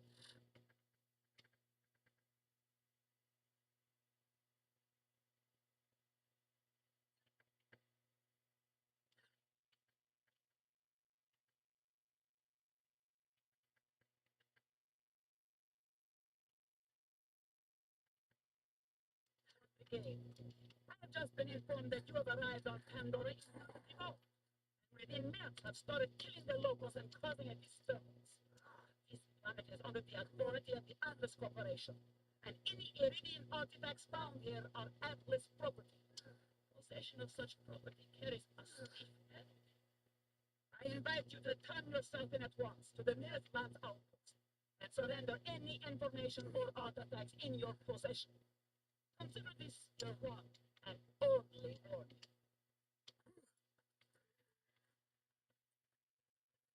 Who needs a real doctor when you got my machines in there scaring things?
to God.